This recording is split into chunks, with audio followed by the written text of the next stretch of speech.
Chapter 89. The building was not finished, and there were no windows or doors, so it was easy to get in. Jing Tan walked in carefully, avoiding some of the debris on the ground and making sure that his movements did not make any noise. At the same time, Jing Tan was also distinguishing the smell in the air, and his ears were also paying attention to the movements around him. A cat's sense of smell was about 20 times sharper than a human's, and they could also hear at least 2.5 octaves higher than a human's. They were used to seeing everything in the dark, and their bodies were smaller. These were all advantages that Jing Tan had now. No matter what had happened in here, what kind of secret deal had been made, or who the grudges between people were, Jing Tan was not interested at all. What he wanted most now was to find the peanut candy and retreat safely. Bang! There was a sound of something crashing upstairs. Jing Tan was startled by the sound. It was indeed frightening for such a sound to suddenly appear in such a silent environment. On the first floor, except for the windows at the front door, the back door and some of the side windows were nailed with wooden boards. Although there were gaps, it was not enough for a cat to get out. Jing Tan decided to go upstairs and take a look. The project was not finished, and there were no handrails on the stairs. He also had to pay attention to the rusty nails on the stairs. Jing Tan quietly went to the stairs on the second floor, listening to the movements around him. The wind blew in, making some plastic sheets rustle, and then everything returned to normal. However, this was nothing. Jing Tan found that there was a person lying in the place where the noise had been made, and there was no sound. Taking a deep breath, Jing Tan tried to calm himself down. At this time, he could not panic. Emboldened, Jing Tan walked over, looked around the person, and found a drop of blood in the corner against the wall. Someone must have been hiding here for a while. The blood had not dried yet, so it had not been long. However, Jing Tan sniffed the blood and the wall to confirm. The smell of the injured person was a bit familiar. Thinking back, Jing Tan first excluded the people on campus, and then a few people that he rarely saw. It was not Xiao Gua, not Celestine, not Ah Jin, not Yi Hao. Yi Hao. That's right, it's that guy. F***ck, what the hell is going on? How did Yi Hao end up like this? Had he been tricked? First, it was the peanut candy, and now it was Yi Hao. Jing Tan felt that his luck today must be as bad as **t. Since he had smelled Yi Hao's scent, Jing Tan didn't know where to look for the peanut candies. After all, each floor of this building was quite large, so he followed the scent. Yi Hao was injured, but the extent of his injury was unknown. Jing Tan could find traces of blood from a distance. It wasn't much, but the blood stains and the lingering smell around were enough for Jing Tan to accurately locate Yi Hao. However, when Jing Tan was looking for Yi Hao, he also smelled the scent of other strangers. His ears twitched as he paid attention to the tiny footsteps that were hard for human ears to hear, as well as the unfamiliar smell of sweat. The good thing about summer was that one scent couldn't be hidden very well. That stranger was now walking towards Yi Hao. Jing Tan hid behind a wall and watched the approaching stranger. That person's footsteps were very light, but not slow. He must have found Yi Hao's hiding spot from some clues. At the same time, he was also very vigilant, paying attention to the surrounding movements. That person was holding a construction hook in his hand, the same one that Jing Tan had found beside the dead cat. The surrounding windows were covered with plastic sheets. Only one corner was broken because of the passage of time or some other reason. The corner was broken, so it wasn't completely dark inside. Jing Tan watched as that person walked towards a small room. Yi Hao should be inside. Give him a hand. He hoped that Yi Hao would remember that this was the second time he had helped him. When that person approached Yi Hao with the construction hook, and Yi Hao was also in a state of anxiety, they didn't expect that there was a third party watching them. Oh whoa! Suddenly, a strange cry made the two people's hair stand up almost at the same time. There was no wind now. Whether it was the plastic sheets covering the windows or the plastic sheets on the ground, they didn't make any sound. In the dead silent and tense atmosphere, when the two people thought that there was only one enemy and no other living creatures, it had to be said that this sudden cry made their scalps go numb. However, after this meow, the two of them had completely different feelings. The stranger with the construction hook was annoyed after being nervous.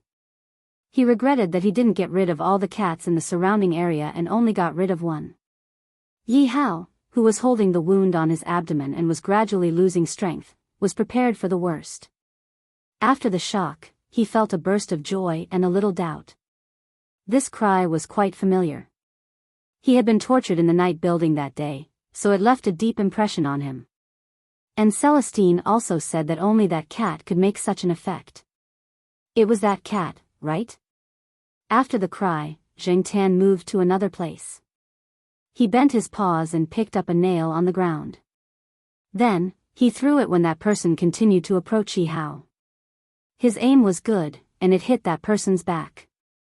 After throwing the nail, Zheng Tan retreated to the corner. He only dared to shout because he noticed that there was no one else around except Yi Hao and this person.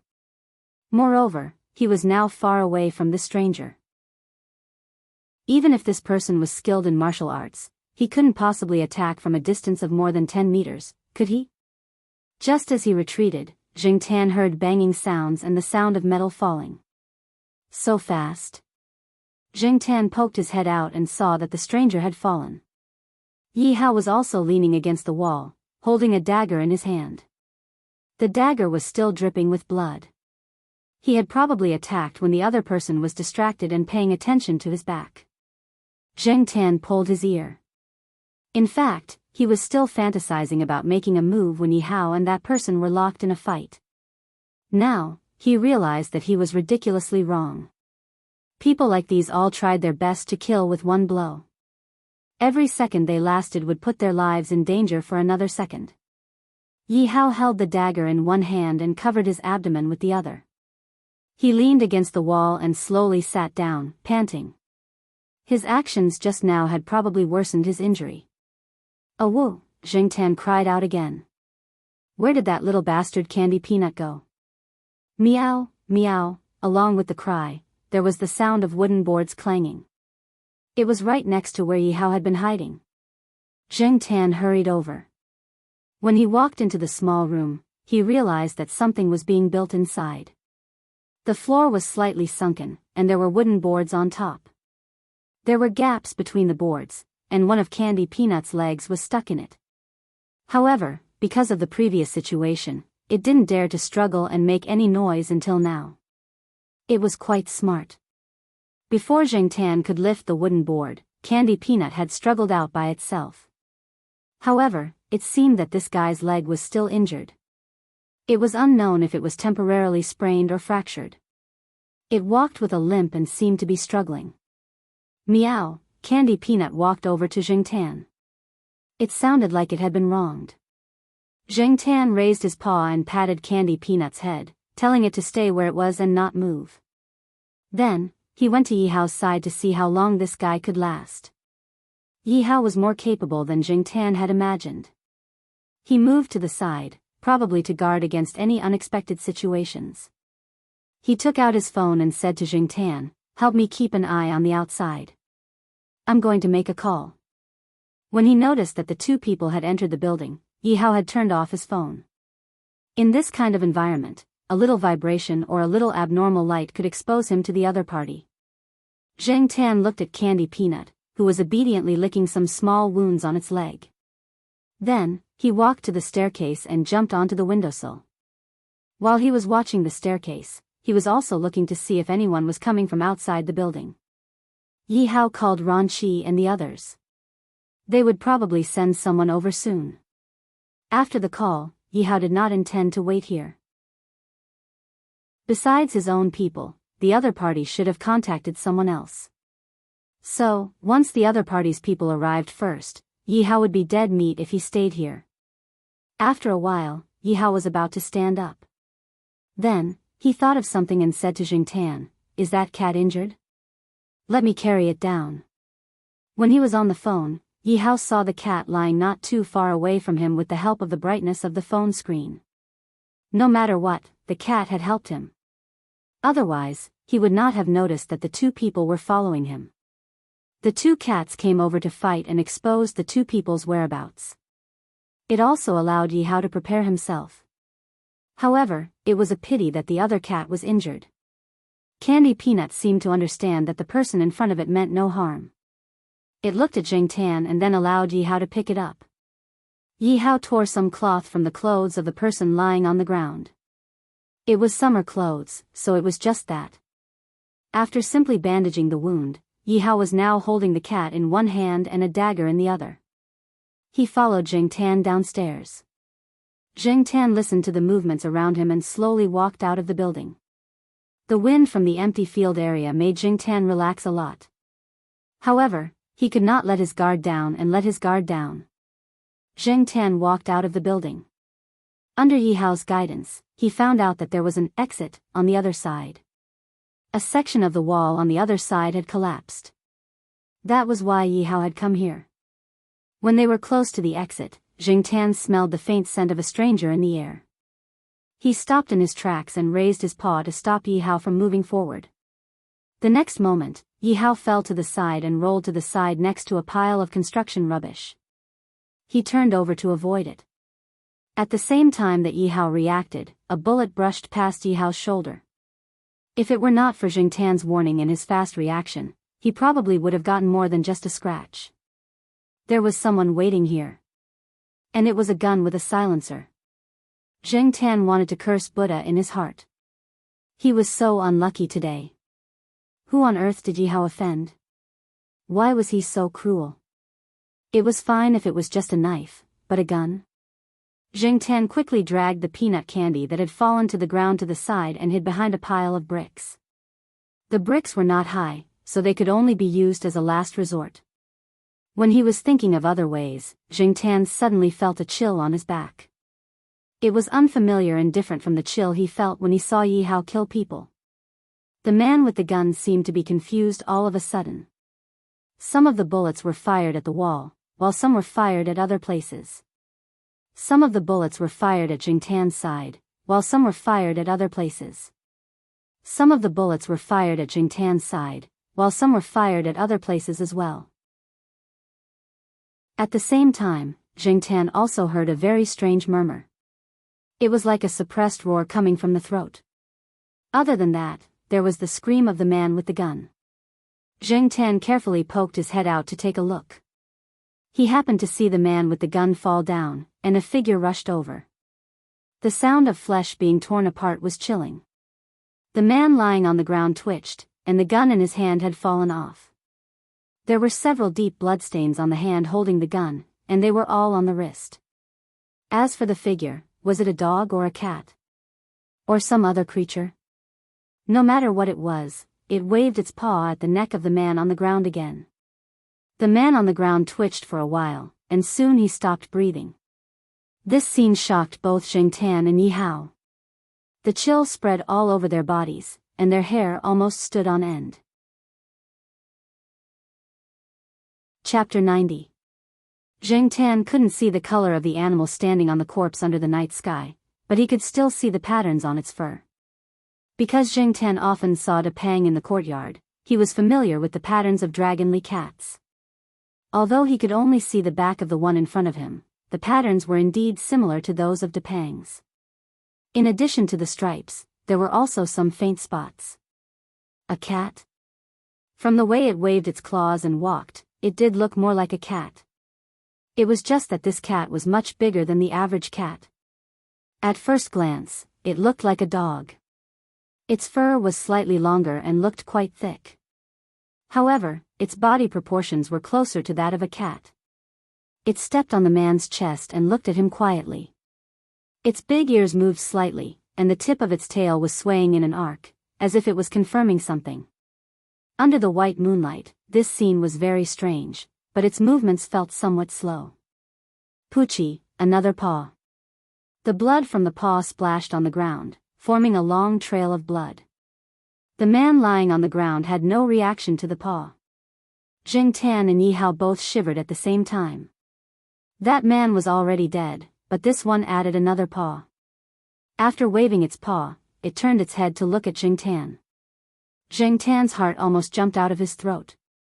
He now understood why so many people showed such a frightened expression when they saw his eyes at night. This feeling was really scary. Moreover, this one had just killed a person, not a mouse, not a grasshopper, but a real person. Even though Zhengtan had seen cats and dogs killed, and people killed, the last thing that shocked him the most was a cat killing someone.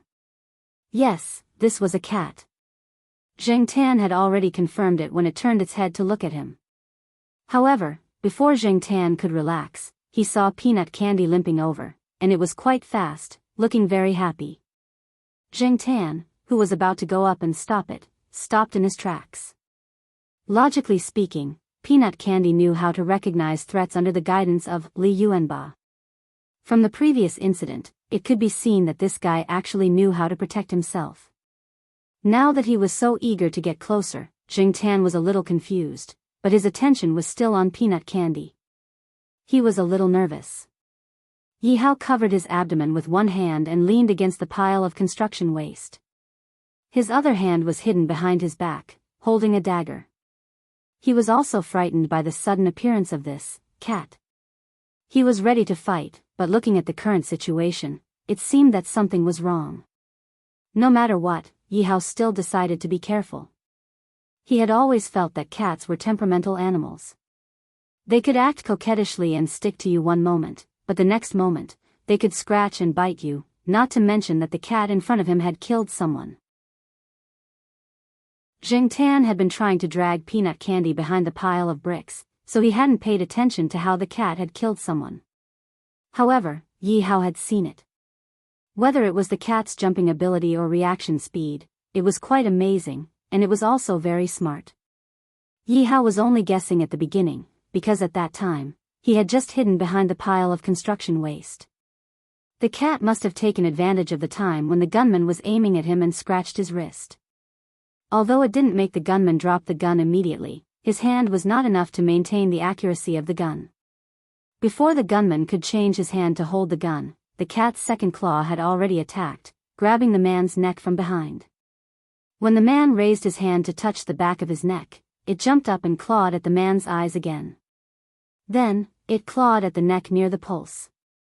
Finally, it clawed at the same spot on the neck again, and again, until the man stopped breathing. The grass on the ground had traces of the cat's sudden burst of strength when it moved. It was hard to imagine that a cat could do this.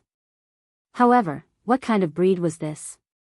He thought that the cat that Celestine had introduced was strange enough, but he didn't expect that there would be something even stranger than that. While Zhengtan and Yi Hao were looking at Peanut Candy with different feelings, the cat with blood on its claws turned around and faced them. After seeing Peanut Candy, the murderous look in the cat's eyes faded a lot, and it raised its feet and walked towards Peanut Candy. After Peanut Candy went over, it tilted its head, squinted its eyes, and rubbed against the cat's body. It also made a meow sound, as if it was acting coquettishly. The cat also lowered its head and licked Peanut Candy's fur. Zhengtan looked at the interaction between the two and suddenly remembered something. When Li Yuanba was pregnant, he had wondered what kind of cat would be able to take down the cat. Now, it seemed that it was the cat in front of him. When Peanut Candy stood next to the cat, it was obvious that it was much smaller. However, Peanut Candy could still grow. Even if it couldn't grow this big, it would definitely be bigger than the average cat. If his guess was correct, then the reason why Peanut Candy was bigger than the average cat from birth could be explained. Not only was it bigger than the average cat, but it was also strong and smart, and its fur was longer and thicker than the average short-haired domestic cat. Moreover, looking at Peanut Candy's appearance, it was obvious that it wasn't the first time it had seen it. This meant that they had met a long time ago, and it was very likely that they had met more than once. No wonder Li Yuanba always took Peanut Candy out for a walk. It was actually to find an opportunity to meet Peanut Candy's father, right? He just didn't know where the cat lived, or where it was hiding. The cat's eyes were a bit like the eyes of a stray cat, but compared to those stray cats, it was a bit different. Zhengtan carefully observed the big cat. Because the fur on its body was slightly longer, she could tell that it didn't look like it was groomed often. If it washed often, its fur would be smoother. Even if the cat licked its own fur, it was still different from washing thoroughly. Besides, how many people would dare to raise a cat with such a personality? In fact, if it hadn't killed people just now, the cat would have given people a good impression. At least it didn't look as fierce as Li Yuanba, just a bit serious, especially after the coldness in its eyes disappeared. If its body size was reduced by half, people would only think of it as a special forest cat. This cat was very alert. When it was licking Peanut Candy's fur, its ears were always paying attention to the movements around it. When Yi Hao's phone vibrated, it glanced at Yi Hao, but didn't do anything else. Hello? Yi Hao answered the phone. The call was from Leopard. Leopard and the others would arrive soon. Now, they just wanted to confirm Yi Hao's location and understand the situation. Zheng Tan noticed that when Yi Hao was on the phone, the cat glanced at Yi Hao a few times. It seemed to be a bit meaningful.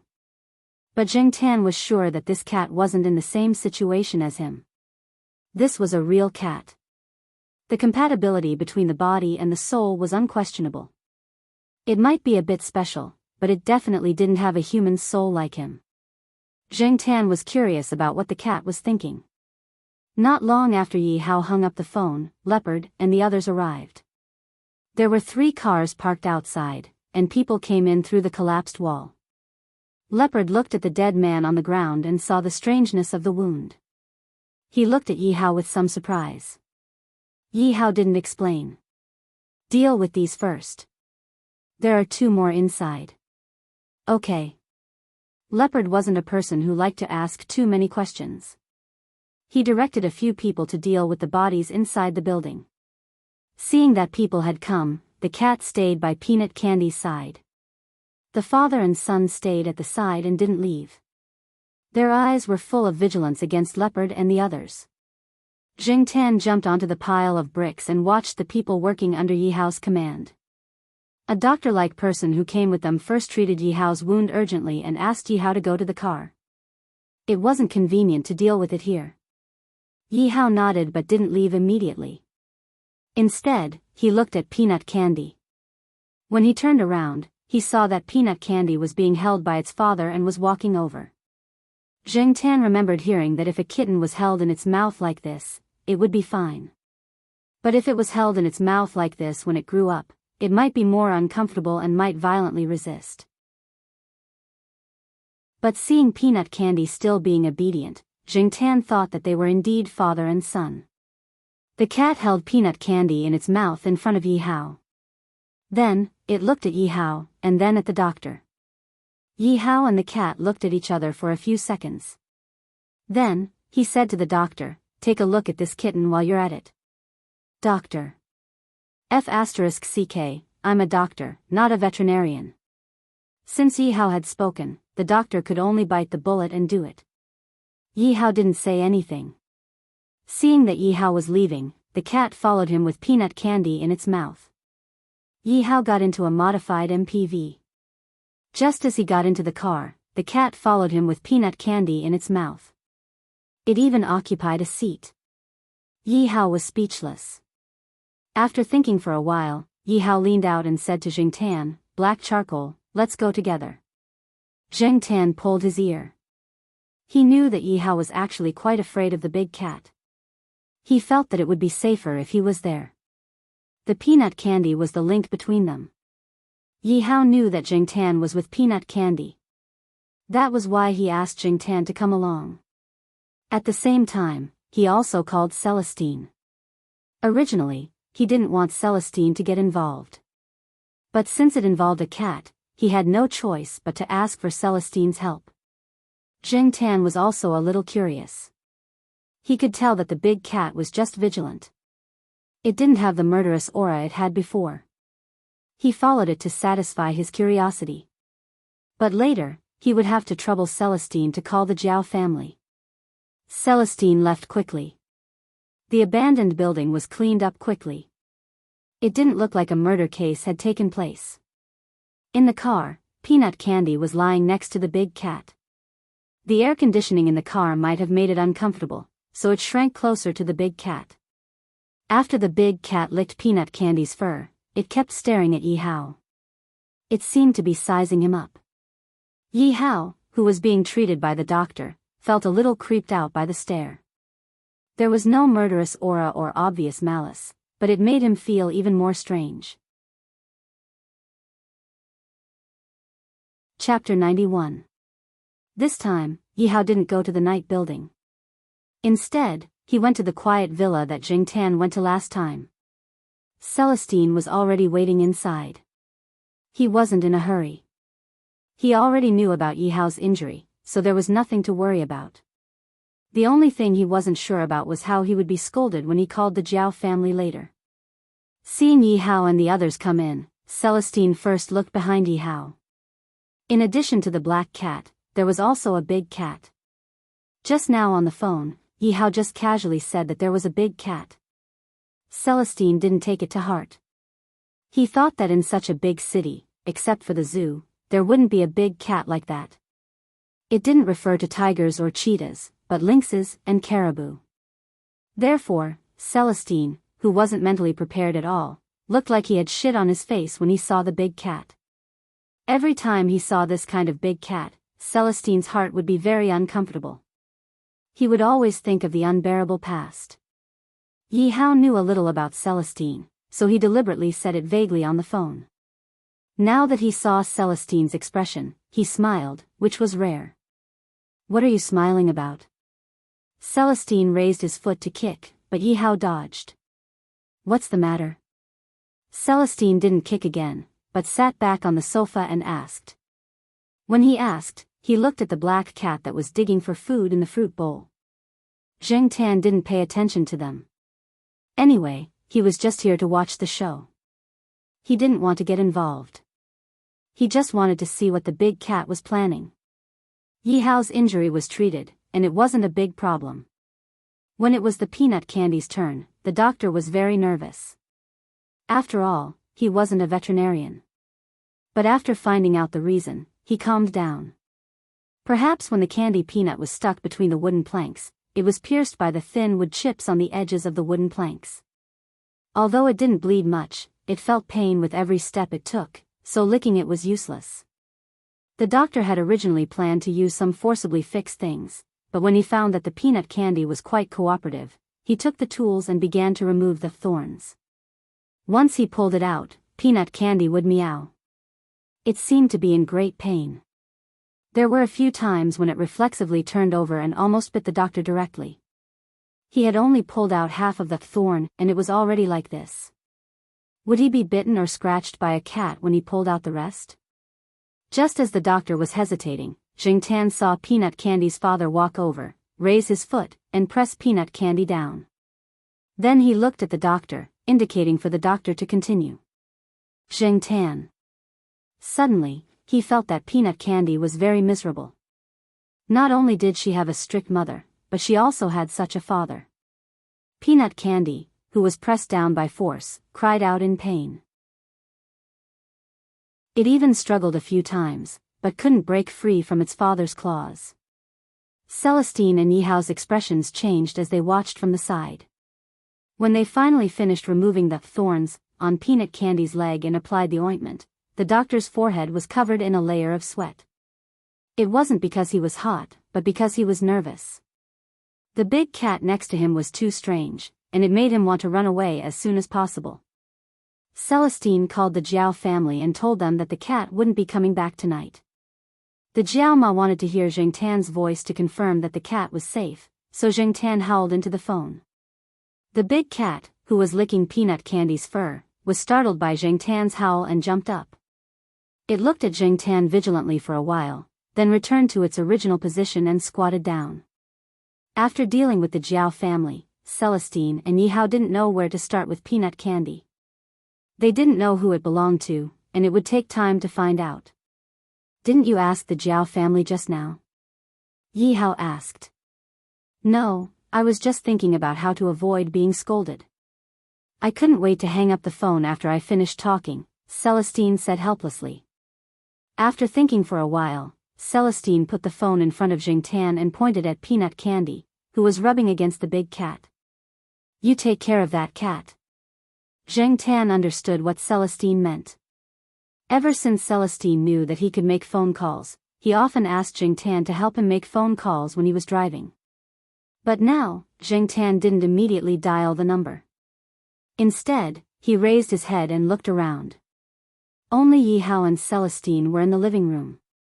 The doctor had just left, Leopard seemed to have been sent on a mission, and Ranchi was said to be injured and was in the hospital.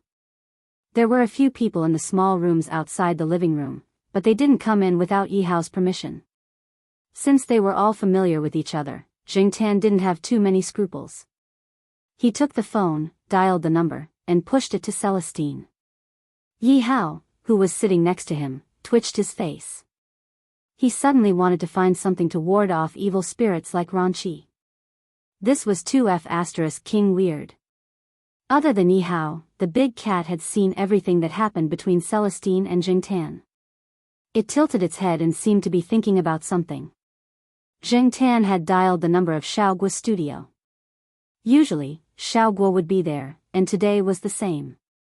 When the call went through, Celestine got Peanut Candy's name from Xiaoguo. He only said that Peanut Candy was injured and that he had brought her over. He would send her back the next day. He didn't say anything else. Knowing that Jingtan was also there, Xiaoguo felt a lot more relieved. He thanked Celestine again. After solving the problem with Peanut Candy, Celestine and Yihao looked at the big cat at the same time. The big cat looked at the two of them, yawned, and laid down next to Peanut Candy, preparing to sleep. Celestine and Yihao were speechless. It fell asleep just like that? When Celestine called Xiaoguo, he didn't hear Xiaoguo say that there were other cats. He turned around and asked Jingtan, who was eating a piece of pork jerky, "Do you know that cat?" Jingtan thought about it, shook his head, and continued to eat the pork jerky. Although he knew Peanut Candy and Li Yuanba, and guessed that this was Peanut Candy's father, he didn't know it. He hadn't even heard of it. If there was such a cat around, Jingtan would definitely be warned by the Jiaopa. The aunties in the courtyard, who were always well informed, would definitely have mentioned it. This big cat probably came to visit its wife and child every once in a while. It usually hid in a place that was deserted and suitable for its survival. As for where this cat usually hid, Jingtan recalled the map that he had seen. Chuhua City Botanical Garden and a park with mountains were not far from Chuhua University. Actually, there was a small road from the pet center to Chuhua University that passed by the abandoned project. However, there was a construction site in the middle of the road. Plus, the small street was very safe, so Jingtan didn't go there. So, the only possibility was that this cat had secretly gone to the pet center to see its wife. When it was on its way back, it happened to see someone trying to kill Yihao, and Yihao was holding Peanut Candy in his arms. That was why it attacked? No matter what Jingtan guessed, the big cat was already here, and it didn't seem to want to avoid people. Thinking of something, Jingtan stopped eating the pork jerky. He looked at the father and son lying there, and then looked at Yihao, who was discussing things with Celestine. He narrowed his eyes. Could it be that this big cat wanted to stay? Thinking about the big cat's style, and then thinking about Yihao's identity, which was already clean, but still couldn't escape from some shady business, Celestine, who was discussing things with Yihao, wanted to drink some water, but when he picked up the cup, he inadvertently looked at Jingtan. He saw that the black cat was holding a piece of pork jerky that had already been opened. It maintained its eating posture, squinted its eyes, and seemed to be thinking about something. "Black charcoal, what are you thinking about?" Celestine asked. He knew that the cat couldn't speak, so he wanted to call its attention back. The cat's behavior just now was too strange. If they hadn't known each other for so long, Celestine would have been scared like Ranchi. Jingtan stopped thinking about it, looked at Celestine, and then looked at Yihao. He lowered his head and continued eating the pork jerky. What was he thinking about? In fact, he was thinking that if this big cat really wanted to stay, because it had saved Yihao, Yihao wouldn't refuse. Yihao was a very loyal person, and he shouldn't be too bad to the cat. Thinking about that scene, he was happy to see it. Why do I feel that the black cat is waiting to see me make a fool of myself? Yihao frowned. You're thinking too much. Celestine could only comfort him like this. The next morning, Jingtan squatted on the chair next to Yi Hao and ate the sanxian soup. The people here like to make sanxian soup with pork liver, kidney, and lean meat. Jingtan had always liked it, and Jiao Ma often made it. He didn't expect to eat it here. In front of the father and son, there was a big bowl. No, in front of the big cat was a bowl. There was sanxian soup and rice in it. Yi Hao had never raised a cat before, so he didn't know what to feed it. Seeing that Jingtan was eating, he directly fed them the same thing. The good thing was that the father and son were not picky. Originally, the father and son's bowls were placed on the ground. Seeing Jingtan squatting on the chair, the big cat couldn't stand it. It jumped onto a chair and stared at Yi Hao. Yi Hao wanted to pretend that he didn't know anything, but the big cat started to howl. With Jingtan in front, even if it howled very loudly, it sounded more like a cat, unlike Jingtan's ghostly howl. Even so, it was really unbearable. Yi Hao gestured to the servant who made breakfast, "Bring the bowl up." The big cat was originally bigger than Jingtan, so the bowl was also big. One chair couldn't fit it, so the servant brought another one. She also put the peanut bowl on the chair. Looking at this situation, Yi Hao thought to himself, "Get out of here after you finish eating." While eating, there was a sound at the door. Hearing the sound at the door, Celestine, who was drinking soup, choked. He looked at Yi Hao and whispered, "Your wife brought the children here." Yi Hao originally wanted to reply, "What's so surprising about that?" Suddenly, he realized that there were 3 cats here. What did he say when his wife said that she wanted to raise a cat? Yi Hao didn't remember what he said specifically. He only remembered that it meant that he hated cats. Until now, his wife had never raised a cat. But the situation now, while thinking, Jingtan saw a tall beauty walk in with a boy who was about the same age as Jiao Yuan. Tang Shui heard that Yi Hao was attacked last night, so she rushed over with the child early in the morning to check on Yi Hao's condition. Although she knew that Yi Hao wasn't seriously injured when she called him last night, she still felt more at ease. As soon as she walked in, Tang Shui saw the 3 cats sitting on the 3 chairs at the dining table. She was about to ask Yi Hao about his condition, but the words were stuck in her throat. She was in disbelief. Next to Tang Shui, the little boy who was originally expressionless saw the 3 cats at the dining table, and his eyes lit up. It was completely different from the wooden expression he had when he saw his father. Chapter 92. Jingtan felt that the atmosphere was a little awkward. He looked at Celestine and saw that he didn't want to talk to them. He lowered his head and continued eating, but his ears perked up to listen to the sounds around them. After a long silence, Tang Shui finally said, "What's the situation here?" Yi Hao put down his bowl and wiped his mouth. He pointed at Jingtan and said, "This one was brought by Celestine." Then he pointed at the peanut candy. "This one was from a pet shop. It's with the one that Celestine brought. They'll be sent back later." Finally, Yi Hao pointed at the big cat. "This one was picked up on the road. Its origin is unknown." Tang Shui didn't know how much she understood. She nodded and looked at the big cat. "This cat doesn't look like an ordinary cat. It's big enough. Is it a super cat?" "Super cat?" Yi Hao and Celestine looked at Tang Shui at the same time. Their eyes were full of doubts. Jingtan stopped eating and listened to Tang Shui's next words. This was the first time he heard this word. "You know that Uncle 19 has a big cat, right?" Tang Shui looked at Yi Hao. Yi Hao thought for a moment. "I haven't seen Uncle 19 for a long time. But when I went to Master 7's place, he mentioned him a little."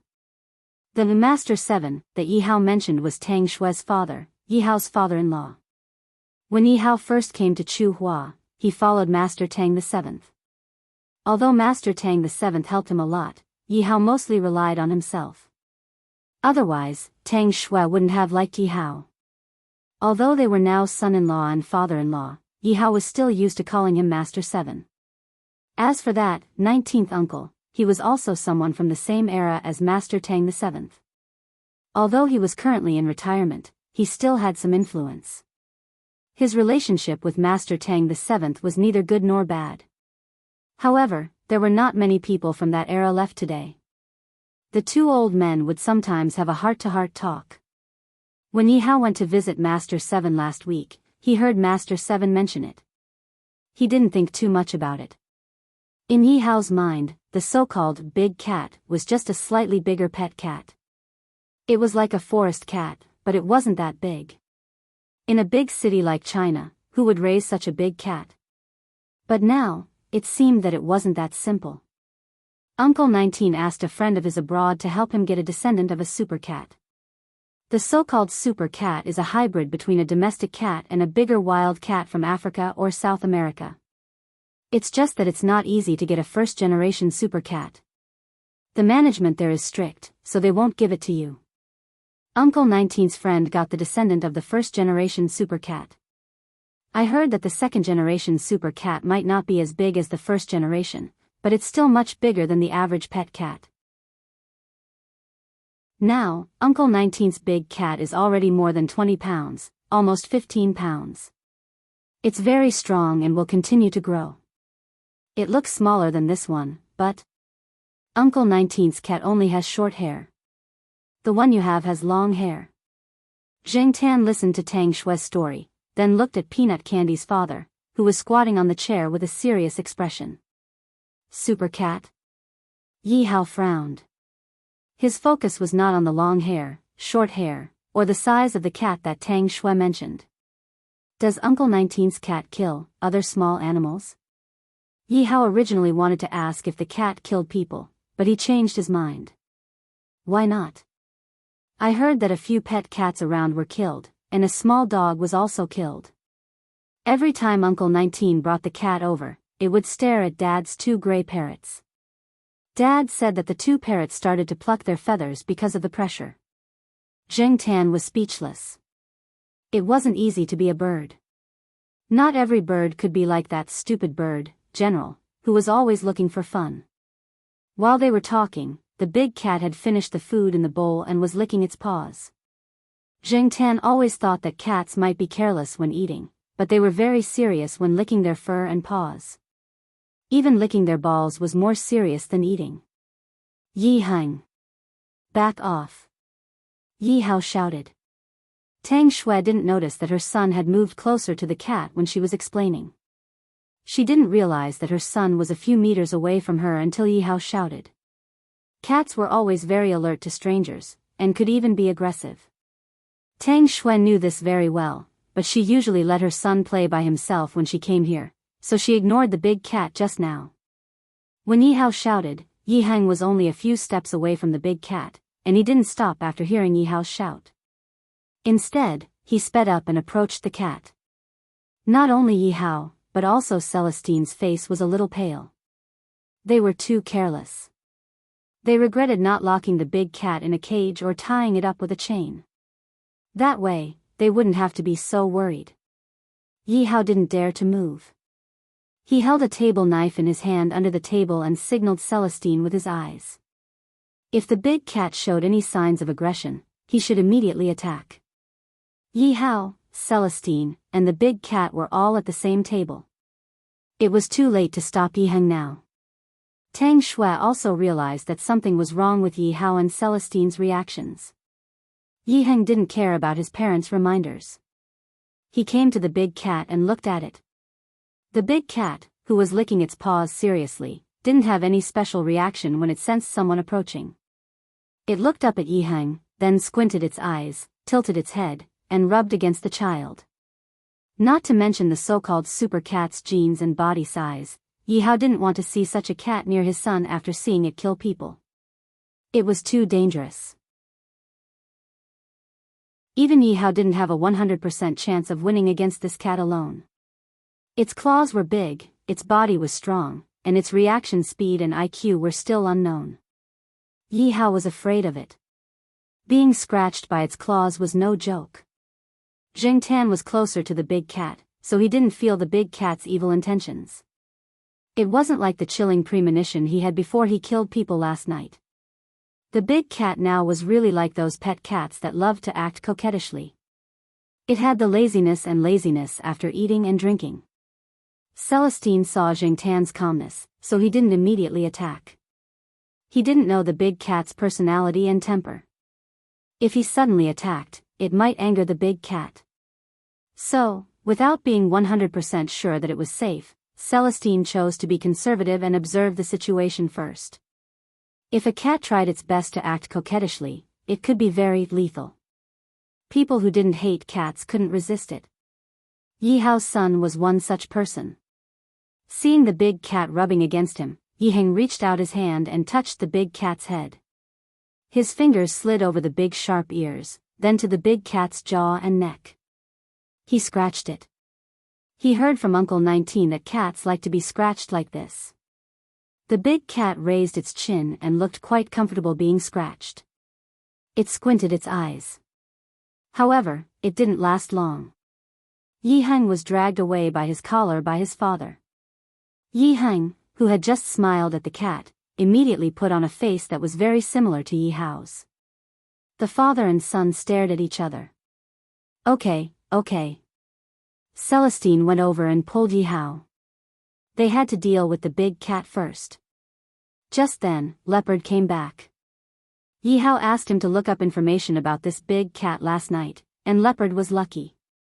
He remembered the cat extermination incident around Tsinghua University a few years ago.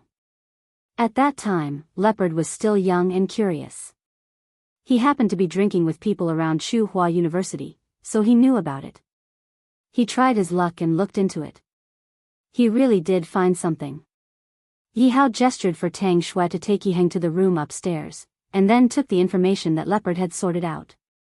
CFH incident?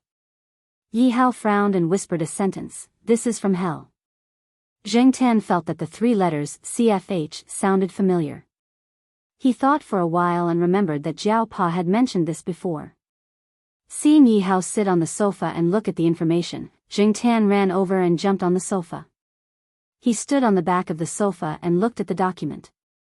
Yi Hao just glanced at Zheng Tan and didn't have any intention of chasing him away. He didn't think that a cat could understand this. He was probably just curious. The information wasn't detailed. First, it was too short, so they didn't find much. Second, the incident that year was suppressed by the higher-ups, so it was difficult to find anything specific.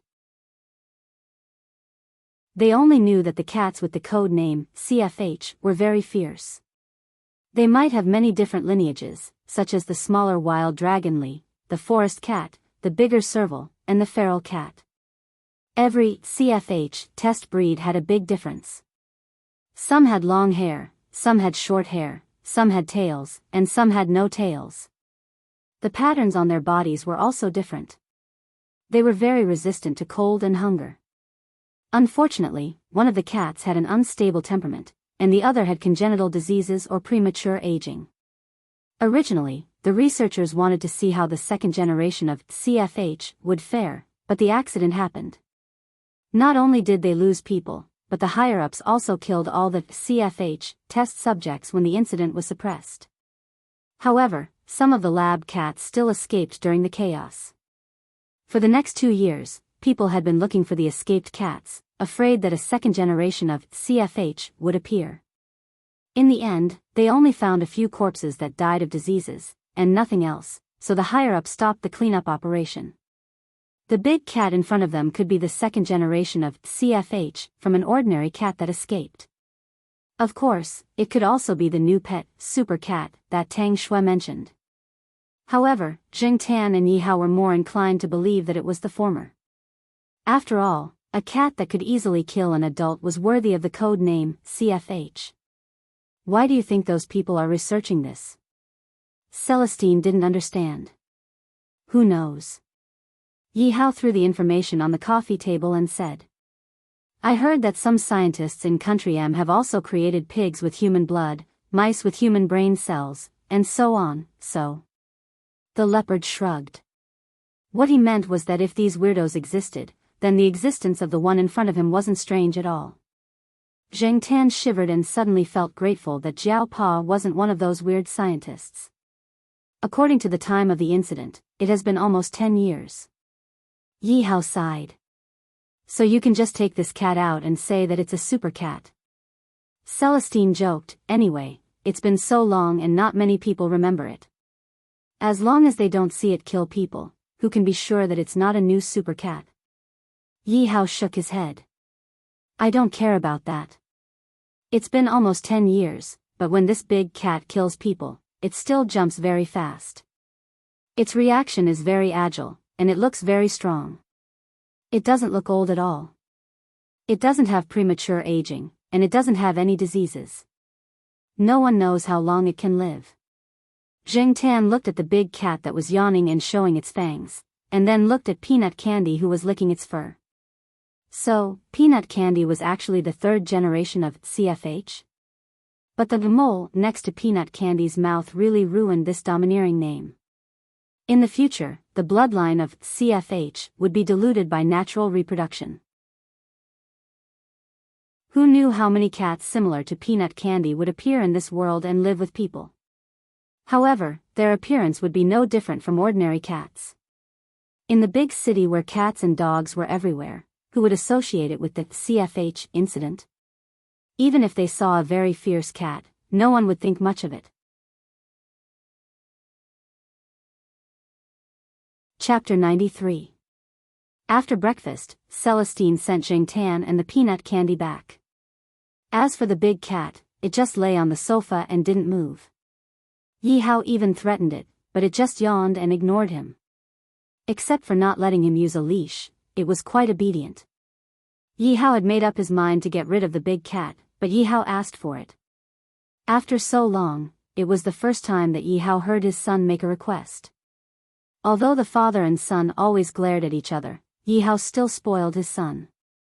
It was rare for his son to ask, so Yi Hao reluctantly agreed. Of course, it was only temporary, and they still had to observe for a while. Moreover, during this period of observation, Yi Hao set a rule for his son that he couldn't be alone with the big cat. If he wanted to touch the big cat, there had to be at least 3 people present, and they couldn't be too close to it. No, in short, a series of no's made Yi Hao very impatient. He asked his mother Tangxue for help, but this time Tangxue didn't help him. She stood on Yi Hao's side. Ever since she knew that the big cat killed people, Tangxue was actually very opposed to keeping the big cat. Under Yi Heng's strong request, she temporarily agreed. She also decided to send more people around to watch, so that there wouldn't be any accidents. Were all cats shameless? Anyway, after this incident, Yi Hao had the impression that the big cat was temperamental, neurotic, stubborn, and shameless. The big cat stayed in Yi Hao's villa, which made Yi Heng, who usually lived with Mr. Qi, come a lot more often.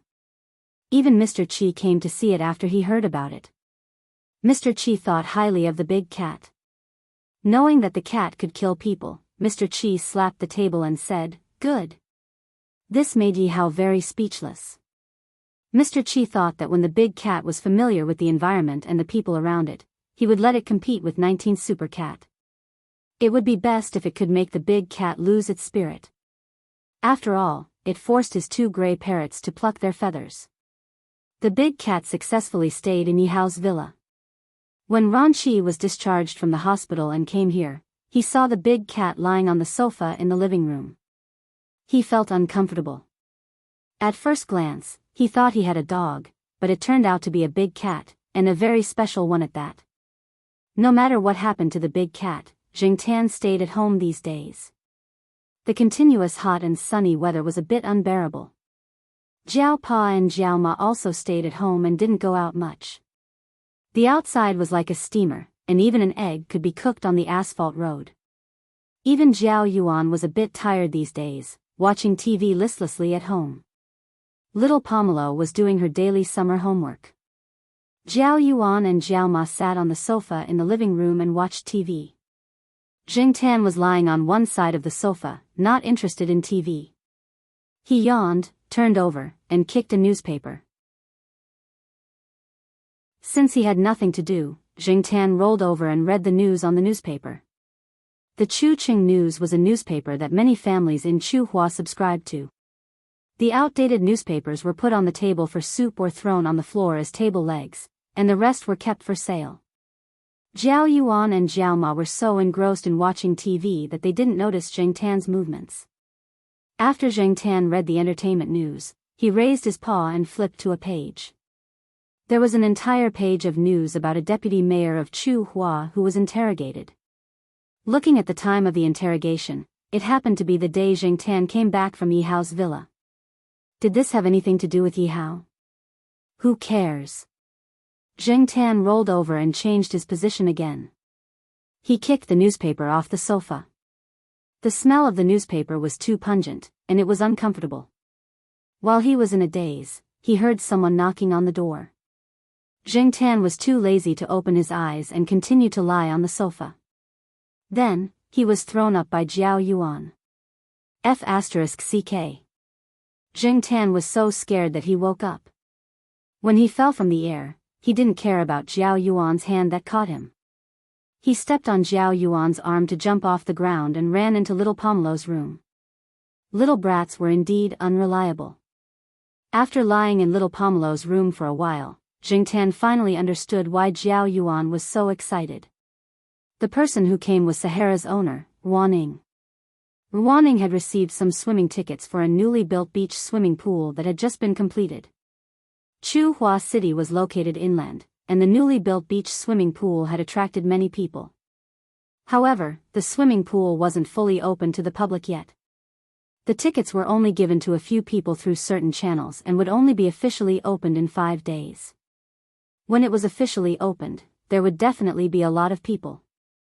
When the time came, there would be many people and there wouldn't be much space for activities. Even so, many people were looking forward to it through the advertisements. Originally, Zhao Pa wanted to wait for the official opening to bring the children to play. He didn't expect Wanning to directly send the tickets over. Wanning distributed the tickets to the families in the courtyard. Other than the Zhao family, there were also Lan Tianzhu, Suan, Litmus, and a few other families. As for Xiong, he was taken away by his mother and wasn't in the courtyard. After Zhao Yuan was happy, he was about to run to his room to call Xiong. However, Xiong directly called him. Before Wanning came over, she had already gone to Su An's house.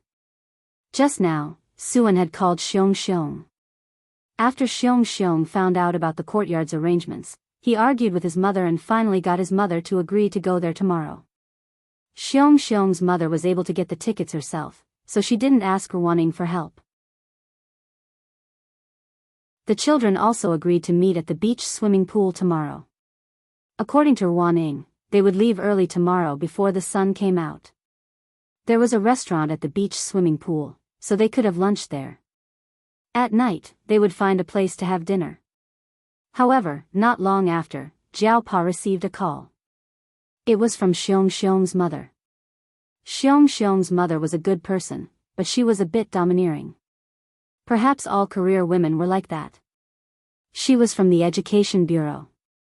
No one knew what position she held, but it shouldn't be a low position. She was usually busy, and Xiong's father didn't have much energy to take care of the children. Both of them didn't have the time. Otherwise, they wouldn't have left Xiong to their grandparents who lived in the courtyard. According to Xiong's mother, Xiong was taken care of by everyone in the courtyard. Therefore, the two of them would treat everyone to a meal tomorrow night to express their gratitude. Zhao Pa couldn't refuse. Xiong's mother had already decided. She had even booked a restaurant and informed the other families, so it was decided. Ignoring Xiong's mother's domineering tone, tomorrow's arrangements were not bad. Zhao Pa couldn't let the children down. After dinner, he went to Yuan Zi's place to borrow a car. After refueling, he drove back to the courtyard to wait for tomorrow. At night, Zhao Yuan was too excited and slept very late. Little Pomelo was the same. After all, she was a child. Naturally, she would be happy to have something to play with. Zheng Tan didn't mind. He wasn't afraid of water. Even if he went for a swim, it wouldn't matter. As long as Jiao Yuan and the others didn't pee in the water, it would be fine. The next morning, the two children woke up without the alarm. After breakfast, they gathered downstairs at around 7 o'clock. Each family drove a car. Ruan Ying's car was his and Sahara's. Sahara rested its chin on the car window and looked out. It would bark from time to time. You're bringing a cat? Don't you need a leash? Ruaning saw the Jiao family bringing a cat and asked. No need. My cat is very obedient. Jiao Ma smiled. Ruaning looked at the black cat that followed the Jiao family's children into the car. Then, he looked at Sahara, who was still tied up in the car. He shook his head. This was the F*King difference. They didn't need to bring a swimming ring. Yesterday, Ruaning had told them that there were swimming rings and some other tools. They just needed to bring someone over. If they really wanted to bring someone, they could buy some snacks to satisfy their cravings. However, it was summer. Everyone only wanted to eat some watermelon and drink some cold drinks. Zheng Tan looked around. He didn't see anyone carrying bags. Sahara, who was barking at Zheng Tan, was pulled by the ear into the car by Ruaning. The car windows were closed. They had to turn on the air conditioner in the car. Otherwise, it would be too hot and dehydrated. They still had to drive to the beach swimming pool. Therefore, the Jiao Yuan and little Pomelo who slept late at night slept for a while in the car. Zheng Tan leaned against the back of the car seat and looked at the scenery from the back window. There were many people going out in the morning. There were a few traffic jams at the crossroads. While waiting for the traffic light to turn green, Zheng Tan saw a man on a motorcycle behind him. He was half naked and had a wet cloth on his head. There were 2 watermelons hanging on the motorcycle. He was using the wet cloth on his head to wipe his sweat while waiting for the traffic light to turn green. When the light turned yellow, he threw the wet cloth on his head over his shoulder. People who went out in the summer couldn't afford to get hurt. The beach swimming pool that Ruaning mentioned was a type of water entertainment project built by the river. Large amounts of sand were deposited there by the river to form a beach. The water from the river was used to form a natural swimming pool about 100 meters away from the shore. The swimming pool was designed with deep water, shallow water, a children's playground, a viewing pavilion, and other entertainment projects. In addition, there was a service area consisting of a parking lot, a cultural and entertainment tea house, changing rooms, and other facilities. There was also a small platform close to the water, a green landscape square, and other facilities for leisure. When Zheng Tan and the rest arrived, there were already people waiting in the parking lot of the swimming pool. There were also many cars parked in the surrounding parking lots. It seemed that many people had arrived earlier than them. The people waiting here were very familiar with Ruaning. They introduced the layout of the swimming pool and some important areas. If it weren't for the adults holding them back, the children would have run out long ago. Although there were people around the swimming pool to prevent accidents from happening, the adults were still worried. They had to keep an eye on the swimming pool themselves. Besides, it was usually after 4 o'clock in the afternoon or 7 o'clock in the evening when the sun was so strong that a layer of skin would be burned off. There weren't many people fighting for seats before it was officially opened. There was no rush. Now, everyone wanted to familiarize themselves with the place. Otherwise, they wouldn't be able to find the bathroom, changing room, or restroom. Xiong and his family of 3 were already waiting at the tea house. His mother had brought some good tea leaves over. However, when she saw Zheng Tan in the bag that the Jiao Ma was carrying, his mother's expression didn't look too good. She probably felt that bringing a cat into this kind of place was a bit embarrassing. Moreover, it was a common cat with no special features. Chapter 94. The air conditioner in the tea house was turned on. Everyone came in groups, so it looked like they were sitting in groups. If they waited until the bathhouse officially opened, such a situation would definitely not happen. They would probably even have to wait in line to get a seat.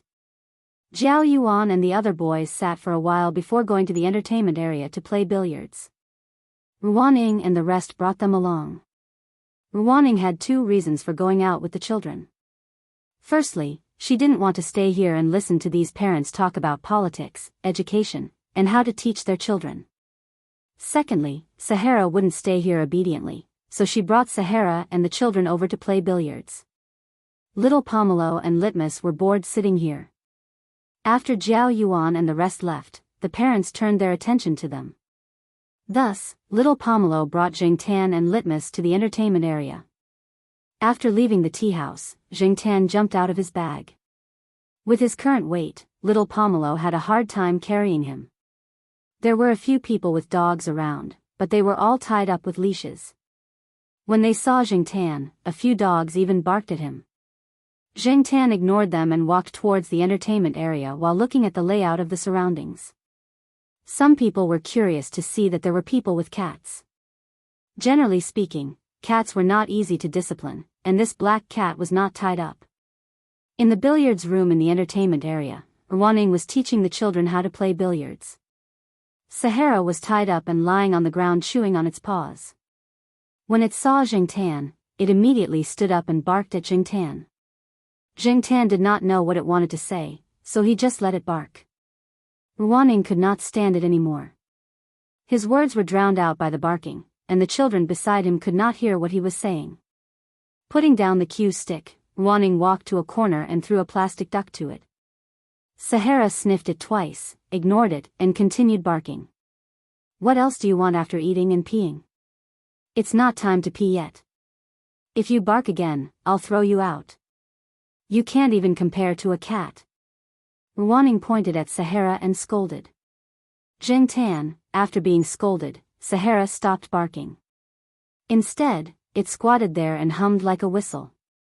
When Jingtan saw this, he thought that this guy was probably bored out of his wits and did not want to play with the plastic duck. He looked around and saw an inflatable ball near the door.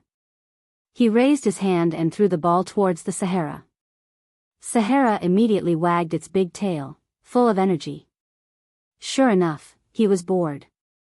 After playing basketball with Sahara for a while, they ate something at noon and took a nap.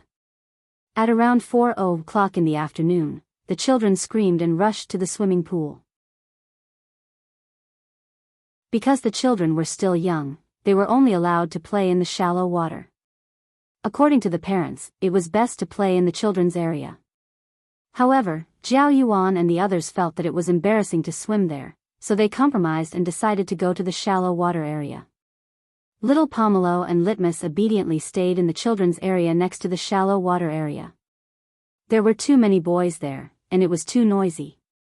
Basically, there were only children younger than Little Pomelo and girls around Litmus's age. Jiao Ma followed Little Pomelo and the others, while Jiao Pa watched Jiao Yuan from next door. When the boys were noisy, they did not know what to do, so Jiao Pa had to keep an eye on them. Jingtan also stayed in the children's area. Anyway, with his current size, the children's area was close enough for him to swim in. There's a cat. The children there noticed Jingtan. They probably had never seen a cat swim before, so they all came over. Jingtan was annoyed. Little Pomelo saw this and brought Jingtan ashore to find a shady place to sit down. Jiao Ma also followed. The water temperature is still a little high at this time. It'll be better if we go later, Jiao Ma said as she went to get some fruit juice. Jingtan scratched the sand on the ground. It felt different from the sand by the sea. The traces of artificial modification were more obvious. However, to be able to build to this extent and scale was already considered good. It was fine as long as everyone had fun.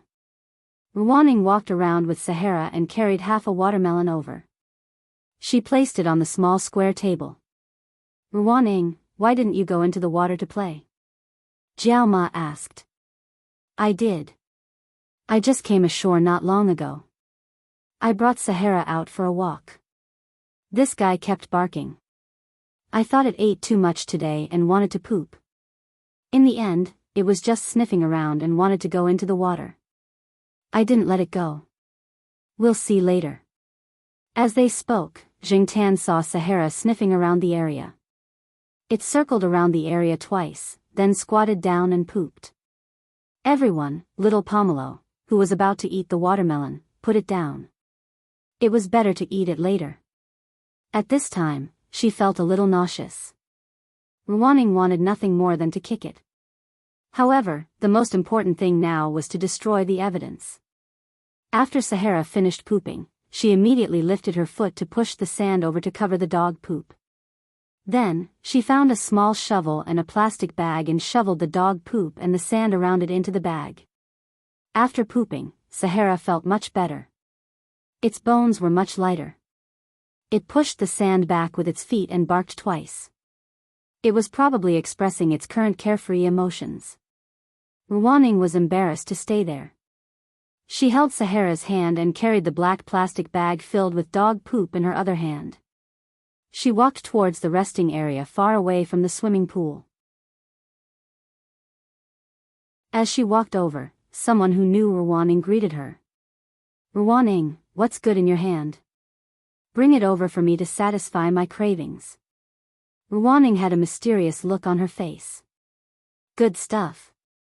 Hey, let me see," that person said as he went to rummage through the plastic bag.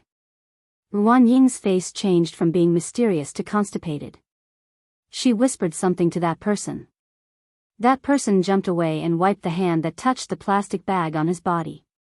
Feeling that something was wrong, he immediately rushed to the sink and washed his hands there. As the weather was too hot, Sahara stuck out its tongue and panted. Its big tail was wagging because it was in a good mood. Ruwaning looked at her dog and shouted, "If you poo around again, I'll beat you to death." She didn't know if Sahara understood, but it continued wagging its big tail. "Mommy, look, there's a big bad wolf." A little girl who looked like she was in kindergarten pointed at Sahara and said. Because it was summer, Ruwaning directly cut Sahara's fur. Other than the slightly long fur on its head that was difficult to cut, the rest of its body was cut into a short hair. It looked a little gray, but it wasn't as dark as a purebred husky. It just looked more comical. Jiao Ma looked at the person and dog walking away. She brought little Pomelo to another location. As long as she thought about the pile of dog poop beside her, she couldn't sit still. It was better to change locations. "Where's black charcoal? Don't tell me you're pooping everywhere?" Jiao Ma asked after changing locations. Zheng Tan pulled his ear. How was that possible? That was just Sahara and Huang's style. Lying on the mat, Zheng Tan looked around. Someone had passed by where they were just now. There was also a child playing with the sand. The place where his hand was grabbing the sand was where Sahara pooped. Although Ruwaning had already shoveled away some of the sand, Zheng Tan still felt uncomfortable. He turned his head to divert his attention and looked at the scenery elsewhere. Xiong Xiong's mother was wearing her business attire and sunglasses. She was talking to someone at the pavilion not far away. Looking at her posture, it was obvious that she wasn't going to go into the water. It wasn't easy for everyone to come over to play together, but she still looked so out of place. Zheng Tan didn't have a good impression of Xiong Xiong's mother, but it wasn't a bad impression either. It was really hard on Xiong Xiong. When it was almost 7:00, Jiao Ma brought little Pomelo into the water again. At this time, the water temperature was a lot colder. It was very comfortable to soak in the water. Zheng Tan followed them and swam 2 laps. He bumped into a little kid who was holding a swimming ring and hitting the water surface non-stop. He even chased after Zheng Tan to hit him. When he was stopped by little Pomelo, the little kid used the swimming ring to hit little Pomelo. In the eyes of the adults, this was just children playing around. However, Zheng Tan didn't take it lying down. When no one was paying attention, he stretched out his paw and poked the little kid's swimming ring. When the swimming ring broke, the little kid was so scared that he cried out loud. The others didn't know, but little Pomelo saw the scene just now. The depression of being hit by a swimming ring suddenly disappeared. She brought Zheng Tan upstream. When Zhao Yuan and the others were called ashore, they were a little reluctant to leave.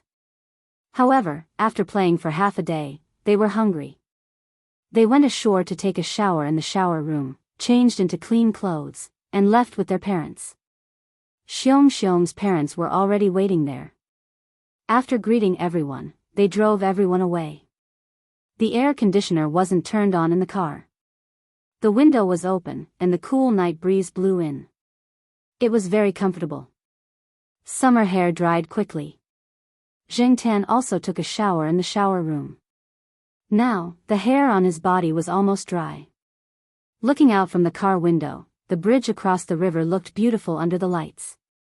However, this beauty was ruined by Sahara's howls. In order to prevent Sahara from sticking its head out of the window, Running only lowered the window slightly. Sahara looked out from this small gap. It stretched out its paw and scratched twice, but it was useless. It began to howl. After being yelled at by Ruaning, it finally stopped. "Our cat is still the best."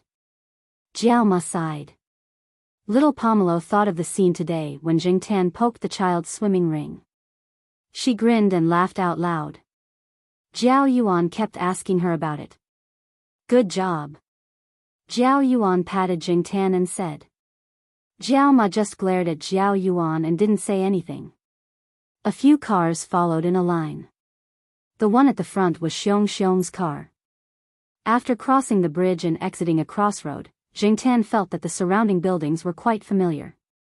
When the car slowed down and was about to enter the parking lot, Jingtan looked out of the window. F***CK, isn't this third Uncle Fong's Shaoguan Hotel? Jiao Pa's expression was a bit strange. "I haven't used the card in my wallet yet." Knowing that Father Jiao was talking about the platinum membership card left behind by third Uncle Fong, Mother Jiao replied with an and said calmly, "It's not like you're the one paying." "What's the hurry?" "No rush. I'm just lamenting. We don't usually use this. There will be a time when we need it." Ruaning didn't bring Sahara into the hotel. The hotel had a place to take care of it. Sahara stood there, moaning non-stop. After Ruaning put out a bowl of dog food, it stopped moaning. Zheng Tan was extremely disdainful.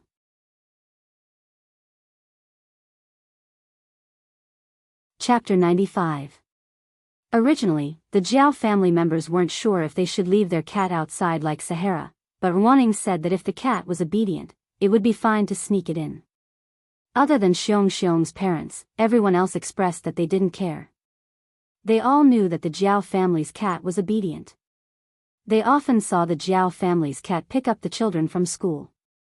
They also heard that Lord Zheng really liked this cat and brought it out for a walk. She didn't say anything, so they just turned a blind eye to it. When they entered the hotel lobby, Xiong's mother saw the Jiao family bring in a big bag for the cat. Her frown deepened. Just as she was about to say something, Xiong's father nudged her elbow, indicating that she shouldn't say anything. They were all familiar with the villa complex. Everyone knew that the Jiao family didn't say anything when they brought the cat in. It was clear that no one had any other opinions. When they were at the beach swimming pool today, Xiong's father realized that the Jiao family members got along well with the people from the villa complex. Although one of the Jiao family's parents was only an associate professor and the other was a middle school teacher, to put it bluntly, the people from the villa complex who came together today were all of a higher status than them. But everyone got along well. No one said anything about their titles or positions. This meant that everyone didn't mind and had a good relationship with each other. If he really pointed this out now, it would definitely cause disgust. It was very difficult to book a VIP room in the Chinese restaurant in the hotel. The cost here was also very high. Xiong's mother had put in a lot of effort to treat them to this meal. However, for the Jiao Yuan and the others, the topics between adults were always complicated. After playing for so long, they were starving. As soon as the dishes were served, they were busy eating. No one cared about what they were saying. Zheng Tan sat between little Pomelo and Jiao Ma. The Jiao Pa found a small stool for Zheng Tan to sit on. After all, he couldn't sit at the table. Zheng Tan couldn't see what dishes were served. Anyway, his bowl was always full. Jiao Ma helped little Pomelo pick up some food and also helped Jingtan. She even cut the disposable paper cup and filled it with soup for him. Jiao family of 4 was not sitting near the door, nor facing the door. If people came in from outside, they would not be able to see that there was a cat sitting there. However, Xiong's mother had been disgusted by the Jiao family's cat ever since they had entered the hotel. She had wanted to say something several times, but in the end, she held herself back. Just then, Xiong's mother's phone rang. "Sorry, I have to go out and take this call." After saying that, Xiong's mother took her bag and went out. Jiao Yuan and the others drank a few glasses of juice and went to the bathroom not long after they had entered the hotel. Maybe it was because they had drunk too much, but after a few minutes, they were ready to go again. This made Jingtan want to go out and take a piss too. When Jiao Yuan got up, Jingtan jumped over and hooked his paw onto Jiao Yuan's pants. Jiao Yuan, who was not paying attention, was almost stripped of his clothes by Jingtan. "Black charcoal, how dare you take off my pants? You're such a hooligan." "Jingtan. Hooligan your face. Hurry up and take your paw back. I have to go to the bathroom." Jingtan still didn't let go. Damn it, he wanted to go to the bathroom. "Black charcoal wants to go to the bathroom, right?" Little Pomelo said. Jingtan was touched. Little Pomelo was really considerate. She was really good at understanding cats. "Heh, your cat is quite sensible." Someone at the table laughed. "It's much better than my Sahara," Heartwarming also praised. After all, she was a young person and was more open-minded sometimes. After saying a few words, she was knocked on the head by Lan Tianju's father. Only then did she realize that it was not appropriate to talk about such indecent things at the dinner table. Heartwarming was a little annoyed. It was all Sahara's fault. Sahara, who was squatting outside, expressed its innocence. Jiao Pa heard their words and only smiled. He didn't say much. He put down his chopsticks and said to Jiao Yuan, "You go first. I'll bring black charcoal over later." Hearing this, Jingtan retracted his paw. He waited for Jiao Pa to bring him out to take a piss. "These guys are not reliable. I'll bring black charcoal out." Jiao Pa whispered to Jiao Ma. "No need. Let me do it. You're a man and you're bringing a big bag to the bathroom. What do you think you're doing?" Jiao Ma stopped Jiao Pa from moving. She brought the big bag over and let Jingtan jump in. After all, they were in a hotel. He wasn't sure if he could bring a cat in. It was better to be careful. Jiao Ma carried the bag and brought Jingtan to the bathroom. Jingtan only realized that he was in an awkward situation when they arrived at the bathroom door. Jiao Ma directly brought Jingtan into the ladies' bathroom. *CK, the ladies' bathroom. Although Jingtan used to be perverted and shameless, he had never entered the ladies' bathroom. Jingtan, who was nestled in the big bag, looked like he had been struck by lightning. However, Jiao Ma was only paying attention to the surroundings. She didn't notice Jingtan's strange behavior. Fortunately, there was no one around. Jiao Ma quickly brought Jingtan into one of the bathrooms. She closed the door and opened the bag. "Come out." Jingtan, this was too embarrassing. He hesitated in the big bag for a while before he jumped out of the bag stiffly.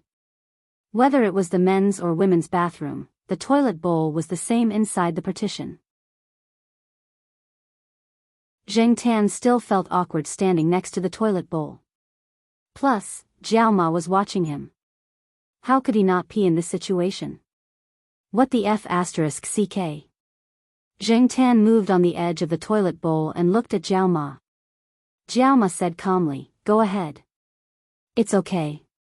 Jingtan, after 2 minutes of brewing emotions, Zhang Zian still maintained his posture and showed no intention of peeing. Jiao Ma was a bit confused. "Are you not used to it?" Although the bathrooms at home didn't sit like this, Jiao Ma had heard people say that their cats knew how to use the toilet bowl. Was it because this place was too strange? Was it nervous? Seeing Jiao Ma's confusion, Jingtan didn't want to be in a deadlock like this. He began to mentally prepare himself. Right now, he was a cat, not a person. It was like those little boys in kindergarten who went to the ladies' bathroom with their mothers.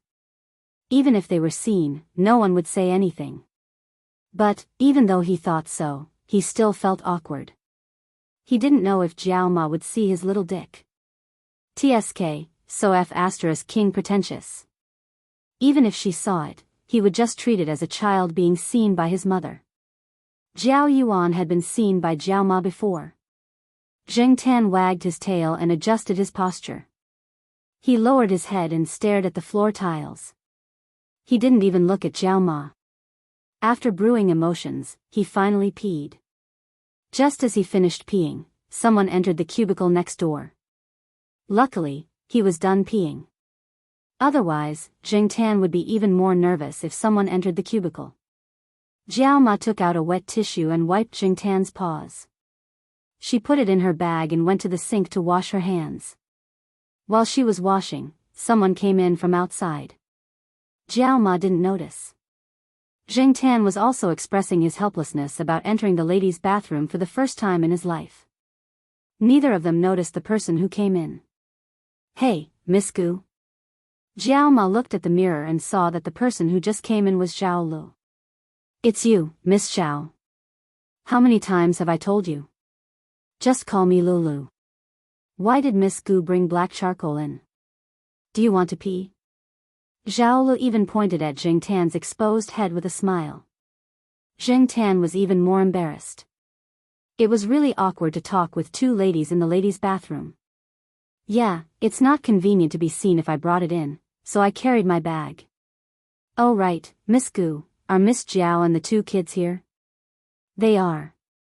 A few families from the courtyard went out to play today. One of their parents is treating them, so they came here. Speaking of which, this is my first time at Beautiful Light. Jiao Ma smiled. Didn't third Uncle Fong give you a card?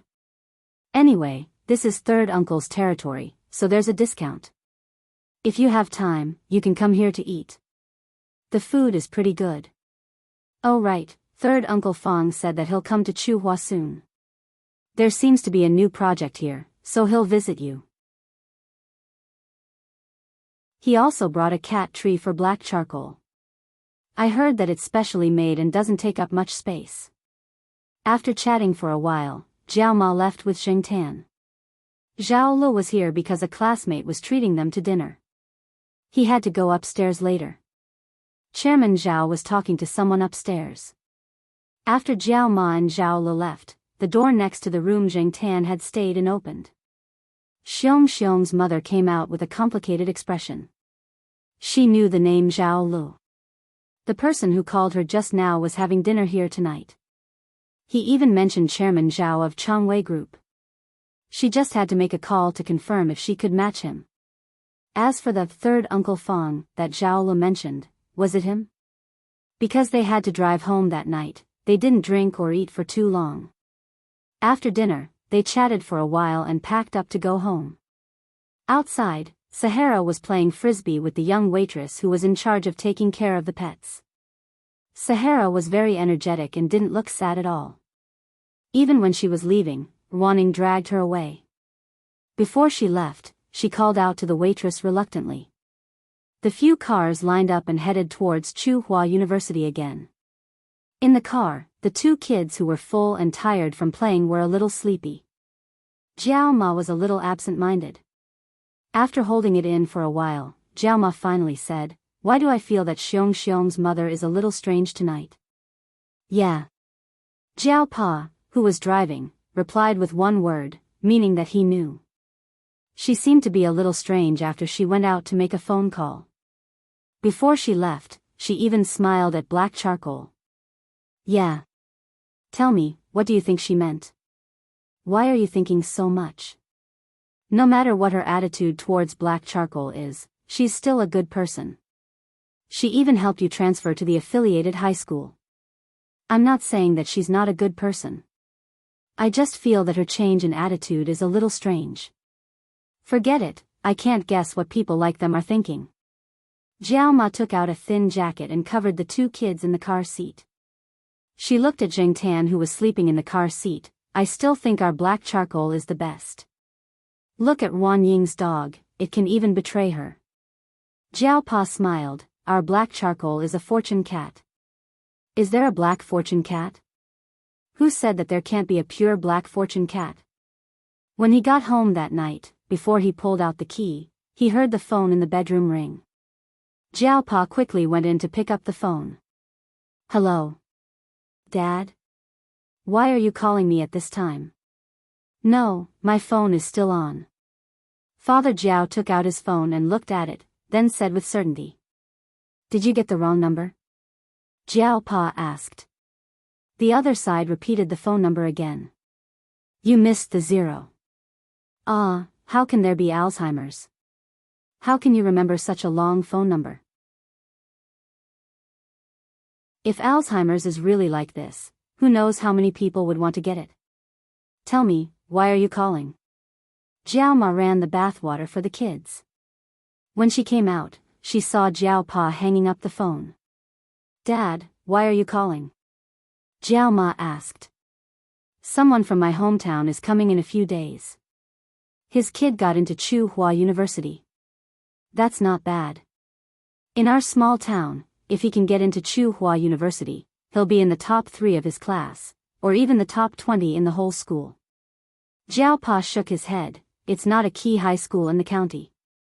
It's just a normal high school in town.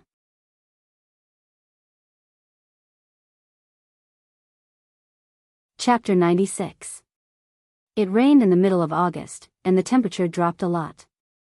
However, as long as the weather cleared up, the temperature would soar at an extremely fast rate.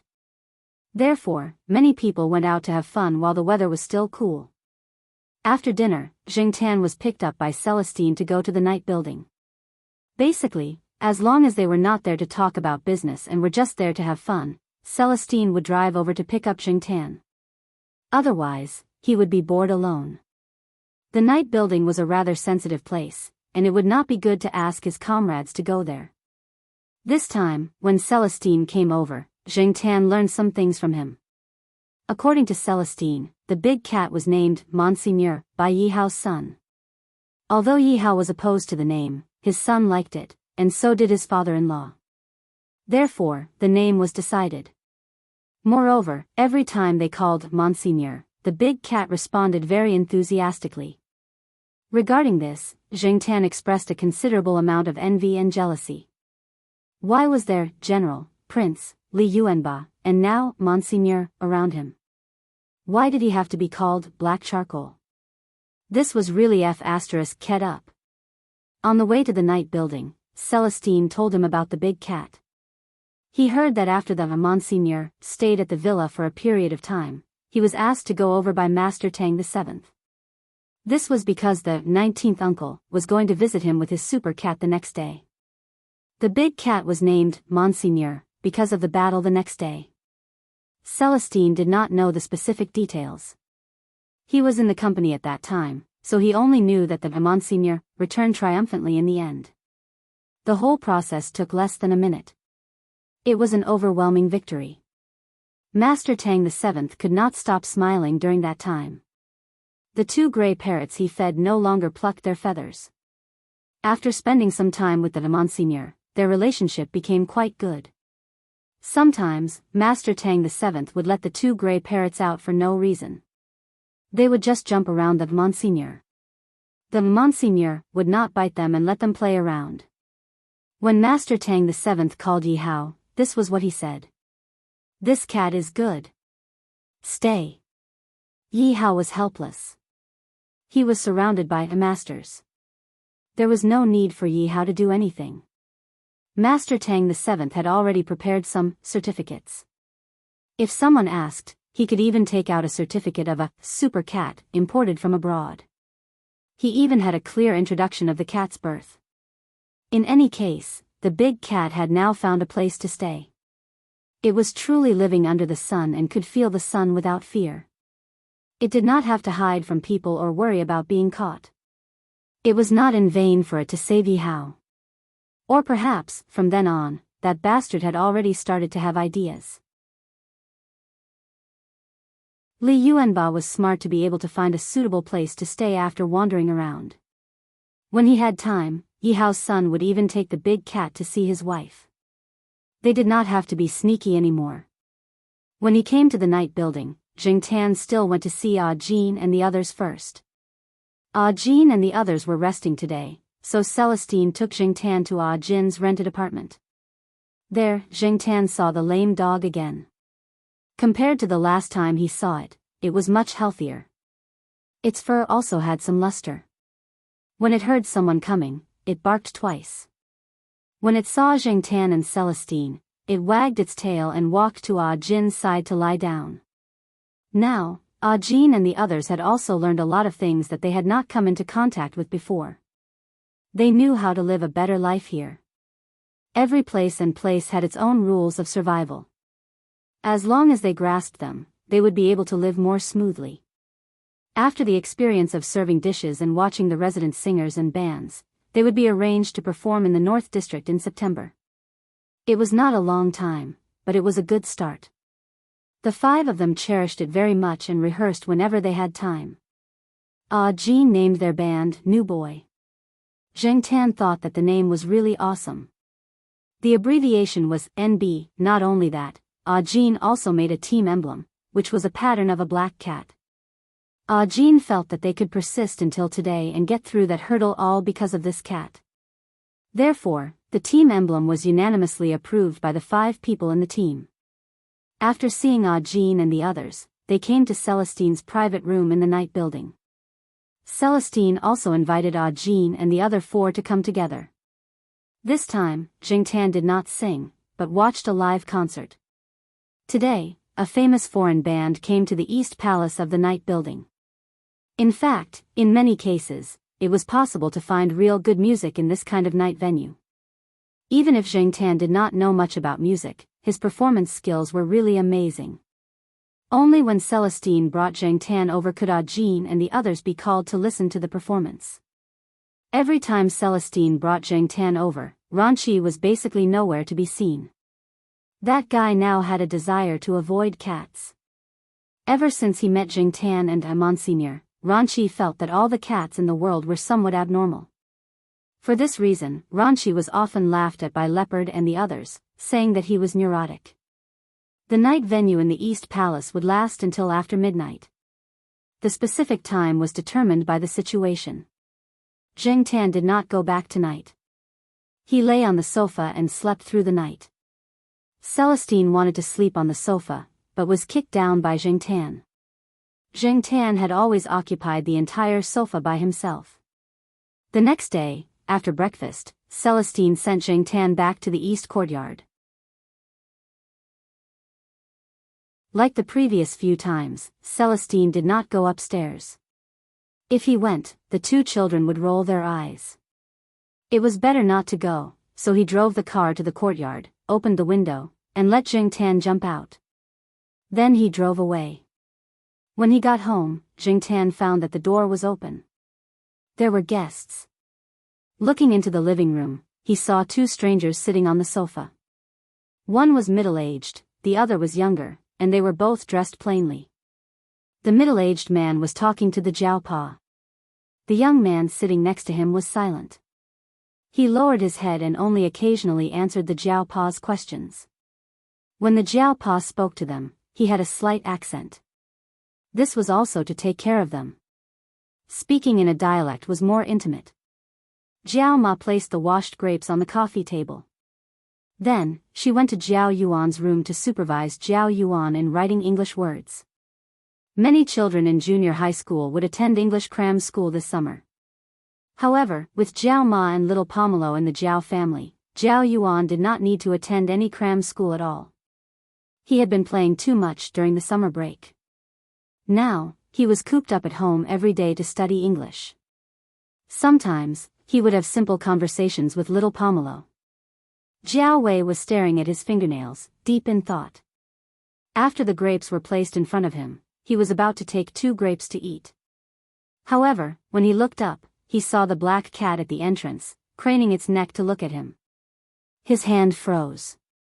The Jiaopa noticed Jiao Wei's abnormality and followed his gaze to the door. Black charcoal, you're back, the Jiaopa said. Zheng Tan wagged its tail slowly and walked directly to little Pomelo's room. Since there were grapes here, little Pomelo must have grapes too. My cat is called Black Charcoal. Someone took him out to play last night. He just came back. The Jiaopa introduced him to them. Zheng Tan was in little Pomelo's room, eating grapes while listening to the conversation in the living room. Although it was difficult to understand because of the dialect, he could roughly understand the conversation. The two men were from Jiaopa's hometown. Although their surnames were Jiao, they were not directly related to Jiaopa. Most of the people living in their hometown had the same surname. The middle-aged man had a good relationship with Jiaopa when he was young.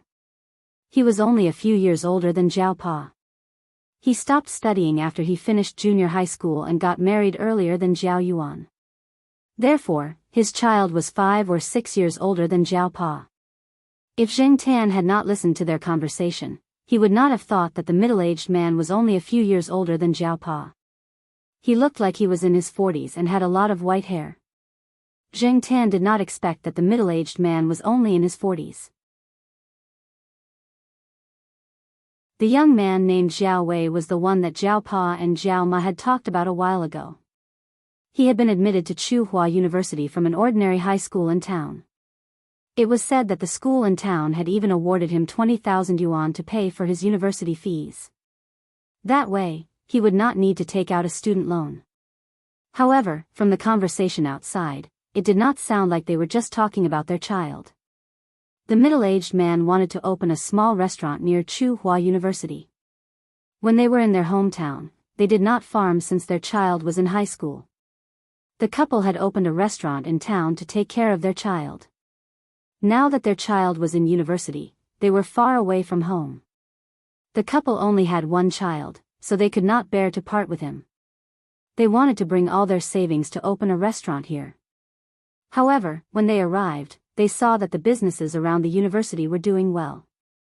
It was not easy to open a restaurant. Now, they could only ask Jiaopa. After all, Jiaopa was more familiar with this area. Jiaopa agreed. He wanted to find out about the surrounding area first before telling them. At noon, the father and son left after having lunch. They rented a private apartment near the side door. It was the place that Zheng Tan knew was not very safe. However, it was fine as long as they did not go out at night. After all, the rent was low. The father and son rented a small single room and paid for 1 month's rent. At this time, not many people came to rent a room. But in a week's time, there will be a lot of people. When school starts, most of the people are parents accompanying their children to university. All kinds of hotels, hostels, and private apartments are full, and the rent will increase.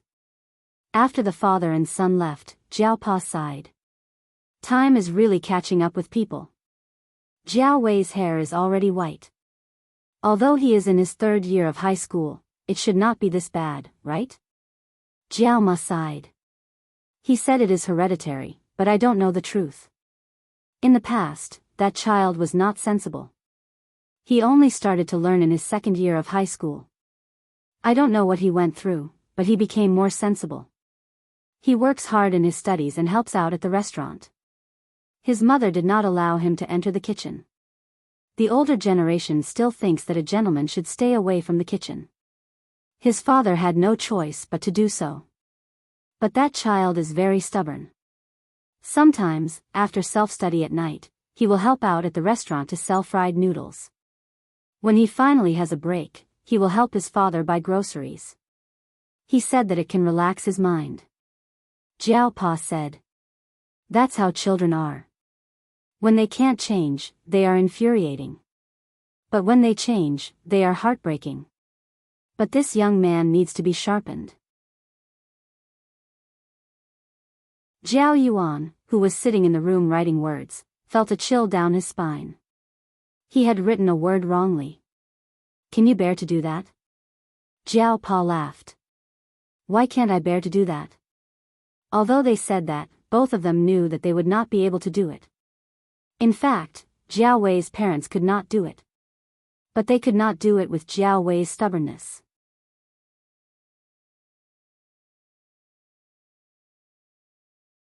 Chapter 97. For the next few days, Jiao Pa had been asking around about the shops and businesses outside. He had not paid attention to this before, but now, he had to ask.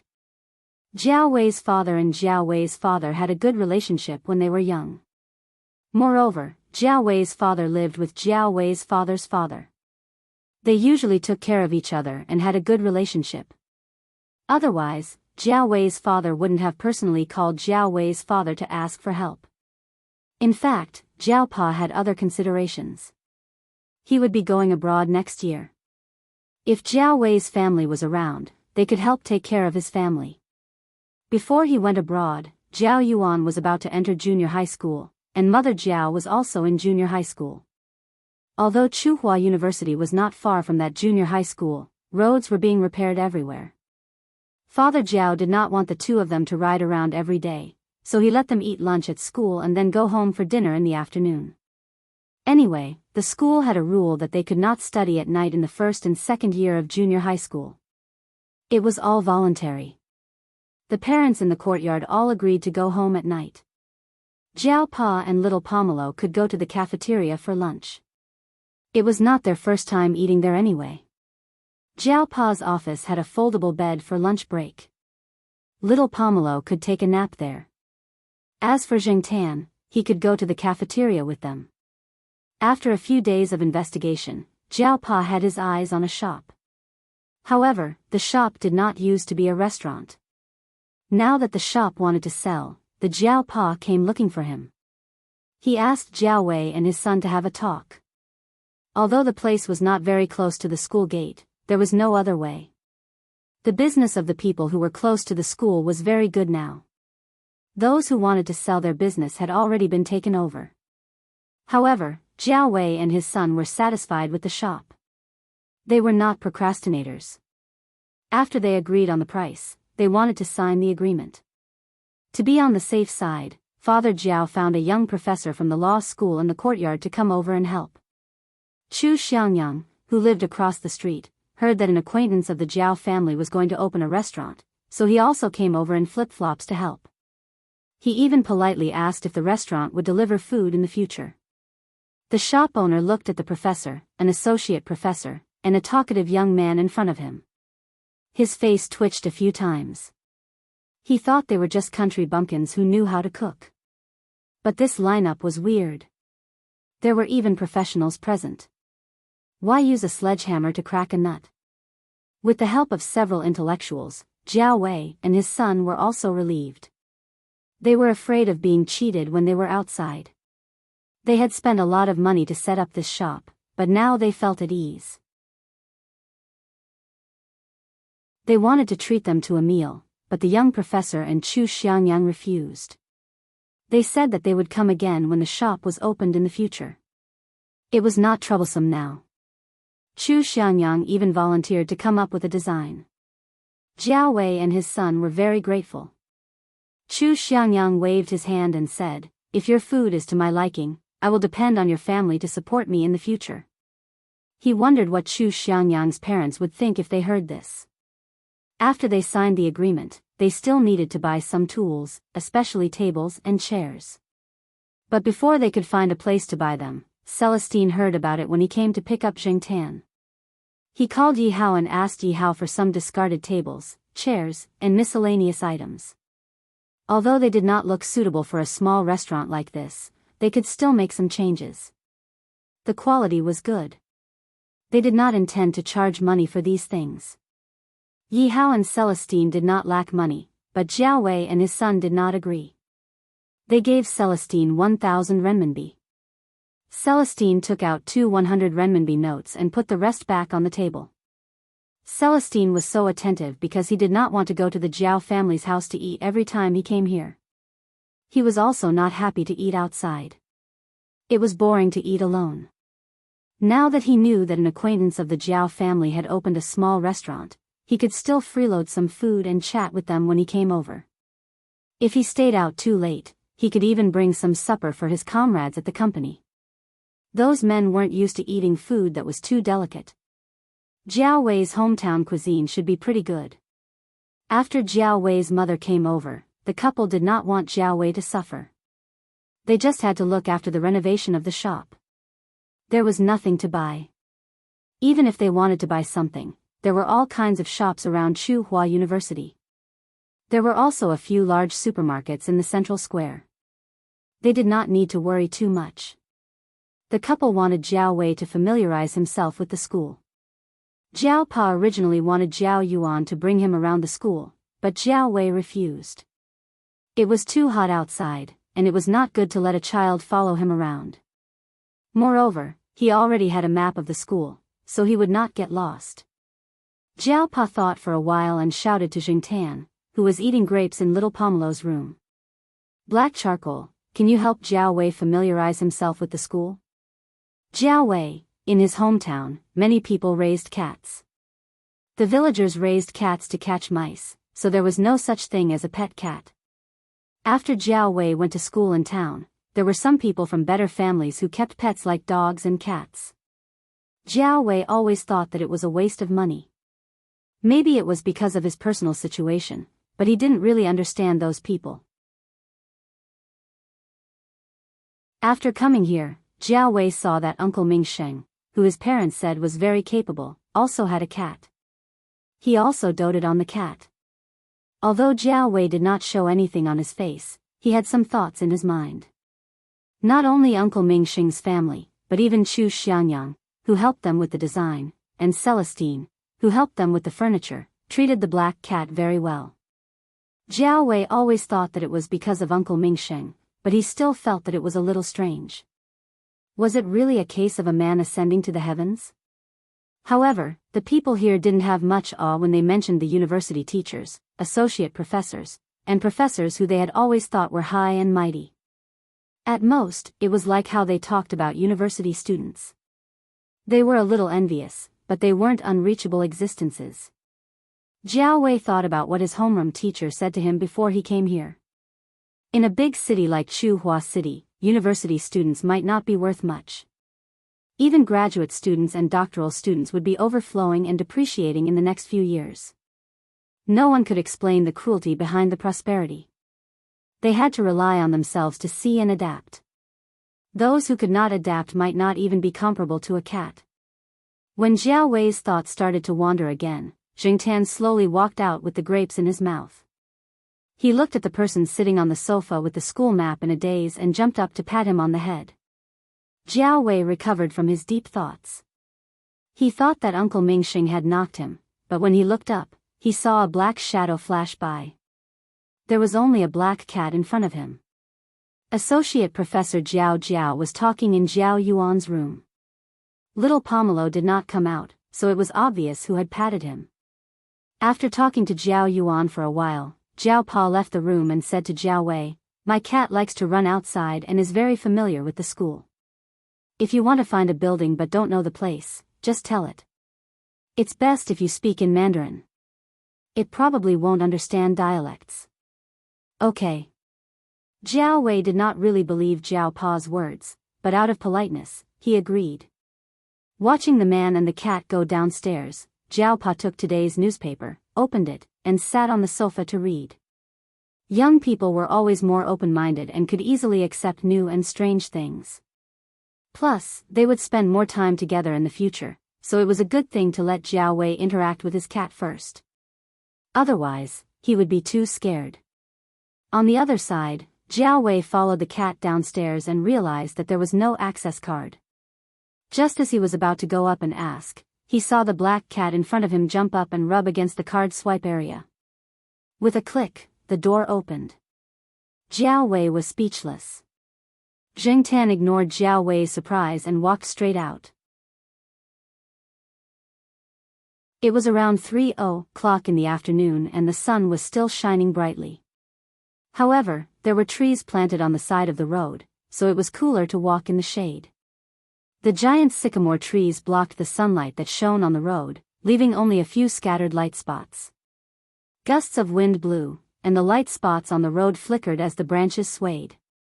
Jiao Wei looked at the road in front of him and took a deep breath. Just this road alone was many times higher than their school principal. How high could they fly? They had to fly to find out. Sure enough. Jing Tan was not in the mood to observe what the man behind him was thinking. He was now thinking about which road to take without being burned by the sun. He heard that black absorbed heat. On the sidewalk, the cat walked in front and the man followed behind. Neither of them had decided on their destination. Jing Tan looked at the road with shade and walked in that direction. When there was no shade, he suddenly realized that he had arrived at the student dormitory. The student dormitory was divided into several areas. The undergraduate students and graduate students were separated. There was a new area at the back, probably for the freshmen. It was the land near the remote forest. The dormitory had been completed and would be ready for use in September. Jing Tan was now in the graduate student dormitory area. Jing Tan moved his ears and suddenly heard a familiar sound. Ignoring Jiao Wei, Jing Tan climbed up a large sycamore tree and looked for the dormitory where the sound came from. When he was close to the third floor, Jing Tan found the source of the sound. It was a dormitory on the third floor. The windows were all open in summer, and because of the orientation, there was no sunlight shining in at this time. In Tsinghua University, other than the international students' dormitory, the other dormitories did not have air conditioning installed. It was said that air conditioning would be installed in the doctoral dormitory by the end of this year. As for when it would be the turn of the master's and undergraduate students, it was unknown. The most annoying thing was that there was King electricity restriction. High-power appliances could not be used. They could not use little sun in winter, and they could not rent air conditioners in summer. After the students protested, the restriction on electricity in the master's dormitory would be lifted within 2 years. As for the undergraduate students, they could only continue to endure. The weather in Tsinghua City was so hot that people wanted to die from the heat.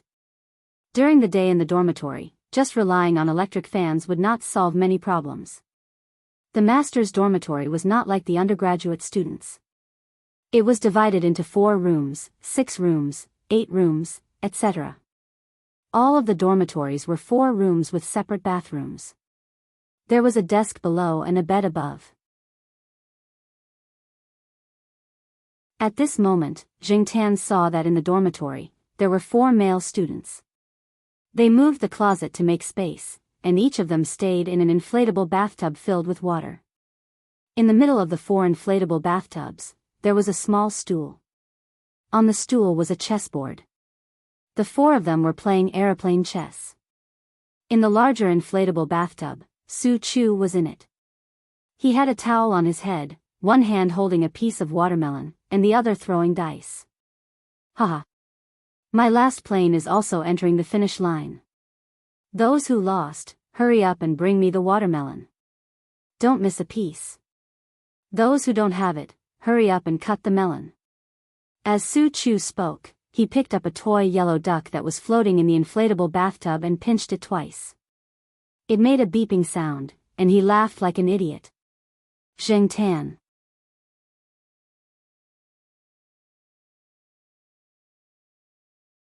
Chapter 98. When Jing Tan came down from the tree, Jiao Wei looked at him strangely. He probably didn't understand why Jing Tan would suddenly climb up a tree and look into the dorm. Jing Tan wagged his tail. He didn't care what Jiao Wei thought. After looking at him, he lay down and yawned. There was no shade further ahead. Many of the dorms were built later, so the greenery around them wasn't as good as the old dorms. Most of the trees were small camphor trees. The sycamore trees weren't very tall either. Even if they were tall, they weren't luxuriant enough to block the sun. Also, Jiao Pa only asked Jing Tan to lead the way. As for where to go, the choice was still up to Jiao Wei. However, that guy didn't say anything for a long time, so Jing Tan was more casual. After walking for so long, it was time to take a break. Jiao Wei saw that the cat didn't continue walking. He wiped the sweat off his forehead. It wouldn't hurt to rest for a while. There was an on-campus supermarket downstairs. After walking for so long, he was a bit thirsty. Jiao Wei folded the campus map in his hand and walked towards the supermarket. After 2 steps, he stopped and looked back. He was hesitating if he should say something to the cat and ask it to stay where it was. But before he could say anything, he saw the cat running towards the supermarket. Jingtan saw Jiao Wei walking towards the supermarket and knew what he was going to do, so he rushed over. He was a bit thirsty too. Besides, he didn't lead the way for nothing. He had to get something in return. Since the cat ran towards the supermarket, Jiao Wei had no choice but to follow it. At this time, there weren't many students in the supermarket. There were only a few waitresses chatting there. A few student couples were sitting at the milk tea stall, enjoying the air conditioning. There was no sign at the entrance that said pets were not allowed. Jiao Wei didn't know if he would be scolded if he brought the cat in, but it wasn't up to him to decide. The cat had already entered the supermarket.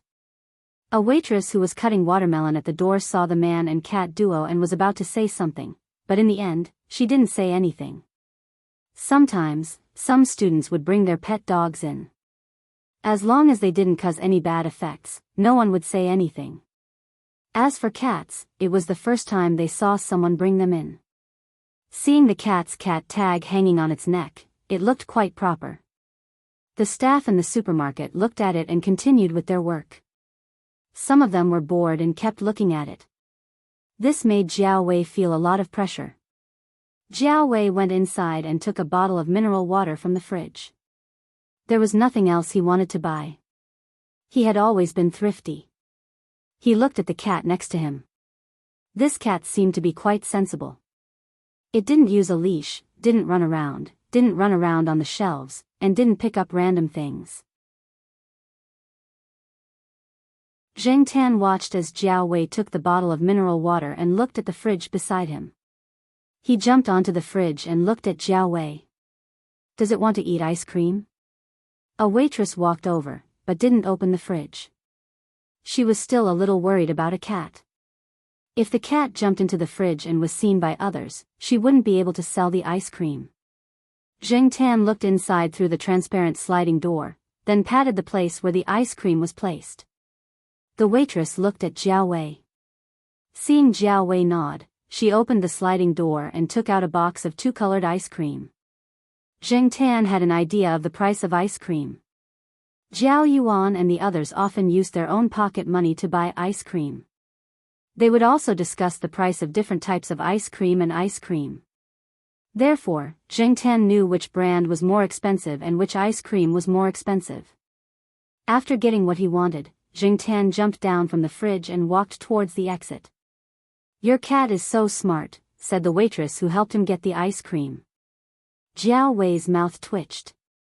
At this moment, he realized that something was wrong. He bought a 1 yuan bottle of mineral water for himself, but bought a 2 yuan ice cream for his cat. He didn't expect himself to do such a stupid thing. After leaving the supermarket, Jiao Wei found a place with a stone bench under the shade of a tree and sat down. He put the ice cream on the stone table, but didn't open the lid. He just wanted to see what the cat was going to do. Zheng Tan didn't care. It held the ice cream box, then bit the sealed lid and pulled it back. After opening it, it didn't use a spoon. It just licked it with its tongue. Cats had soft thorns on their tongues. Some of the thorns could be scraped off by licking. Jiao Wei choked. No wonder it was the associate professor's cat. Its IQ was really different. But, would the cat have diarrhea after eating ice cream? I should tell Uncle Ming Sheng and the others when I go back. Opening the campus map, Jiao Wei could find the undergraduate dormitory area. It wasn't far from here. Every dormitory was marked with a building number, so it wasn't hard to find. When the semester started, he just had to find out which building he would be assigned to. Tsinghua University was really big. It was far beyond Jiao Wei's imagination. In the past, he had only heard about the university from others. Only after experiencing it for himself did he feel that it was more real and stronger. After resting for a while, Jiao Wei tried to say a few words to Jingtan with an awkward accent. Jingtan followed Jiao Wei's instructions and took him to see the buildings and teaching areas. On the way back, Jingtan took Jiao Wei to some small paths. When they passed by Old Man Land's small flower garden, the big iron gate of the flower garden was open. Jingtan stuck his head in and looked inside. Old Man Lan was wearing a straw hat and busying himself. Old Man Lan was about to get up and drink some water, but when he looked up, he saw Jingtan sticking his head in the door. The black fur on his body was too eye-catching. "What are you looking at, little bastard?" Jingtan tugged at her ears. What kind of professor was this? She kept calling him little bastard and little bastard. He turned his head and looked at Jiao Wei behind him. As expected, Jiao Wei looked very awkward. In fact, Old Man Lan was only a little more open with people he was familiar with. He was more formal with students and people he was not familiar with. Jingtan walked 2 steps inside and saw Jiao Wei still standing outside the door. He looked at him and wagged his tail, indicating for him to follow. Old Man Lan thought Jingtan had come out for a walk again. When he saw this, he asked, "Who's outside?" Jiao Wei braced himself and walked in. He looked in the direction of the voice. "Hello, sorry to disturb you." Old Man Lan frowned. "Who are you?" Jiao Wei walked over and explained his background and his relationship with Jiao Pa. Jiao Wei didn't meet Old Man Lan on the 3rd floor when they went to the Jiao family's place. So, this was the first time they met. "Oh, a guest from the Jiao family. You're early. It's not time for registration yet." Old Man Lan said and took out a straw fruit platter. "I just washed horse milk." "It's okay, I brought water, just eat it." Old Man Lan glared at him. Then, he plucked a few fruits and handed them to Jingtan. "Jiao Wei. Why was cats treated better than humans?" Jiao Wei sat down on a small stool. He ate 2 fruits and stopped. He was a little restrained. But then, he gradually relaxed a little as Old Man Lan asked him questions. He didn't interact much with others before. One reason was because he was nervous in a completely unfamiliar environment. The other reason was because of his dialect. No matter how ambitious he was when he left the small town, it was his first time traveling so far away. It was his first time coming to such a big city. It was his first time being surrounded by people who didn't speak the dialect of his hometown. There was no sense of familiarity. When he got off the train, he still felt a little inferior. Moreover, when he asked for directions, when people heard his accent, they looked at him differently. However, the old man in front of him also spoke with a dialect accent. Although everyone's dialect was different, it still reduced Jiao Wei's nervousness by a lot. Having taught for so many years and taught countless students, Old Man Lan understood the psychology of these new students. "Talk more. You'll get used to it. There are plenty of students like you. Who would dare to look down on others?" Teachers who taught middle school had to take a Mandarin test, but those who taught universities didn't have such a rule. Many old professors had bad accents, but no one dared to laugh at them. They still respected them. Both spoke in dialects, but one was an ordinary student, and the other was an old professor. The treatment was completely different. Jingtan was lying on the side, listening to Old Man Lan scolding Jiao Wei with half-truths and half-lies. He ate the fruits in the plate. When Old Man Lan finished speaking, he realized that the milk in the plate had been reduced by half. "Foodie." Old Man Lan rolled up the newspaper beside him and knocked Jingtan's head. Then, he said to Jiao Wei, "Young man, you're strong enough. Come, give me a hand. Move the flower pot. Hey, be careful.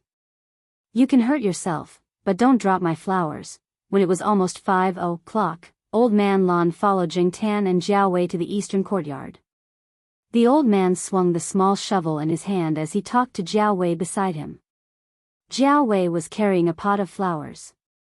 It wasn't heavy, so it was easy for him to carry it. The conversation with the old man wasn't as boring as before. Zheng Tan wasn't interested in listening to their conversation. He wanted to go back quickly, but he felt that it wasn't right. He could only walk and stop. At the same time, he complained that the two were walking too slowly. Along the way, they met a few acquaintances from the courtyard who were heading to the school's swimming pool. They greeted Zheng Tan, Old Man Lan, and asked about Jiao Wei. Old Man Lan only said that he was a temporary helper. Jiao Wei was quite surprised. When he first saw the old man, he thought that he was just a gardener. He saw that the old man was dressed quite plainly, similar to the white singlet that he often wore at home. Now, he realized that the old man beside him was also a big shot. What puzzled him the most was the cat. It was normal for people to greet Professor Lan, but why did they also call the cat? Does everyone know black charcoal? Jiao Wei asked the question in his heart. It? Old Man Lan smiled. It's the tyrant of the Eastern District. Who in our courtyard doesn't know it? I heard that a while ago, it brought the cats from the courtyard and fought with the cats from the Western District. Now, the cats from the Western District don't dare to come to our courtyard. This was actually a false accusation against Zheng Tan. At that time, it was the cats from the Western District who started the fight. That evening, he was playing with Depang, Huang, and the others in the courtyard. The cats from the Western District came over and were quite fierce. One even climbed over the balcony to steal Depang's food. Wasn't that asking for trouble? Although he knew that the cats from both sides would fight, he didn't expect them to be so bold as to come to his door. Even the castrated Huang was unhappy. That day, they directly beat up the cats from the Western District, and then drove them all the way back to their nest in the Western District. In fact, the cats from the Western District should be glad. That day, the dogs from the courtyard were taken out for a walk, and General wasn't at home. Otherwise, they would have ended up worse. However, it was better for the cats to solve their own problems.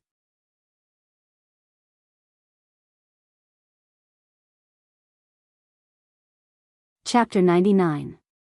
It was the end of August and the beginning of September. The campus was very lively. Parents of new students were everywhere. They were taking pictures of many iconic buildings in Tsinghua University. When Zheng Tan went out for a walk, he saw some parents who were smiling and saying goodbye to their children at the entrance of the dormitory. They were about to leave to catch the train home, but they started to cry after walking a short distance. Some of the aunties cried so much that their makeup was ruined. Jiao Pa said that many parents did not send their children to school because they were afraid that they would miss them. Although those parents did not come, they would also cry for a long time in their hometown after sending their children to the train. Zheng Tan did not understand. At least, he had not experienced it himself. When he was in university, he went to school with a few bad friends. The school was not far from where he lived. Moreover, he had a cold relationship with his parents. He did not feel that way at all. As a father, he did not understand the reluctance to part with his children when they grew up. It was a strange feeling. On the Jiao family side, Jiao Yuan was brought by Jiao Ma to the junior high school with a few other parents. They did not have to look at the class list like the other students because they already knew which class they were in and which class they were in. With the help of a few special parents, the children in the courtyard were all in the same class. They were afraid that they would be bullied there. The children in the junior high school were immature and impulsive. No one knew if there would be a fight, so it was better for them to stick together. Moreover, if there were any problems, the parents would know in advance so that they could ride home with each other. Jiao Yuan and the others were very happy about this. At noon, they stayed at school for lunch. Jiao Ma was busy at school. Now that she had to take care of Jiao Yuan, she did not go home at noon. She took the other children to eat in the staff cafeteria. Compared to the student cafeteria, the food in the staff cafeteria was slightly better. As little Pomelo had skipped a grade, she was in the 4th grade when school started. She knew some of her classmates, such as Yulisha and Xie Xian, who lived in the West District's family compound.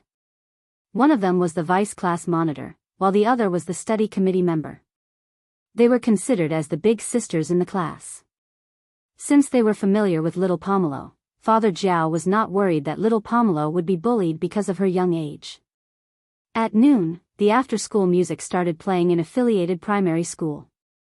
Jiao Wei stood at the entrance of the affiliated primary school and looked at the children running out.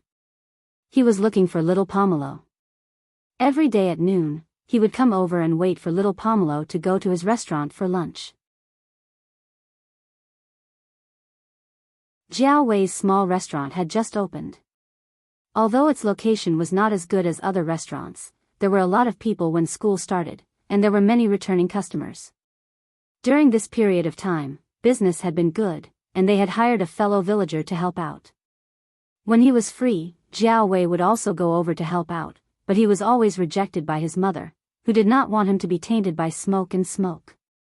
Originally, Jiao Pa and little Pomelo wanted to eat in the cafeteria, but Jiao Wei's parents asked them to eat in a restaurant. After school, there would be a lot of people, and the cafeteria would be crowded. Besides, home-cooked food was always more comfortable. Jiao Pa wanted to pay, but Jiao Wei's parents refused. In the end, under Jiao Pa's persuasion, they only accepted a small amount.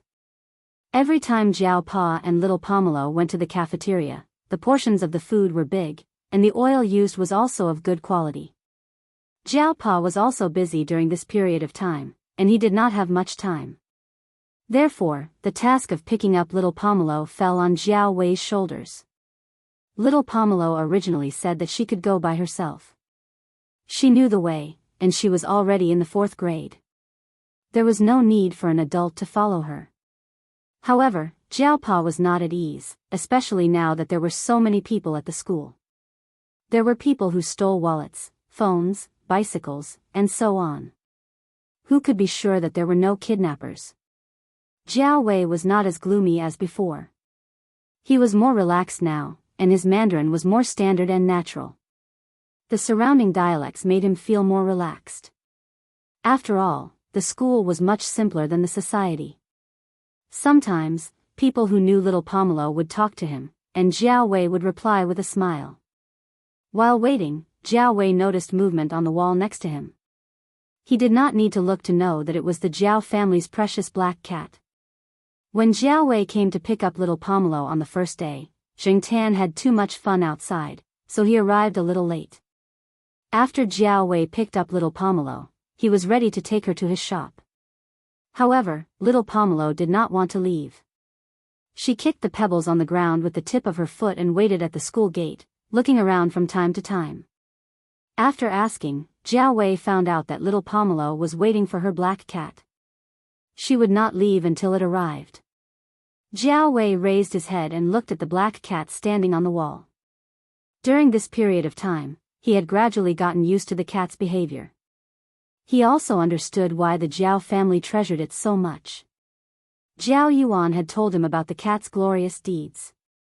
It was hard to imagine that it was a cat that had done all those deeds. However, the Jiao family seemed to treat it like another child. Jiao Wei could not understand this. No matter how smart and considerate it was, wasn't it still a cat? Enchanting could spot little Pomelo among the children at a glance. When he saw little Pomelo, he jumped down from the wall and waited for her to come out before going to Jiao Wei's restaurant to get some food. Jiao Wei's restaurant had a simple shed upstairs. It was built by the original owner and was used to store goods. Now, Jiao Wei's parents had a small room for them to rest and take a nap when there were no customers. There was also a folding square table, similar to the one in Jiao Yuan's room. Jiao Pa and little Pomelo usually ate there. Although it was a little hot, the temperature in September was not as hot as it was in July and August. It was fine to plug in an electric fan with a wire. Jiao Wei's family had gotten used to the way the Jiao Pa treated Enchanting. Therefore, when they gave the cat food, they treated it the same way they treated humans. Jiao Ma bought a bowl for Enchanting and put it there. Today, the Jiao Pa was not free at noon. Xin and the others had already brought lunch for him, so he did not come over to eat. After little Pomelo finished her lunch, Jiao Wei drove her home. At noon, he would stay with the Jiao family for a nap. Then he would go to class in the afternoon and drive little Pomelo to school. When he went back, he brought a takeout. It was the lunch that Chu Xiangyang had ordered. Just as he walked a few steps into the courtyard, a private car drove in. Jiao Wei looked at it and saw 4 laps. Rich people. Unexpectedly, the car stopped next to them. The car window opened, and a familiar face appeared in front of Jingtan. Pomelo, black charcoal. Little Pomelo looked at the man and grinned. She had a good impression of Fang Xiaokong. She knew that this man was the one who had brought black charcoal home. Therefore, every time she saw Fang Xiaokong, she would smile. Zheng Tan was still the same. He did not react when he saw the man. Who is this? Fang Xiaokong looked at Jiao Wei. After Jiao Wei introduced himself, Fang Xiaokong said, "That's good. Help me move the things later." After Fang Xiaokong parked the car, Zheng Tan went over to see what Fang Xiaokong was carrying. After getting out of the car, Fang Xiaokong lifted little Pomelo up and hugged her.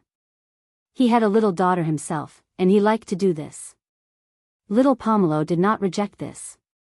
After hugging little Pomelo, Fang Xiaokong lifted Zheng Tan, who was about to jump into the car to see what was going on. Zheng Tan stepped on his face. Fang Xiaokong did not mind. He smiled and put Zheng Tan down. "You seem to be heavier." Jiao Wei, who was standing next to them, twitched his face. Of course, this cat was a glutton. How could it not be heavy? It ate a big bowl of food every meal. Fang Xiaokong did not say anything else. He opened the car door. There were 2 big cardboard boxes in the back seat.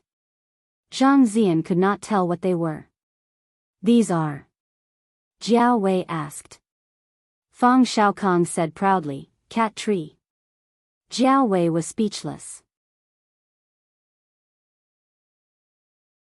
Little Pomelo helped carry Chu Xiangyang's lunch. Jiao Wei and Fang Xiaokong each carried a cardboard box. Jiao Wei did not know what to say. Cat tree, cats again. 2 big cardboard boxes. They were quite heavy. They carried the boxes to the 5th floor.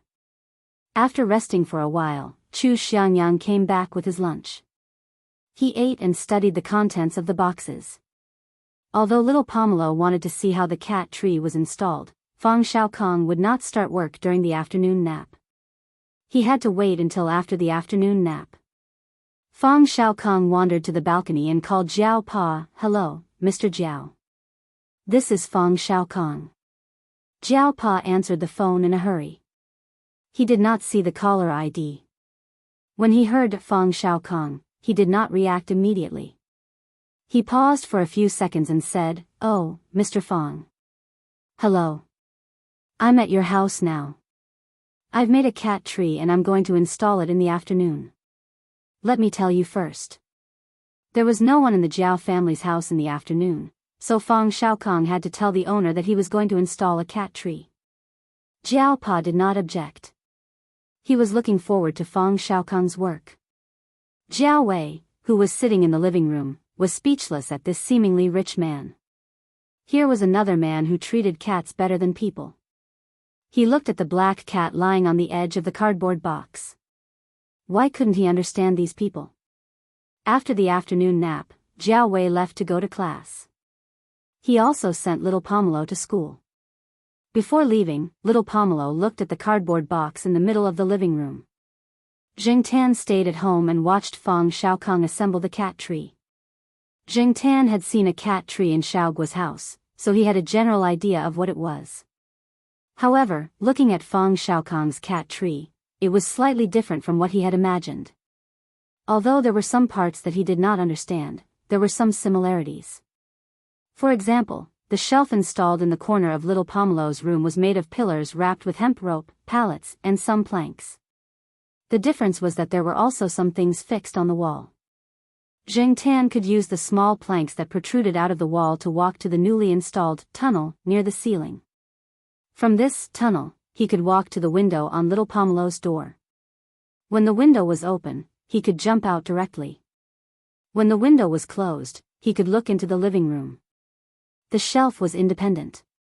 If he felt that it was not suitable to put it here, he could move it to another place in the house. The flannelette on the shelf could be changed and washed, so there was no need to worry about the bacteria growing if it was too dirty. Except for the walkway near the ceiling and the steps on the wall, most of the other connecting pillars were easy to disassemble and were nail-free. Even without nails, the entire shelf was stable and could be manually disassembled without tools. The space in the Jiao family was too small. Fang Xiaokong could not create the ideal effect, so he could only make do with it. He also wanted to install some in the living room, but after all, it was not his own home, and the space here was too small. After thinking about it, Fang Xiaokong gave up. He would leave the rest of the materials for when the Jiao family wanted to install it. Regardless of make do or not, the Jiao family was quite satisfied with the cat tree.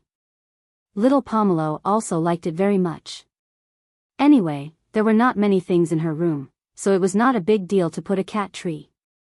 Moreover, the remaining space was reasonably used during the assembly, so it looked similar to the previous one. It had to be said that Fang Xiaokong did put a lot of thought into this cat tree.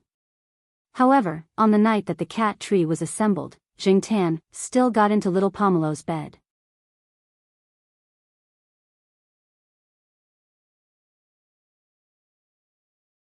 Chapter 100. Fang Xiaokong was also a busy man. After the Jiao family finished installing the cat tree, Jingtan didn't see him again. The next day, Fang Xiaokong took the time to call and ask about the use of the car. Father Jiao only said, "It's pretty good. Charcoal often stays on it during the day when he's at home."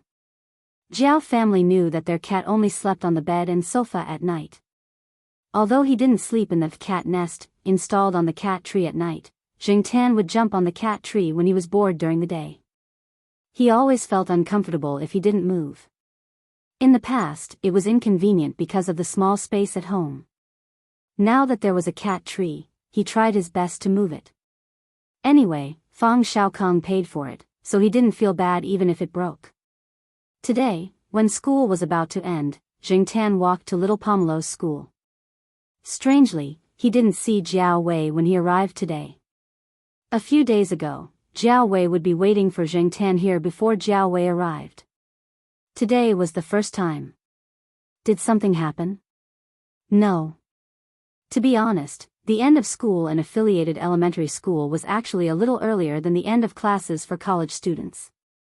At first, Jingtan saw Jiao Wei come early, so he thought that Jiao Wei didn't have classes in the morning. However, it seemed that Jiao Wei was always like this, except for today. Jingtan lowered his head and pondered. It seemed that he had forgotten something. When the music of the end of class sounded, hurried footsteps approached. Phew, I made it. Jingtan looked sideways. Jiao Wei was wearing a military training uniform. He stood there panting with his hands on his waist. He had just run over, and his face was covered in sweat. Military training. So that's what it was about. Jingtan had almost forgotten about it. The freshmen of Tsinghua University started school a little later. They only started to register when the second and third year classes started. The military training would also be delayed for a period of time. Whether it was Exian or Su Chu, they did not have any military training when they started school. Jingtan had forgotten about it. Now that he remembered, new graduate students did not have military training, but undergraduate students did. The military training had not even started. What kind of class was Jiao Wei attending? That night, when Jiao Pa told Jingtan about it, he found out that freshman classes hadn't started yet. On the other hand, Jiao Wei had been skipping second-year classes. Anyway, once they entered the classroom, the teachers wouldn't know everyone, so they wouldn't check. At the same time, they weren't very unwilling to let those who came to join them. Some teachers especially liked those who came to join them. In Jiao Wei's opinion, Tsinghua University was a good school. Many of the teachers were famous professors. However, it was a huge loss for him to join their classes. Furthermore, it was free to join their classes. Jiao Wei felt that he was taking advantage of them. That was why he was very active. If he didn't have any textbooks, he would borrow them from the library. Many of the freshmen had not completed their application, so Jiao Pa lent him his library card. The books that he was using previously were all borrowed from the library. At noon, when they went to Jiao Wei's restaurant for lunch, they saw some students in military training uniforms everywhere in the small food stores near the school gate. Now, when people saw those in military training uniforms, they knew that they were freshmen. Jiao Wei's parents were heartbroken. However, they were happy to see their son wearing the military training uniform. They said that they would borrow someone's camera to take a few photos as a souvenir. Jiao Wei's father also asked Jiao Wei about the location of the military training. He said that he would go and take a look when he was free. The military training lasted from morning to night. It would last until the holidays. There was plenty of time.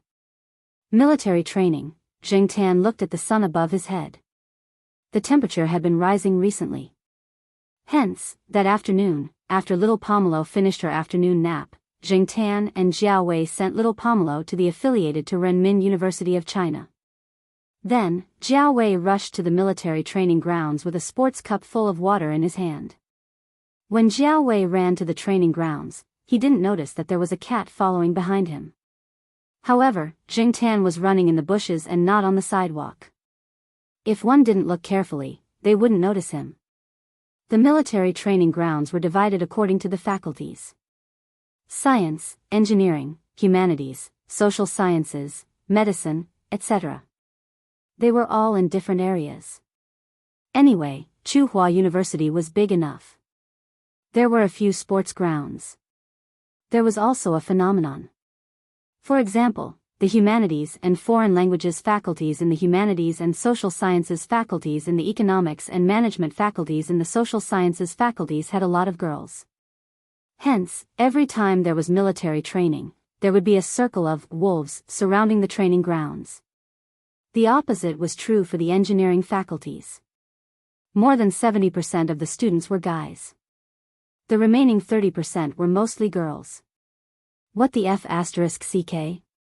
This was the common thought of all the guys in the engineering faculties.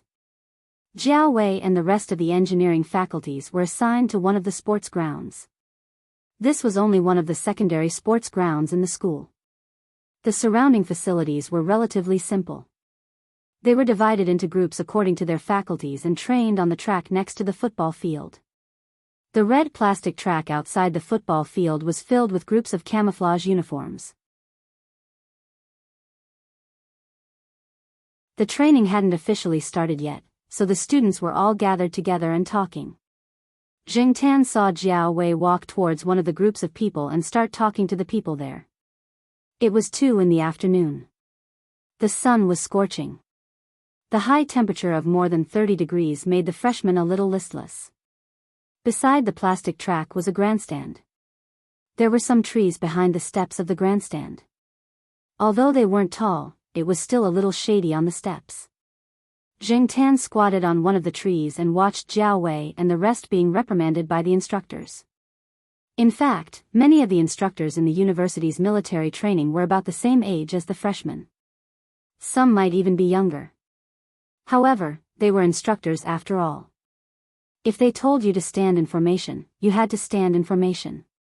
If they told you to stand in formation, you had to stand in formation obediently. Jing Tan enjoyed watching from the tree. He stayed in the shade and there was wind blowing from time to time. It was quite comfortable. However, the people in the military training couldn't take it. Some of them even got heatstroke and had to be helped to the side to rest. However, compared to the people in the humanities department, there were more men here. Their physical fitness was slightly better. If they got heatstroke easily, they would be called sissy or delicate. Therefore, they had to hold it in. Even if it was uncomfortable, they had to endure it. Even if there weren't many girls here, there were still some. They didn't want to give others a bad impression before school officially started. Jiao Wei hadn't noticed Jing Tan at first. It was only during the break that he saw him. He looked up and saw a familiar-looking black cat lying on a tree not far away. Everyone just thought it was interesting for a moment. After that, they didn't take it to heart. Who hadn't seen a cat before? There was nothing to be surprised about. However, Jiao Wei was different. He had a feeling that the black cat was up to something. The next day, Jiao Wei's premonition came true. The 4 cats squatted side by side on the top step. There was shade there and they could look down on the students in the military training. Jiao Wei's eyelids twitched. The 4 cats that he often saw in the courtyard were all here. They were indeed working together. However, because there were instructors watching from the side, Jiao Wei couldn't keep staring at them. When they were standing in military posture, they couldn't look sideways. Otherwise, they would be punished. The beginning of the military training was basically standing in military posture and marching. Compared to the later stages, it was easier. It was just that standing in military posture was a little uncomfortable. One stand could last for more than 15 minutes, and they couldn't wipe their sweat off. Depang seemed to especially like watching this. It didn't look as lazy as it usually did when it was watching the people in training. Sheriff didn't care. It did whatever the other 3 cats did. As for Huang, it had its eyes on a little doll hanging on the string of a water cup. The students in the military training, including their instructors, all placed the cups neatly on the steps. Some of them even wrote their names on them, afraid that someone would take the wrong one. The 4 cats were squatting side by side. Huang had been staring at the cup. Finally, it couldn't help but take 2 tentative steps forward. Seeing that no one came to stop it, it gathered its courage and moved forward. Then it bent its claws and played with the CS doll on the string of the cup. The good thing was that the cup was filled with water, so it wouldn't fall over after being played with twice. 1 paw wasn't enough. It started to play with the CS doll with both front paws. Sheriff saw that it was having fun and went over to join in the fun. Sometimes, cats were like that. They wanted to play with everything they saw. If they couldn't move it, they would go up and rub it, moving everything that could move. Finally, the cup with the CS doll fell over. Keep your knees straight, hang your hands naturally, and stick close to the seam of your pants. On the other side, the little instructor looked at the students who were standing in the military posture and told them what to pay attention to. At the same time, he would randomly choose some students and walk behind them to kick their knees or push the arms of the students that were stuck to the seam of their pants. He wanted to see if they were following the instructions or just doing some superficial work. Instructor. Instructor. A student in the square formation said with a sad face, "My cup," when standing in the military posture, "Don't move casually, don't talk casually, and don't look sideways," the instructor said seriously. Instructor. Instructor. Another person whispered. "Before you speak, you have to call for a report. If you want to move or talk, you have to call for a report first." The instructor still looked serious. Report. Instructor, your cup was pushed over. The instructor was speechless. Looking at the place where the cup was placed, the little instructor saw his cup rolling down the steps. The steps of the viewing platform were higher than normal steps, so every time the cup rolled down a step, it made a dong sound. As for the culprit, the cat that looked like a black police officer was raising one of its front paws, tilting its head, and looking at the cup that was rolling away. Then, its gaze landed on a cup next to it. The mouth of the cup was retracted, and the lid was sharp. It looked quite special. Then, it stretched out its paw and pushed the sharp lid. Dong, gurgle gurgle gurgle, another cup rolled down the steps. There was one more person in the square formation with a constipated face. Zheng Tan turned his head. "This has nothing to do with me." No matter what, the 4 cats were quite happy to see the military training of the students. During the day, Zheng Tan watched them bask in the sun until they were about to collapse. At night, he watched them feed mosquitoes, and when they stood in the military posture, they couldn't even scratch the mosquitoes that bit them. They didn't always stare at the same square formation. Sometimes, they would watch a square formation in the morning, change to another one in the afternoon, and change to another one at night.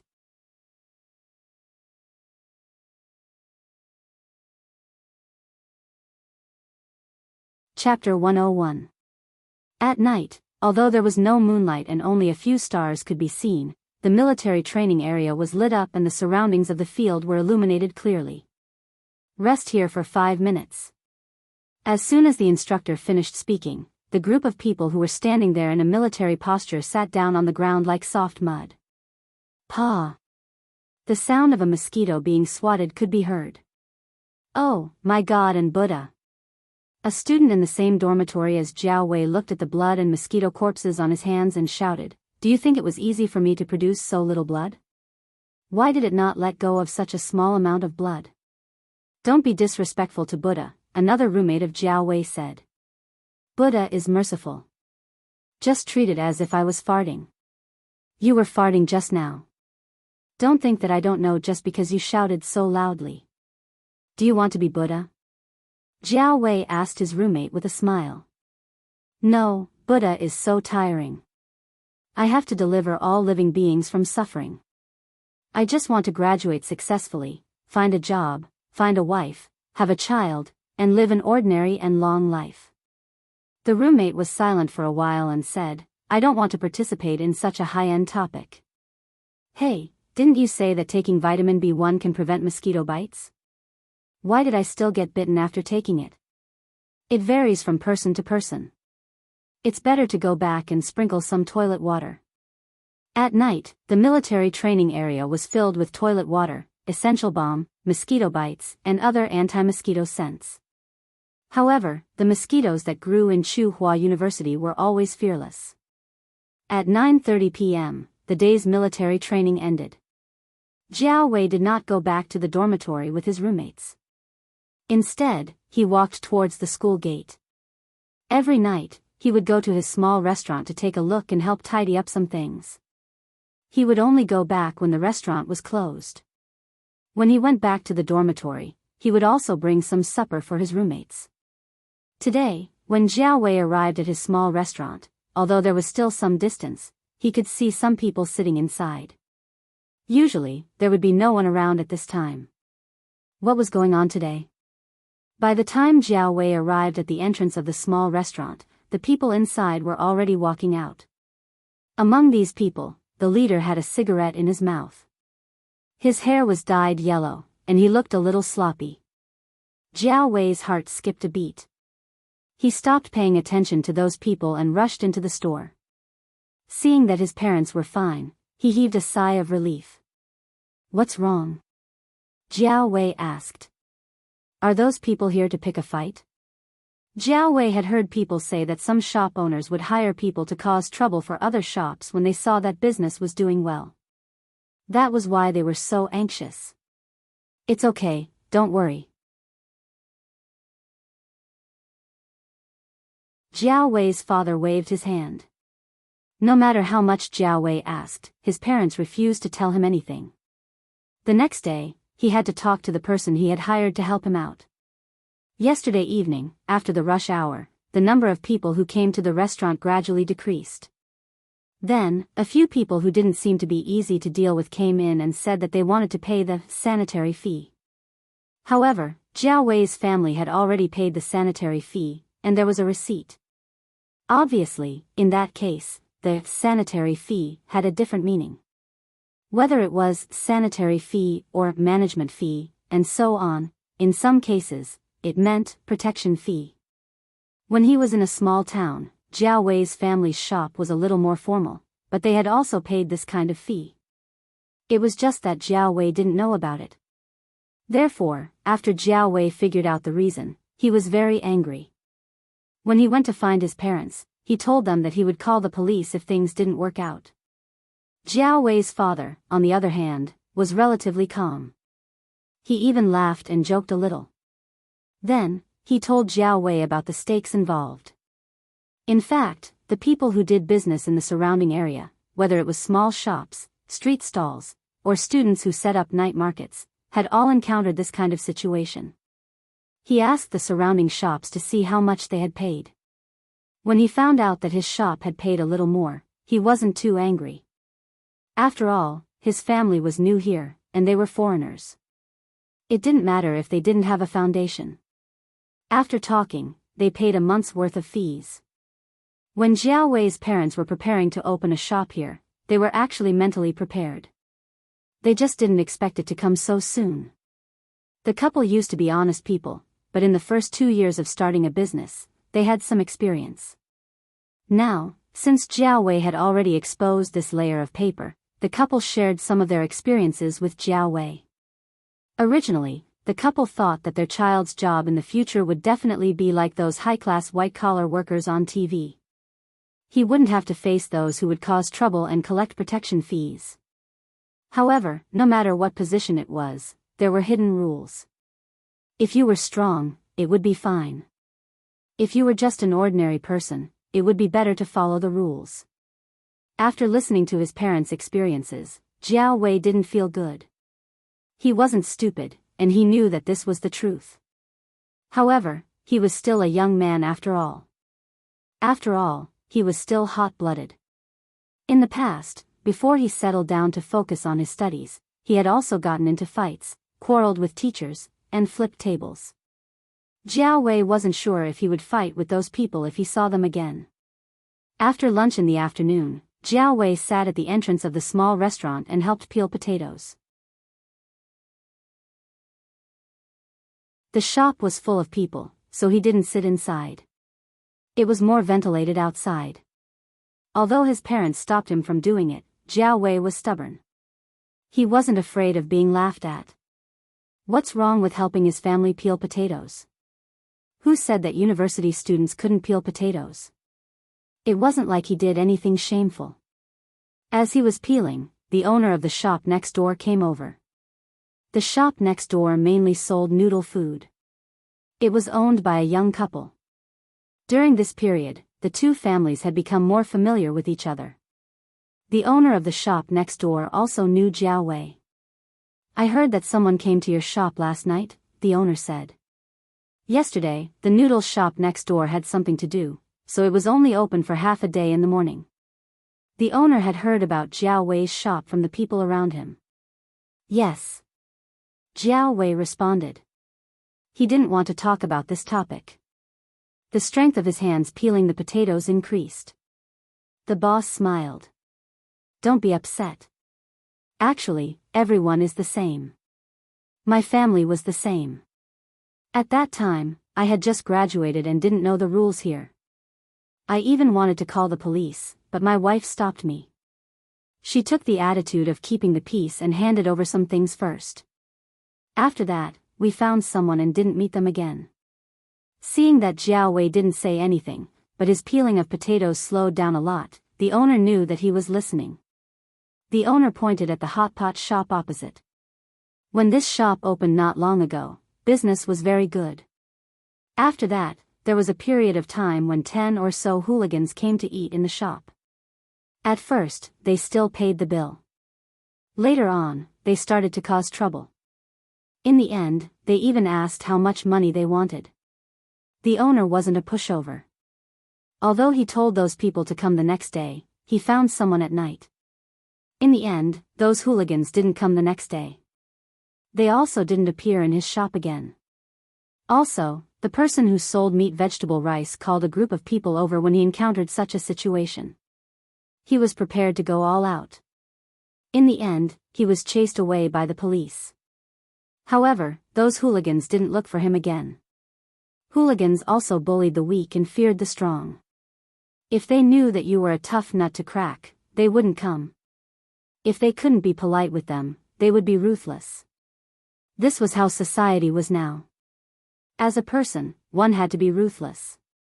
At that time, there was no lack of hooligans who deliberately showed off their tattoos. They even put all kinds of steel pipes and knives in their cars. In the end, they still ended up like that. In the past, there was a period of severe crackdown, and those people disappeared for a long time. Now, they are gradually reappearing.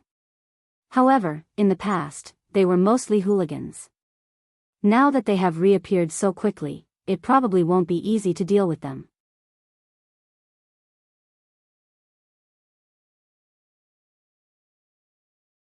I know him, but I'm not familiar with him.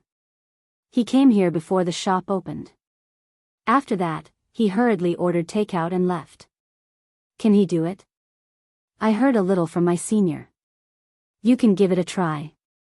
But, if you want to find Celestine, you have to find Uncle Mingsheng. I'm just telling you what I know. As for whether you believe me or not, it's up to you. Okay. Su Chu threw the empty disposable lunchbox into the trash bin and said, if you really want to ask Celestine for help, you don't have to go through my boss. What do you mean? My boss's cat.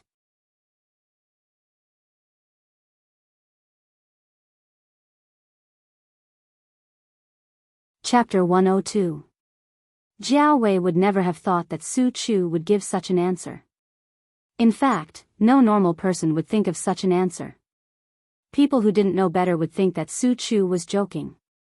After all, it was just a cat. How much could it help? Eat it? Seeing Jiao Wei's expression, Su Chu knew what he was thinking. He scratched his head. Hey, I'm just saying. Believe it or not, it's up to you. Why that cat? Jiao Wei squeezed out this sentence after thinking for a long time. How should I put it? My senior brother, Exian, is definitely more familiar with the boss's family. That's why he knows more about the boss's family.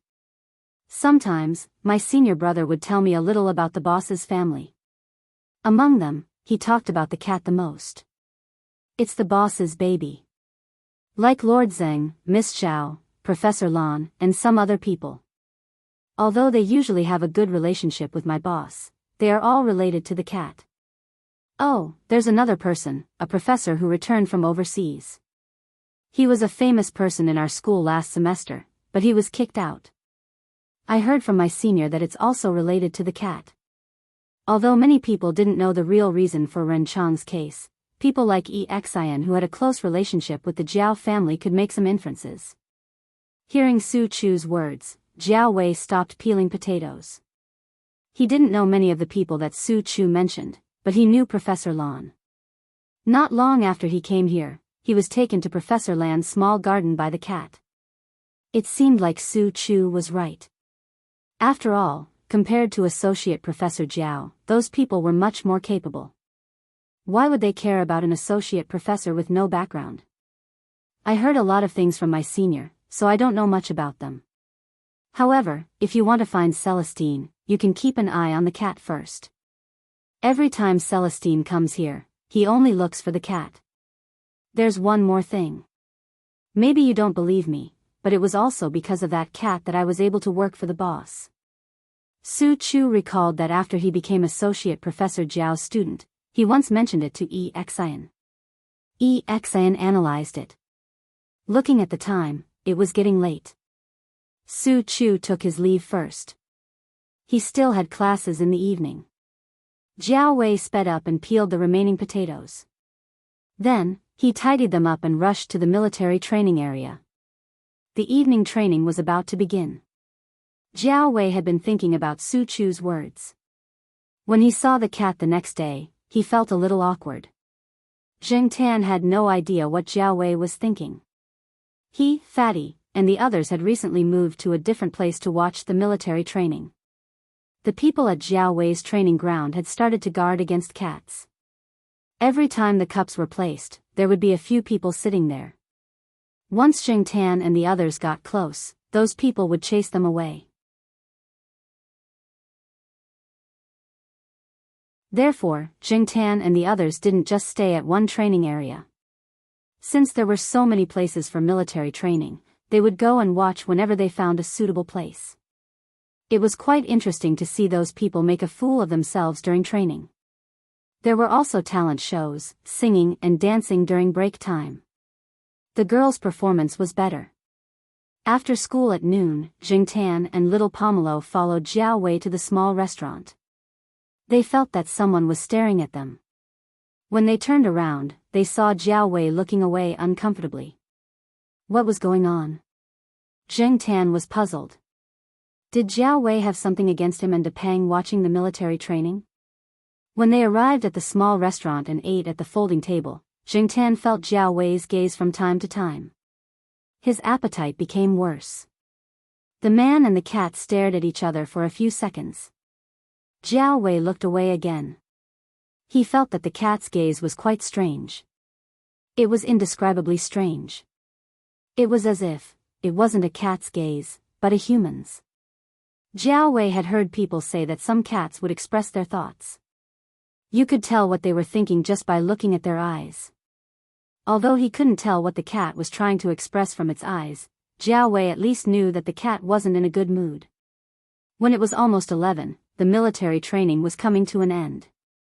The weather wasn't as bad as before. The pretty boys at the beginning of school were now a few shades darker. If you asked the 3rd and 4th year students what was the craziest thing during the military training, it would most likely be taking photos. When they were at their ugliest and darkest in university, the school took a photo of them, and this photo would be recorded in the system. It would appear on their various cards in the next 4 years, such as library cards, level 4 and 6 cards, and so on. At this time, the one-card system hadn't appeared in Tsinghua University yet. Therefore, a lot of the cards were separated. Every time they went to the library to borrow books, the auntie in charge of borrowing books would stare at the tanned faces on their cards and then stare at them for a long time. Especially those who were more concerned about their reputation. They would beat their chests and stomp their feet when they talked about their experiences. When this batch of new students were taking photos, Jingtan was squatting on a tree not far away and listening to the complaints of the students. Yawning, Jingtan gloated for a while. It was said that a white complexion could cover 100 ugliness. Now that most people were tanned, it wasn't possible to find a few good-looking girls.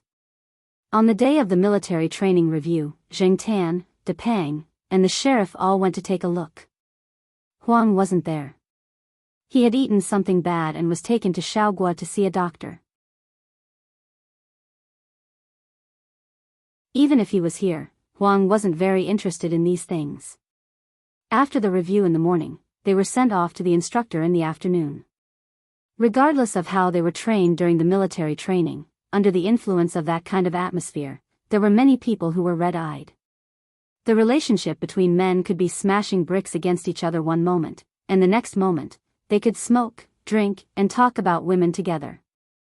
Young people were impulsive easily. When the atmosphere was hot, it was different. Even Jingtan, who was squatting on the side, was a little affected. He recalled his own situation when he entered the university. It seemed like he didn't participate in the military training. He spent some money to go to the hospital to write a note, then asked the school leaders to sign it and left. Now, it was a pity. Jingtan stretched his body and jumped down from the tree. He walked back home. Jiao Ma said they were having dumplings for dinner. After sending off the instructor, Jiao Wei and his roommates returned to their family's restaurant to help out. His roommates also came over to have a good meal. At the same time, they were thinking about what to do for the next 2 days. After the military training, they had 2 days of free time. Other than holding a class meeting, they had nothing else to do. So, they planned to go out and see the sights. Jiao Wei's parents were also helping him. No matter what, their son was only 18 or 19 years old. Young people should be more active. After giving Jiao Wei some money, Jiao Wei's father asked him to go out with his roommates and classmates to take a look at the city. Ever since he came to Tsinghua City, he hadn't taken a good look at this new bustling metropolis. At night, when they returned to the dormitory, the few of them studied the famous sights in Tsinghua City. Jiao Wei was staying in an 8-person room. Compared to the 4-person rooms, the accommodation was much cheaper. Initially, his parents did not agree as they were afraid their son would suffer. But Jiao Wei felt that other than sleeping, he did not have much time to stay in the dormitory. There was no need for him to stay in a 4-person room. Furthermore, even if it was an 8-person room, it was still much better than his high school's accommodation. At least his bed would not creak when he climbed up. At night, the few people in the dormitory chatted until late into the night. Although Jiao Wei responded a few times, his mind was still thinking about that matter. Seeing that September was almost over, would those people still come in October? Should he try to find that cat? But what should he say? Should he stand in front of a cat and say, "Hey, do me a favor, and I will give you fish to eat"? Others might think he was crazy. Sigh, this is not good. The next morning, Jiao Wei and his classmates went to the cafeteria for breakfast. Their plan was to go to each scenic spot according to their planned route after breakfast. They had even bought their bus cards and made a list of which bus to take to avoid getting lost. After breakfast, the few of them walked out. Jiao Wei saw a familiar black figure on the path not far from the cafeteria. "You guys go ahead first. Just wait for me at the bus stop. I have something to do and will catch up with you later," Jiao Wei said to his roommates hurriedly. "What's the matter? Do you need help?" "No need, you guys go ahead first." After saying that, Jiao Wei ran towards the path. Zheng Tan was preparing to walk around the forest. He had not been there for a long time. He wanted to climb some trees and exercise. She had eaten too much in the morning, so she didn't run now. She walked slowly in that direction until she heard familiar footsteps. Black charcoal. "Wait!" Jiao Wei shouted as he ran. He was afraid that the cat would disappear. Zheng Tan stopped and turned his head to look at the person running towards him. He did not know why Jiao Wei stopped him. Yesterday, this guy said that he wanted to go out with his classmates. Was he not leaving yet? After Jiao Wei ran over, he looked at the cat in front of him and did not know what to say. Looking around, although there were not many people on the path, there were still some students walking towards them. After thinking about it, Jiao Wei said tentatively, "Let's find a place where there is no one and talk." If he had not been in contact with this cat for a while, and if he had not heard Su Chu's story, Jiao Wei would never talk to a cat like this. Zheng Tan pulled his ear. He did not know what this guy wanted. However, since he was bored, he thought of a suitable place and walked towards it. After 2 steps, he stopped and looked at Jiao Wei, signaling him to follow. Jiao Wei scratched his nose, looked around, and then followed the cat in front of him. They did not walk too far. They came to a small flower bed. It was more secluded and there was no one around. They would not be heard if they spoke.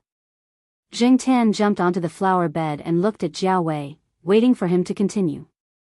Jiao Wei said this and that for a while, then asked, "Can you help me contact Celestine?" "Celestine? Why would he look for that guy?" Zheng Tan looked at Jiao Wei suspiciously. However, speaking of which, Wei Leng had not been here for a while. That fellow had said last time that he did not want to come because he did not want to see the freshman's military training. That would make him miss his military career, so if he wanted to come, he would wait until the military training was over. Looking at the time, the military training was over. Celestine should be coming over in 2 days. "How about this, if Celestine comes to find you next time, can you bring him to my restaurant?" Jiao Wei said hesitantly, then looked at the cat's reaction. Zheng Tan did not know why Jiao Wei was looking for Celestine, but if it was only like this, he could still help. So he raised a hand and looked at Jiao Wei. Jiao Wei did not understand the cat's meaning, so he did not move. Zheng Tan. Stupid. Walking over, Zheng Tan patted the back of Jiao Wei's hand. This was the way Zheng Tan, Zhao Yuan, and little Pomelo were used to. If they agreed, they would pat their paws. That was why they were doing this now. After patting, Zheng Tan jumped off the flower bed and walked towards the forest.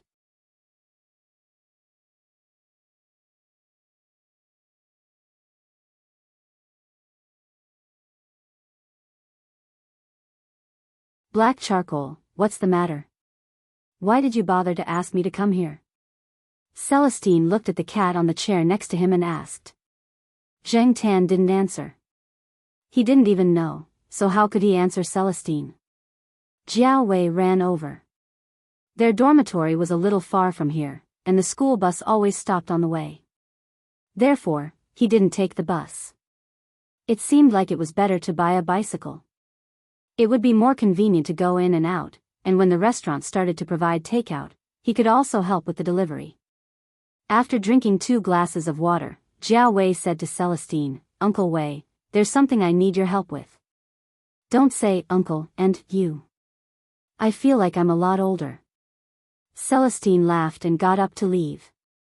He knew that Jiao Wei's words couldn't be said here. He couldn't let his parents hear it. Jiao Wei said goodbye to his parents, took his bag, and followed Celestine out. Zheng Tan followed. He was also curious about what it was that needed Celestine's help. After leaving the restaurant, Jiao Wei was a little embarrassed and told Celestine about the situation in his restaurant. He hoped that Celestine could provide some information. At least, he would know who to give the gift to. Ever since the incident in his restaurant, Jiao Wei had asked some of his classmates and indirectly asked some of the other restaurants. He knew more things that outsiders didn't know. Sometimes, after paying the fee, it was not as if nothing had happened. Someone might come to find trouble. Jiao Wei was thinking of taking a step back now. As long as his parents could safely run this shop, it would be fine as long as they didn't cause any trouble. Besides, he was indeed a newcomer, so it was better to show some goodwill. Zheng Tan was beside him and pulled his ear. That's all it took. But it was true. It wasn't easy to be an ordinary person, especially an outsider who didn't have any background. That's the situation. So, I want to ask if you can give me some advice. Jiao Wei was a little nervous. After glancing at Celestine, he lowered his head. His hands that weren't carrying the bag were in his pockets. His palms were sweaty. Celestine didn't bother with the words, "uncle," and "you" this time. He shook his head and said, "I'm not a local, and I don't know much about this place." But Jiao Wei was a little discouraged when he heard Celestine's words. But there was hope when he heard the last sentence. "But, it's possible to solve the problem, but it's a little overkill. Anyway, you don't have to worry about this. Those people probably won't come next month. If they come again, just call me." Celestine told Jiao Wei his phone number. Jiao Wei quickly took out a piece of paper and wrote it down. Zheng Tan thought that Celestine was probably going to find Senior Walnut or Yihao's people. One was white, the other was black. But no matter which side it was a waste of talent. Celestine had a good impression of Jiao Wei. From the few times they met, the young man was a good person. He was ambitious, but that wasn't a bad thing. As long as he had a good heart, it was fine. That, Uncle Wei. Jiao Wei didn't know how to express himself. He didn't expect Celestine to take over this matter. "Thank you. I'll treat you to a meal when the time comes." Wei Ling knew what Jiao Wei was thinking the moment he heard what Jiao Wei said. "Let's not talk about giving gifts and money. How about this, I'll eat at your place for free." "Of course. You can go whenever you want." Jiao Wei was happy to be able to solve the problem of his store. "Oh yeah, you don't have anything going on today, right?" Celestine asked. No. Jiao Wei quickly answered. Although he originally planned to help his family look after the store, he was afraid that Celestine had other things to do, especially things related to his store. "Then let's go together. I'll take you out to play today." "Young man, why are you always bored in school?" Celestine walked to the parking lot as he spoke. Jiao Wei went home and talked to his parents. Then, he got into Celestine's car. "You can sit in the front passenger seat," Celestine said to Jiao Wei. "The back seat is for Black Charcoal. That guy will roll around in the back seat when he's bored. You'll be disliked if you sit there. Don't take up its space." Jiao Wei was speechless. He was not as good as a cat. "Black Charcoal, Howsy will bring the Monsignor over today," Celestine said as he drove. "That big cat?" Zheng Tan thought for a moment. Speaking of which, she hadn't seen that big cat for a while. She heard that after following Yihao, that cat was doing quite well. Master Tang the Seventh always showed off outside, showing off in front of everyone. Jiao Wei sat in the front passenger seat obediently and listened to Celestine talking to the cat in the back seat. Although the cat in the back seat did not reply, Celestine did not stop talking. Jiao Wei did not know anything about the Monseigneur or the NB band. When they arrived at the night building, Jiao Wei was a little dumbfounded. Yesterday, he and his classmates passed by here. When they were on the bus, they saw that night building outside. They discussed it with a few of their roommates and wondered when they would have a chance to go inside. However, they heard that the cost of living there was extraordinarily high. Jiao Wei looked at his casual clothes that did not match the surroundings at all. At first, he felt a little awkward. However, when he saw Celestine, he calmed down a little because Celestine was also wearing casual clothes. Just like before, Celestine did not enter through the front door. Jiao Wei followed the man and the cat in front of him and entered through a side door. Not long after they entered Celestine's exclusive room, Yi Hao came in with the Monseigneur. After the fall of the one above, Yi Hao did not need to hibernate anymore. He was so busy that no one could see him. Today, he happened to be free, so he came to the night building to rest and have a few drinks with Celestine.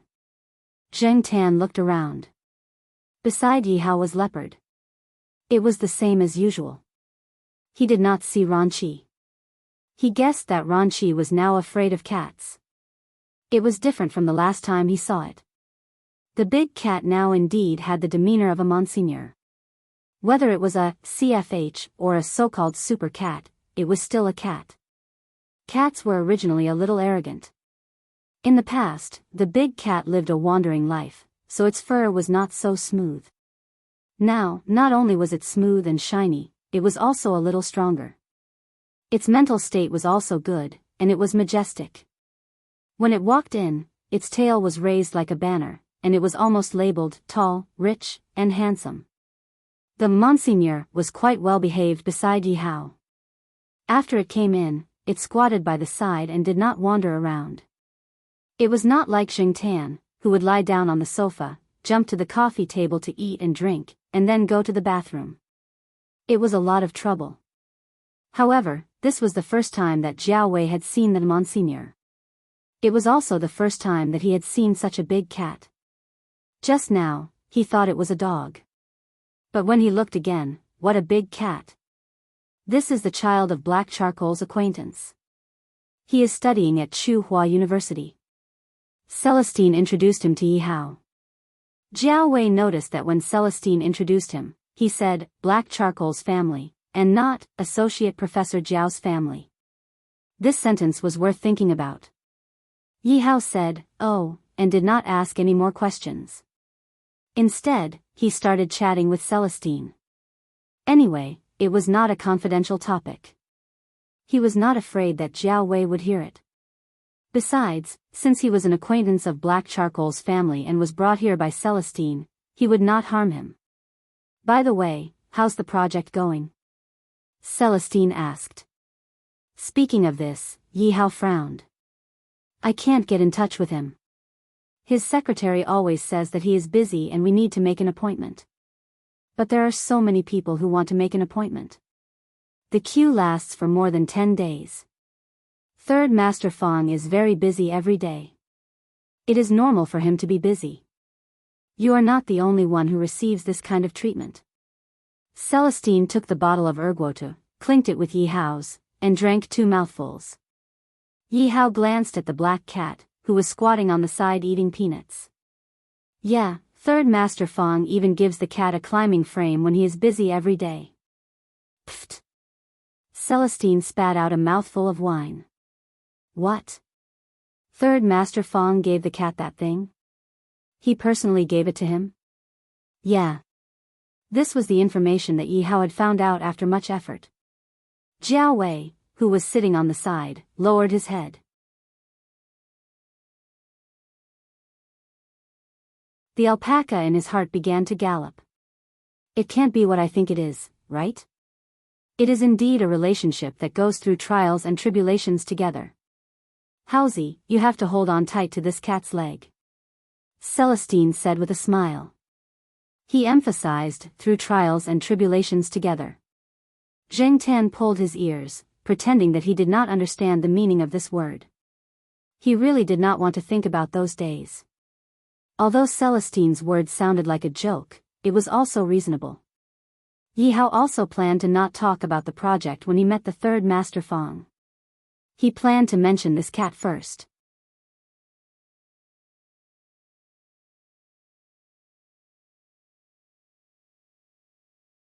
Chapter 104. Jiao Wei had never thought of riding on a cat's coattails before. In fact, normal people wouldn't even think of riding on a cat's coattails, but now, Jiao Wei had really encountered it. Jiao Wei didn't know who the two people drinking sorghum wine with Celestine in such a high-end place were.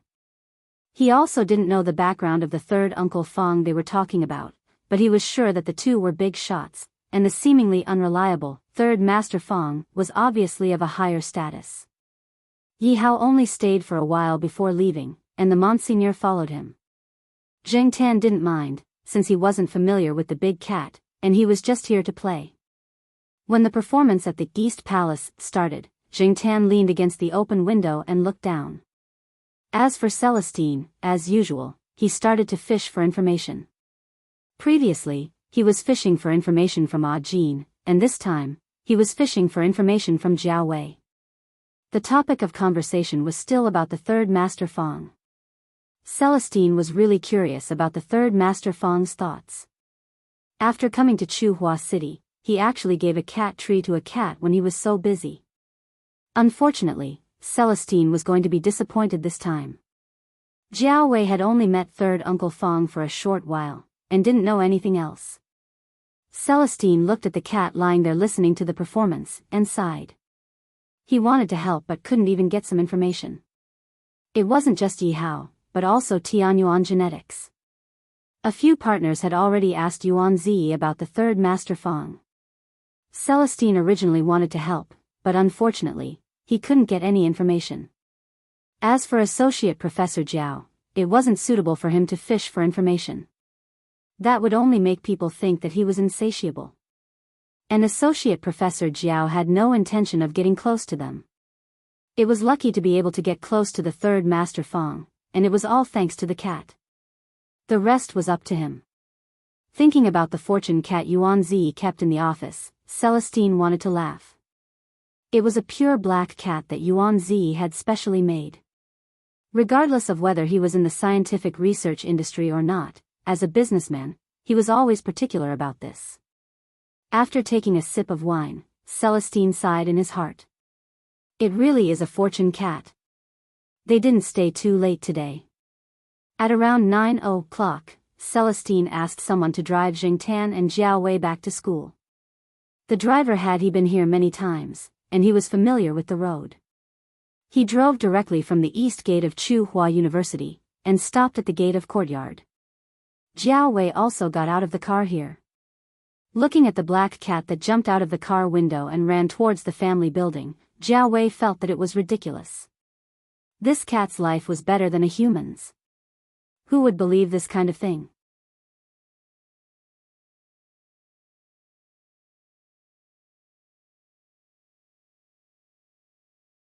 When the Jiao Pa came back, he saw the two kids standing on both sides of the door with their ears pressed against the door. There was also a cat below them. The cat's tail was curling from time to time, as if it was thinking about something. Seeing that the Jiao Pa came back, Jiao Yuan was not embarrassed at all.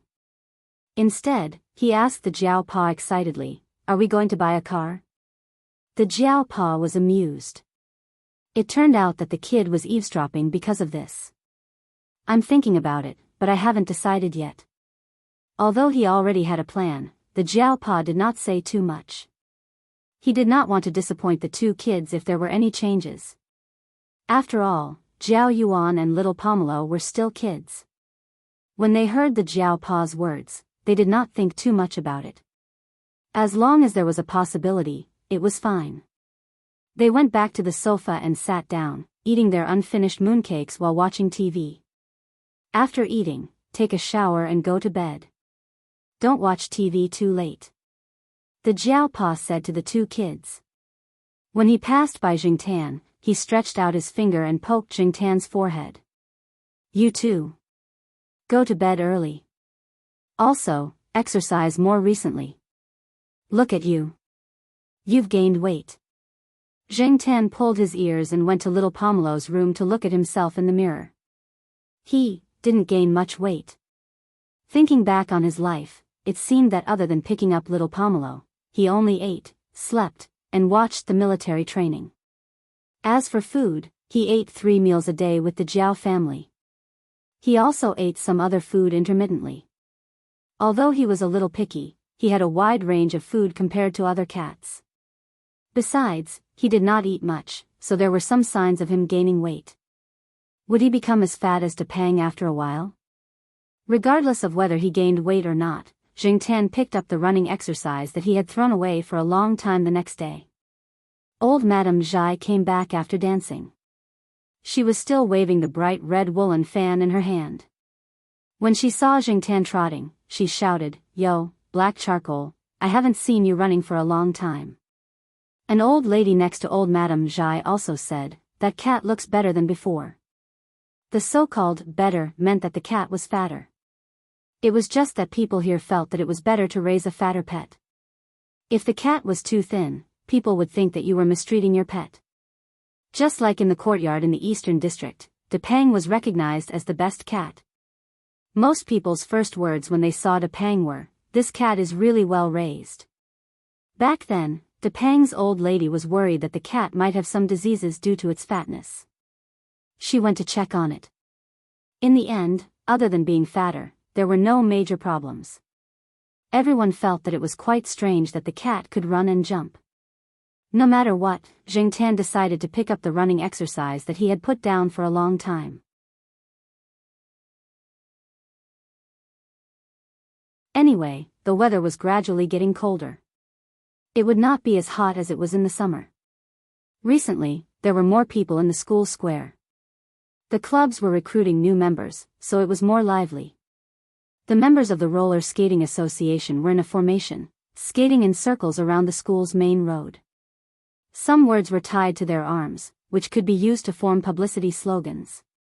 The equipment was also neat. When the group of people skated in front of them, it looked quite cool. It also satisfied some people's desire to show off. Therefore, many new students would go to the Roller Skating Association in the square to ask about the situation. There were also members of the Bicycle Association.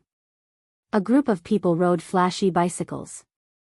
Sometimes they held billboards, sometimes they shouted slogans, and rode around the school. In the square, where the association was, there were some photos. They were all taken during the holidays when they went out to travel by bicycle. There were also some slogans such as, "Ride the World," on them, which satisfied some people's desire to go out by bicycle during the National Day holiday. Sometimes, you could see some students dressed up like anime characters. They were from the Anime and Manga Association. Chuhua City would sometimes hold some anime and manga fairs, and there would be cosplay. They would also participate, so every year, during the recruitment of new members and anime and manga fairs, you could see those eye-catching cosplayers on campus. Jingtan saw this when he was running. There were also many clubs that only advertised in the square. Jingtan stood in the distance and watched for a while. There were people in costumes, dancing skirts, and even people in martial arts and taekwondo costumes. Those were all very popular clubs. Jingtan had not participated in such activities when he was in university. At that time, he did not seem to pay attention to these things. Most of the time, he was not in school. He only learned about many activities that he would encounter in university after coming here. Jingtan also saw Jiao Wei. It was not that Jingtan's eyesight was too good. He just glanced at some of the more unpopular clubs on the periphery. There were not many people there. There was only Jiao Wei in one of the clubs. However, because of the angle, Jingtan could not see what club it was, and he was not very interested. After jogging for a while, when he passed by the Institute of Biological Sciences, he ran to the tree in front of Jiao Pa's office window to take a look. There was no one in the office. Exin and Su Chu were not there either. They were probably busy with experiments. Zheng Tan did not stay for long. He returned to the east courtyard and was about to go home to sleep for a while. He did not expect to see Third Master Fang's car parked downstairs. At this moment, Third Master Fang was leaning against the car door and taking out his phone. When he saw Zheng Tan, Third Master Fang was very happy. "Hey, I was just about to call your cat father. There's no one in your house. Help me open the door." Third Master Fang put away his phone again. Zheng Tan looked at him suspiciously. Didn't Celestine and Yihao say that this guy was very busy every day? Why did he have time to come here now? He jumped up and swiped his card. He took the key from Depang's house. After he came back from wandering, Zheng Tan felt that it was too troublesome to hide the key in the tree. So, he hid it in a place on Depang's balcony. Anyway, Depang usually squatted on the balcony to look after the house. If Depang went to visit relatives, Zheng Tan would hide the key in the tree. The Third Master Fang was not too surprised that Zheng Tan could open the door by himself. He had already known about it from Jiao Pa. When he was wandering, he even knew that this cat could turn on the hot water and use the hairdryer by himself. This time, Third Master Fang brought a few boxes of hardcover mooncakes. He was going back to Beijing for the Mid-Autumn Festival, but there were too many people who gave him gifts. He could not eat them all. After he gave some to his subordinates, Third Master Fang sent some to the Jiao family. After he sent them, he would drive back to Beijing. After the Third Master Fang put down the boxes, he called the Jiao Pa.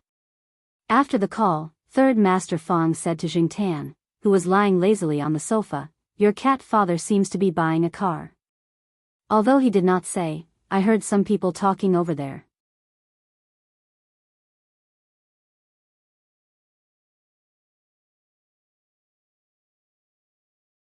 Chapter 105. After the Third Master Fang left, Zheng Tan leaned on the balcony and stared downstairs.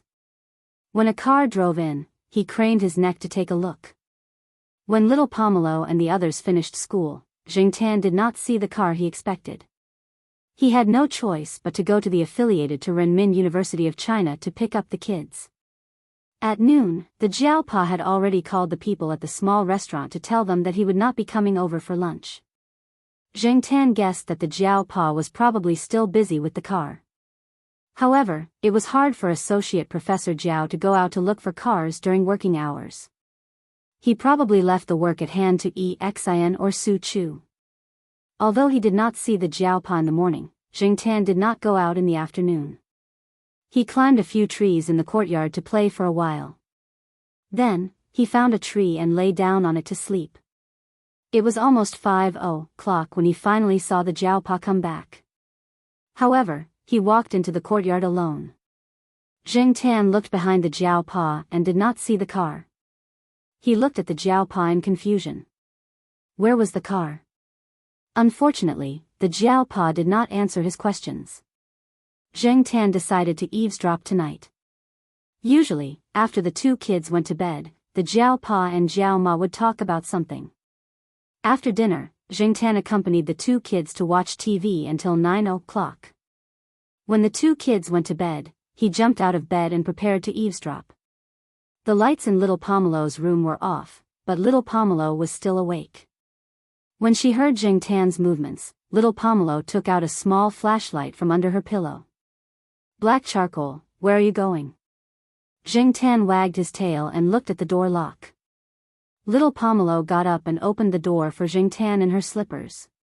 She moved gently and tried not to make the door lock make a sound. She opened the door a small gap, just enough for Zheng Tan to go out.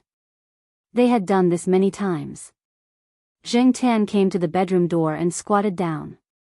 He tilted his head and pressed his ear against the bedroom door, while little Pomelo lay back down on the bed. 10 minutes later, Zheng Tan crawled back into bed. He was in a good mood. Jiao Pa had indeed bought a car. He was going to pick it up tomorrow. There were probably still some paperwork to be done. Other than the car, Jiao Pa and Jiao Ma mainly talked about the National Day holiday.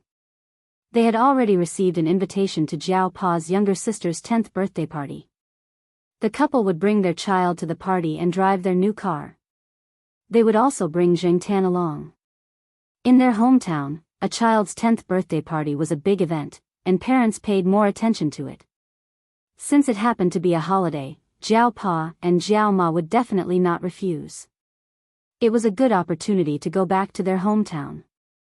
Other than the car, they talked about the trivial things between their relatives. Jingtan was not interested in listening. After he heard the news he wanted, he went back happily. However, because of this, Jingtan missed the key part of the Jiao Pa and Jiao Ma's discussion. At least for Jingtan, it was quite important. Many people would leave their pets at the pet center if they were going on a long trip. The National Day holiday was only a few days, and it was not a big deal to leave their pets at the pet center. Everyone did that. However, Jingtan was a special case. Jiao Ma did not want to leave Jingtan alone in the pet center. She also did not trust Xiao Gua and the others to take care of it. What if it went missing? Therefore, it was better to take care of it herself. After all, her cat was very obedient. However, there was another issue that was troublesome. Jiao Pa's sister lived in the city of their hometown. It was a private room with 3 floors. It was quite spacious, and there would probably be more guests. Although the banquet was in a hotel, other than the banquet, some relatives and friends would also rest at home. There were many people, and there were many children. Naughty children who did not know anything and were very destructive were the nemesis of pets. Therefore, Jiao Ma was a little worried that there would be a conflict. Although her cat had not scratched people, what if some naughty child annoyed her cat and got scratched? Would there be a fight? It's okay. They have a pet dog and a cat. They get along well with the children. Besides, there are adults watching over them. Our cat is smart. There won't be any conflict, Jiao Pa said. I'm still worried. Let black charcoal follow little Pomelo. I'll just say hello to the people over there. The next day, Jiao Pa finally drove the car back before dinner. It was a silver gray, very ordinary family car. It was not as impressive as Yuan Zi's car, nor was it as impressive as Third Master Fang's car. However, Jingtan and the 2 children were very happy. No matter how high-end the car was, it was still someone else's car. It was like a magnificent palace, but it was not your home. It did not feel like your home. As the boss, Yuan Zi definitely needed a good car to show his face. Third Master Fang was even more so. For Laps was already a low-key car among all the cars he owned. However, for the Jiao family, such an ordinary family car was enough. Jingtan knew that although Jiao Pa had less money now, he did not have much to spend. The reason why he was in a hurry to buy a car was that it was more convenient to drive his own car when he went back to his hometown. Also, he wanted to let Jiao Ma familiarize herself with the car as soon as possible. When he went abroad, Jiao Ma would be able to use the car here. She would not need to ride an electric scooter to go anywhere. It was dangerous to take 2 children and a cat with her. If she drove, it would save her a lot of trouble. It was also more convenient on rainy days. If Jingtan was asked to evaluate this car in the past, he probably would not like it. However, Jingtan was very happy now. After jumping in through the window, he began to look left and right. He felt that the new car did not smell right. It was too strange. Suddenly, he remembered what Huang and the sheriff did when they marked the territory. It was impossible to mark it with urine. If that was the case, Jingtan would not be able to get in the car in the future. In addition to the urine mark, there was also the smell of rubbing. Cats had scent-secreting glands near their whiskers and ears. By rubbing and rubbing, they spread their smell to the surrounding objects. Therefore, Jingtan learned from Huang and rubbed on the car's seat and other places. Then, he sniffed. It did not seem to work. He rubbed again, and rubbed again, people would feel more at ease in an environment with familiar smells. Even if there were always smelly socks or a bucket of unwashed clothes in the room, as long as he could tolerate it and get used to it, it would be fine. If he was suddenly put into a very clean room without any other smells, he would feel uncomfortable for a while. Not knowing the smell after smelling it for a long time, physiologically speaking, it was a type of olfactory adaptation. However, on the other hand, it also showed a philosophical problem of, my territory, my smelly. Therefore, Jingtan rubbed on the car very intensely and felt at ease. The Jiaopa looked at his cat rubbing around in the car. He thought about it and decided to let him do as he pleased. Other than his family, no other family would let their pets rub around in a new car. The interior of the car was not decorated with anything else, so it was rather monotonous. When he bought the car, he received a pendant that was said to have been blessed. The Jiaopa always felt that it was an eyesore, so he took it off. When he went back to his hometown, he would ask the old lady to get another one done. The Jiaopa did not believe that other people would give similar things as gifts. However, after the Jiao Yuan and little Pomelo came back, the car changed. The Jiaoma also embroidered a peace pendant. Little Pomelo and Jiao Yuan also put a few dolls in the car. It looked a little livelier. After rubbing around in the car, Jingtan felt that it was about time, so he rolled around in the car seat before getting out. Because of the car, Jingtan was especially looking forward to going on a trip on the 11th. No matter where he went, it would be a new experience. Because there would be a lot of people traveling on the first day of the holiday, the Jiaopa decided to set off on the 30th of September. Because they had started preparing a few days in advance, they did not feel rushed when they set off. After the two kids finished school, the Jiao Ma and Jiao Pa came back. They had dinner and set off at 7 o'clock.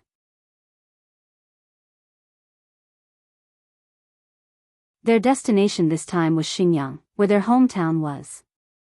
From Chuhua City to Xingyang, it was about a 2-hour drive on the highway. The two elders had already been told that Grandpa Jiao had come from the village yesterday to clean the house in town. Although they had a house in town, the two elders of the Jiao family always liked to stay in the village. They were familiar with the place. From the east side of the village to the west side, they knew everyone there. When they played mahjong, they could be there anytime. It was not too boring. Occasionally, they would stay in town for a while and hang out with some relatives who had moved to town. They arrived at their house after 9 o'clock. The two elders were already waiting at the door with the lights on. Grandpa Jiao was quite happy to greet his grandson, whom he had not seen for a long time. However, the first thing that came out was a black cat. "Why did you bring it here?"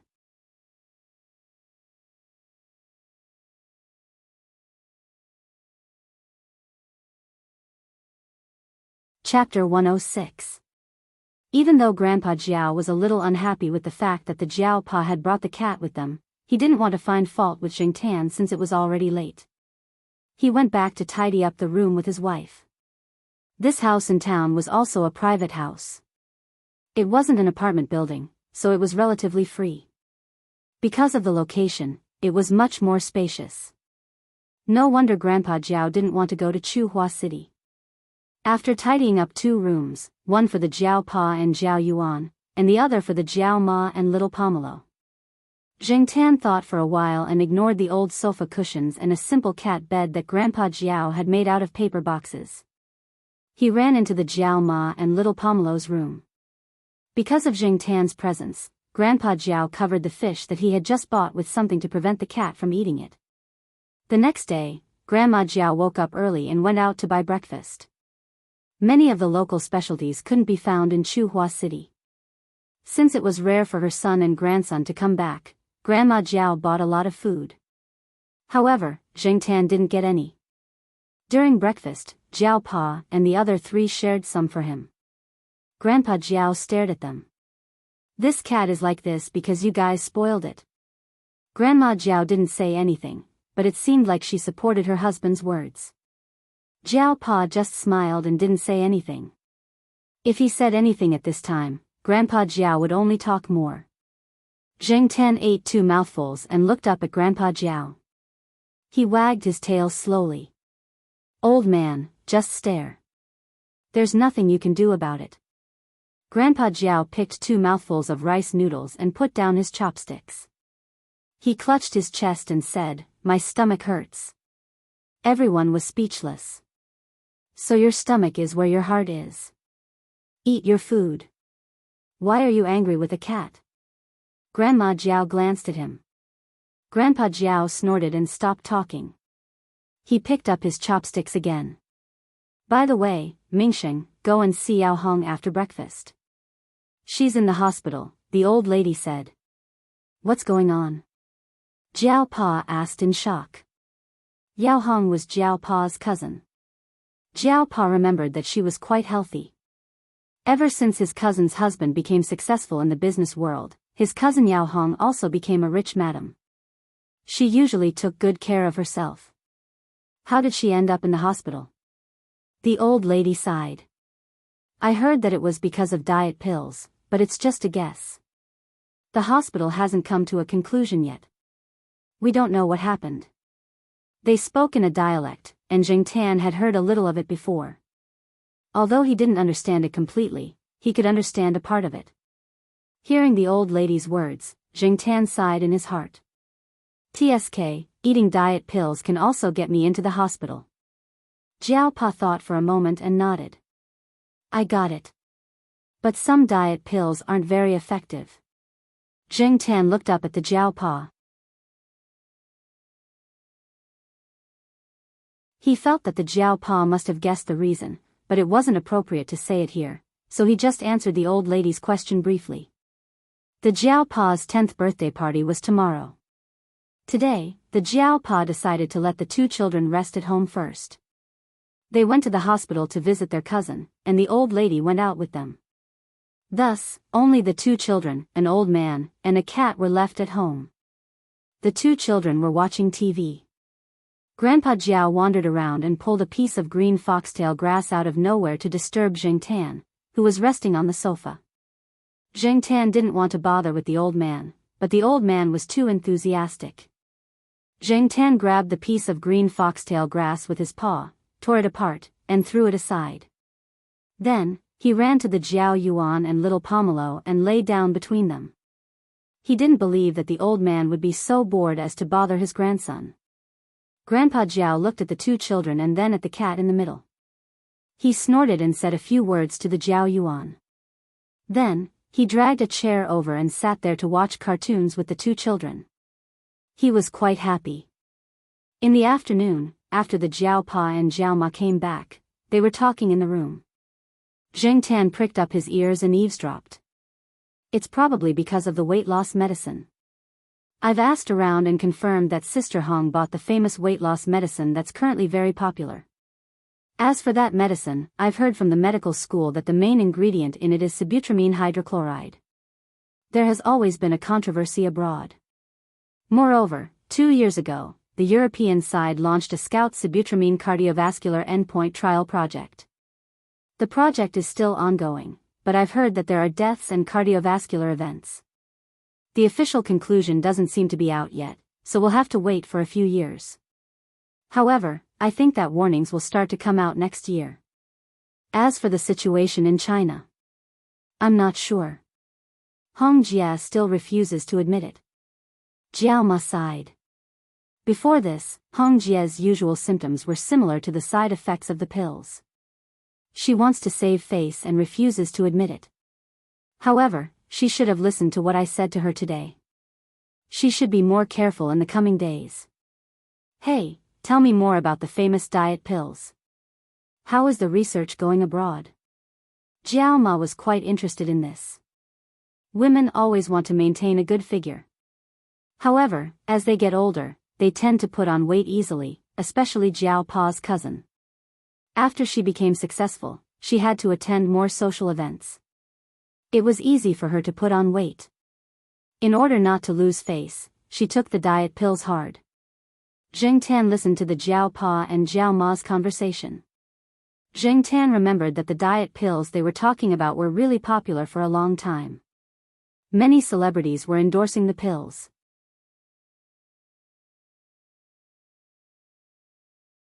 However, after a few years, he didn't hear about it anymore. He didn't know what happened. Now, it seems that the pills were banned just like what Jiao Pa had predicted. Zheng Tan listened for a while with the mentality of listening to a story and gossip. He was quite interested in this. However, Zheng Tan's good mood was hit to the bottom at night. After listening to Jiao Ma's story again, Zheng Tan was sure that disaster was coming for him. Naughty kids. He would have to face a bunch of naughty kids tomorrow. What if he suddenly didn't want to go? However, the family members were all out. Jiao Ma was probably worried about leaving Zheng Tan alone in the house. She had prepared the bag and was just waiting for Zheng Tan tomorrow. At night, she even let Zheng Tan take a good bath, brush his fur, and blow dry his fur. After he was clean, she put the cat tag on him. However, when he thought about what he had to face, Zheng Tan couldn't feel happy. What the f***ck? On October 2nd, the old man and the old lady wore new clothes. Jiao Yuan and little Pomelo were dressed up by Jiao Ma.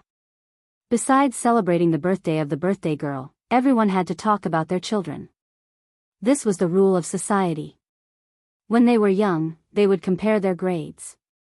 When they grew up, they would compare their family background. When they got married, they would compare their children. After that, it was a new cycle. Jiao Yuan and little Pomelo were still young and didn't understand. However, Jiao Pa and Jiao Ma were already mentally prepared. Therefore, they bought new clothes for the two children in advance and dressed them up appropriately. They even prepared some speeches for the social events. As for Zheng Tan, he was squatting inside the bag that Mama Jiao was carrying. His ears were pulled back into the shape of an airplane, and his face was filled with displeasure. At this time, the space in the car was much smaller. Jiao Ma sat in the front passenger seat. The old couple and Jiao Yuan sat in the back seat. Little Pomelo was in the old lady's arms. Zheng Tan seemed a little nervous when he saw little Pomelo's expression. Well, they were not familiar with each other. If they were from the Gu family, they would know a few people. However, now they were all from the Jiao family. However, this also saved them a lot of trouble. Many people from the Gu family knew that little Pomelo was thrown back to China by her mother. After that, she was alone abroad and didn't care about the children. Because of this, those aunties would nag for a long time. Therefore, it was good that they didn't meet the Gu family. More than 20 minutes later, the Jiao Pa's car stopped in front of a 3-story residential house. There were already several cars parked there. There were many people around. Jiao Ma got out of the car first with the two children. The Jiao Pa parked the car in a hotel not far away. Anyway, the birthday party would be held there. The parking lot there was big and it was not as crowded as here. Moreover, when there were more children, accidents like car accidents often happened. Therefore, in order to avoid damage the new car, the Jiao Pa drove it away. Jiao Ma carried her bag in one hand and held little Pomelo's hand in the other. As for Jiao Yuan, he knew many people around. Even if they hadn't seen each other for more than a year, they would be familiar with each other after playing with each other for a while. They were all teenagers. The Jiao Ma couldn't keep an eye on him all the time. Anyway, the Jiao Yuan didn't like to play with those children in kindergarten. Little Pomelo was a little reserved. She pursed her lips and didn't talk much. When the Jiao Ma greeted others, she would occasionally ask her to greet others. The traditional greeting was too complicated. Little Pomelo probably couldn't understand it. Little Pomelo also didn't understand a lot of the dialects here. She had been exposed to Mandarin and English since she was young. However, with the Jiao Ma by her side, she didn't have to worry too much. Hey, why did you bring the cat here? An auntie looked at Zheng Tan in the Jiao Ma's bag and laughed. This is our family's treasure. We don't feel safe leaving it in Chuhua City, so we brought it here. It is very obedient and won't run around. The Jiao Ma said to the person. There was a 7 or 8-year-old child standing next to the auntie. He looked at the cat's head in the bag and bit his finger. Then, he slowly moved over and reached out his hand to pull Jingtan's beard. Jingtan retracted his head back into the bag. After going upstairs, the Jiao Ma came to a room. There were some children in the room. Most of them were girls. The boys were running around outside and couldn't stay idle. After the Jiao Ma introduced the children, she asked little Pomelo to stay here and watch some DVDs with the children. The Jiao Ma still had to greet some people. There was a girl in her teens. She was probably in junior high school. She was responsible for taking care of the children. She smiled and gave little Pomelo a cushion for her to sit on. She also handed her a glass of juice. The floor of the room was covered with foam mats. The others took the mats and sat directly on the floor. Next to them, there was a little kid crawling on the foam mats. He probably didn't know how to walk yet, but he crawled with strength. Moreover, he was drooling as he crawled. Jingtan came out of the bag and sat next to little Pomelo. At first, a few children came over to disturb Jingtan, but gradually, everyone went to watch the DVDs. Jingtan was closing his eyes and taking a nap when he suddenly felt a smell of milk approaching. He opened his eyes and saw the little kid sitting and staring at him. He even called out, Weiss. His words were very vague, so Jingtan couldn't make out what he was saying. Ah, my ass. Jingtan pulled his ear. Ka ka ka, the little kid laughed a few times and began to speak vaguely again. He was laughing and drooling as he crawled over. Seeing the little kid crawling over, Jingtan felt a headache.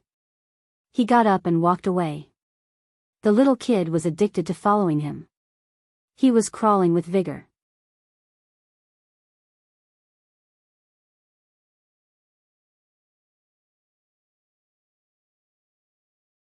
Chapter 107. There was a window next to the cabinet. Jingtan looked out from the window and saw Jiao Yuan and a few other kids around his age playing and running around. Looking at the room, the contrast was stark. It had to be said that girls were quieter than boys. At least the girls in this room were quite quiet. As for the only boy, who was not even a year old, Jingtan directly ignored him and let him drool and mumble to himself. But not long after, an old lady came in and took the little boy away.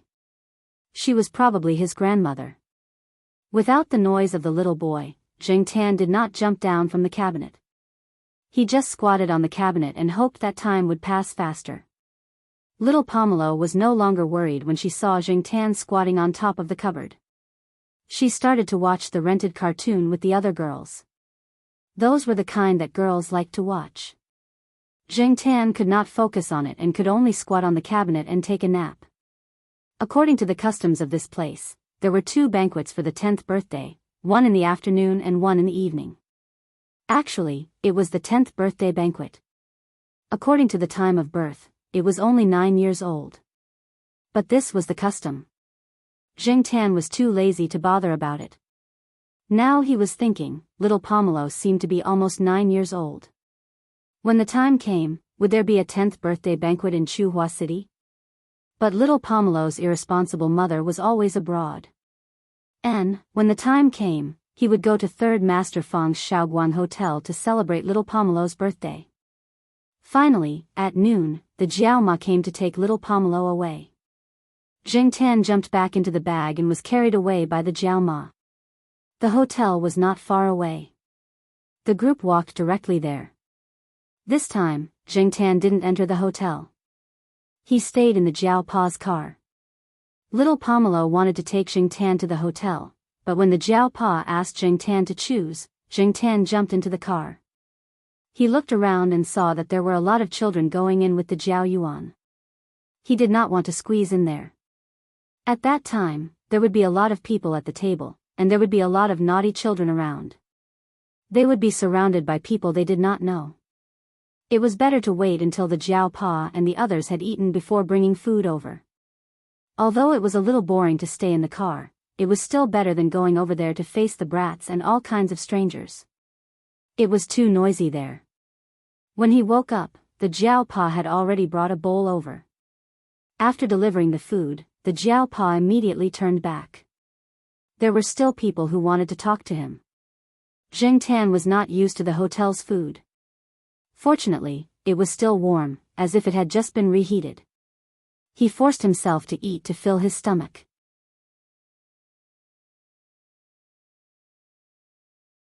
When he heard that the children would be going to the amusement park later, Zheng Tan decided to stay in the car. Anyway, with the current amusement facilities and the condition of this small place, there was probably nothing fun to do. He was an adult and had no interest in playing with the children. After eating, Zheng Tan stayed in the back seat for a while. He felt a little bored and wanted to stretch his body. He put his paws on the car window and stretched. When he stretched halfway and looked out the window, he saw a large group of naughty children coming out of the hotel entrance. They were walking towards him. There were boys and girls, ranging from 3-year-olds to children about the same age as the Jiao Yuan. A group of people were walking towards him. A few of the children were holding balloons in their hands. They used the balloons to hit their parents who were hugging them. The parents were happy and smiled as they put their faces forward for the balloons to hit. Zheng Tan felt a pain in his bones. When he saw these naughty children, he felt that his cat life was bleak. Because there were too many children going to the amusement park, everyone split up. Those who had cars each took a few children. In the end, the extra children were all chartered to go to the amusement park. As a result, there were 2 children in the Jiao Pa's car that he did not know. One of them sat in the front passenger seat. Jiao Ma sat in the back with little Pomelo in her arms. There was also Jiao Yuan and another boy around 10 years old that Zheng Tan did not know. The child was also holding a balloon in his hand. When he saw Zheng Tan, he hit Zheng Tan with the balloon. No matter how Jiao Yuan and little Pomelo protested, and no matter what Jiao Ma said, he did not know his place. Zheng Tan could not stand it anymore. He raised his paw and broke the balloon. In the end, it was the Jiao Pa who spoke that the child calmed down for a while. However, it was only for a while. When he sat there, his eyes were still looking at Zheng Tan. Look at the F***CK. Zheng Tan was very unhappy. The amusement park in this city was about a 20-minute drive from here. Every 5 minutes, the Jiao Pa had to reprimand the child. Otherwise, the child would spin around like a spinning top. He even reached out to poke Zheng Tan and tried to pull Zheng Tan's tail. When he failed, he tried to pull his ears and beard. However, he was slapped away by Zheng Tan. Zhang Zian could not avoid it either. The car was so small. The naughty child was poking at him even though there was a person between them. Zheng Tan could not run in front and interfere with the Jiao Pa's driving. Besides, there was another child in front. Who knew if the one in front would be more difficult to deal with? The Jiao Yuan wanted to beat the child, but he was stopped by the Jiao Ma. If he really beat the child until he cried, they would quarrel again. However, the child was really disobedient. Therefore, the Jiao Pa had to warn him every few minutes. Other than the Jiao Pa, the child did not listen to anyone. He probably knew that no one else would dare to do anything to him. Zheng Tan suddenly missed Chuhua City. He really wished that time would pass faster. Finally, when they arrived at the amusement park, the naughty child's attention was diverted. He opened the car door and rushed out. Black Charcoal, do you want to come with us? The Jiao Pa asked after parking the car in the parking lot. Zheng Tan lay on the back seat and did not move. He lowered his ears and ignored Zhang Zian.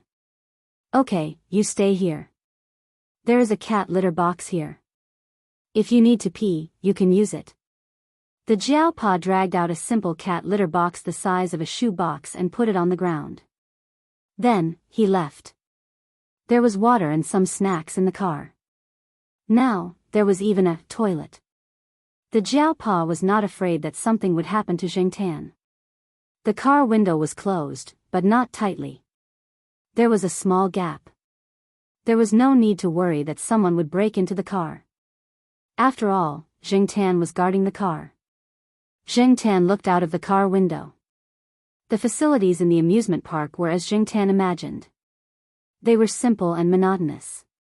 There was no need to think about roller coasters. However, there were similar rides that were enough to entertain the child. Jingtan was bored lying on the car seat. He could not sleep. He had not gone out for 2 days. This place was too strange. Jingtan was not familiar with the surroundings. Even if he wanted to go out for a walk, the Jiao Pa would not allow him to. Therefore, he simply did simple exercises like eating, sleeping, eating, and sleeping. Unable to sleep, Jingtan stood up and looked at the scenery outside the car window. There were no tall buildings around the amusement park. This small city was not developed. Compared to Chuhua City, it was far behind, not to mention Nanjing City, which was further south. This was the so-called urban area. The Jiao Pa's hometown was still in the countryside. According to the Jiao Pa's plan, he was going there to take a look in November. However, he did not know the exact date. However, for Jingtan, it was fine as long as he did not have to face those naughty children. While thinking, Jingtan saw a woman in her 40s pass by the car window with a child in her arms. Her footsteps were hurried. Jingtan noticed her not because of the person, but because of the child in her arms. Although the child was covered with a coat, because of the close distance, the woman looked back when she passed by, and the coat slipped down, allowing Jingtan to see the child's face. Wasn't this the little kid who followed him in the morning? Jingtan still remembered the clothes with the little bear pattern. However, the little kid seemed to be in a deep sleep with his eyes closed. After the woman looked back, she pulled the coat that slipped down and covered the child again. Then, she carried the child and walked forward. Not far ahead, there was a motorbike. A man wearing sunglasses rode on it and said something to the woman. Then, he raised his hand and lifted the coat that covered the little kid to take a look. Jingtan felt that this person was checking if the little kid had a little dick. Then, the man in sunglasses left with the woman. Jingtan did not know who the child was, nor did he know who the Jiao Pa's relatives were. Originally, he did not want to pay attention to it. Besides, even if he was a little suspicious, he could not go out now. However, in less than 5 minutes, people ran out of the amusement park. The few adults who were with the Jiao Pa earlier looked anxious and asked the people around them. Jingtan suddenly felt that something was wrong. After thinking about it, there were indeed many suspicious points. Jingtan had never encountered such a thing. In the past, he had only heard of people using food or toys to trick children. However, the little kid was not even 1 year old and could not even walk. How could the child be stolen just like that? Weren't there many people around watching? The child's grandmother was also with them. How could the child be stolen? 10 minutes later, the Jiao Pa and Jiao Ma came out. They were in a bad mood. The Jiao Yuan and little Pomelo were tactful and did not say anything. Now, each family had brought their own children. This time, there were 2 children who came to take the bus. However, these 2 children were much more obedient and quiet.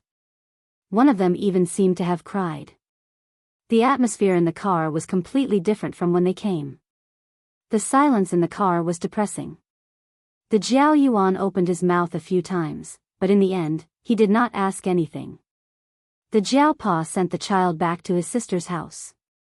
Then, he brought the Jiao Yuan and little Pomelo back to the house in town. The old man and old lady did not come back. After sending the Jiao Ma and the 2 children back, the Jiao Pa made a few calls and hurried out. Before the Jiao Pa left, Jingtan overheard the conversation between the Jiao Pa and the Jiao Ma in the room.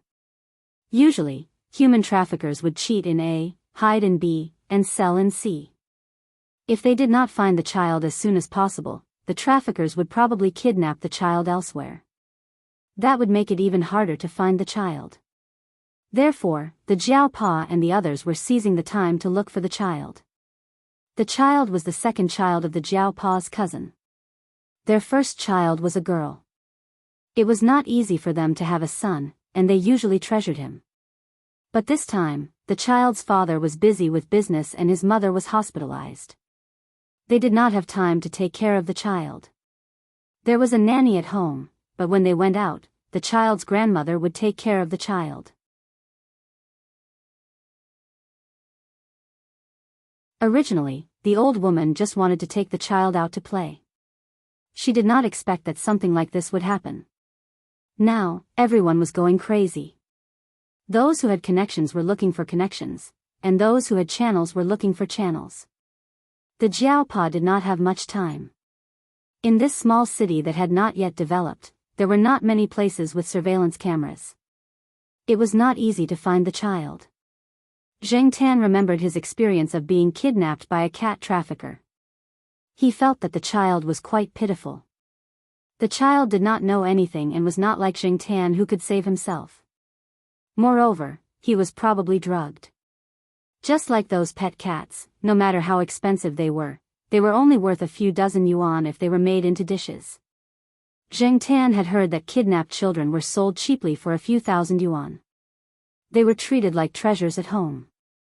In the hands of the traffickers, they were only worth that much. You're tuning into the Romantic Tales YouTube channel.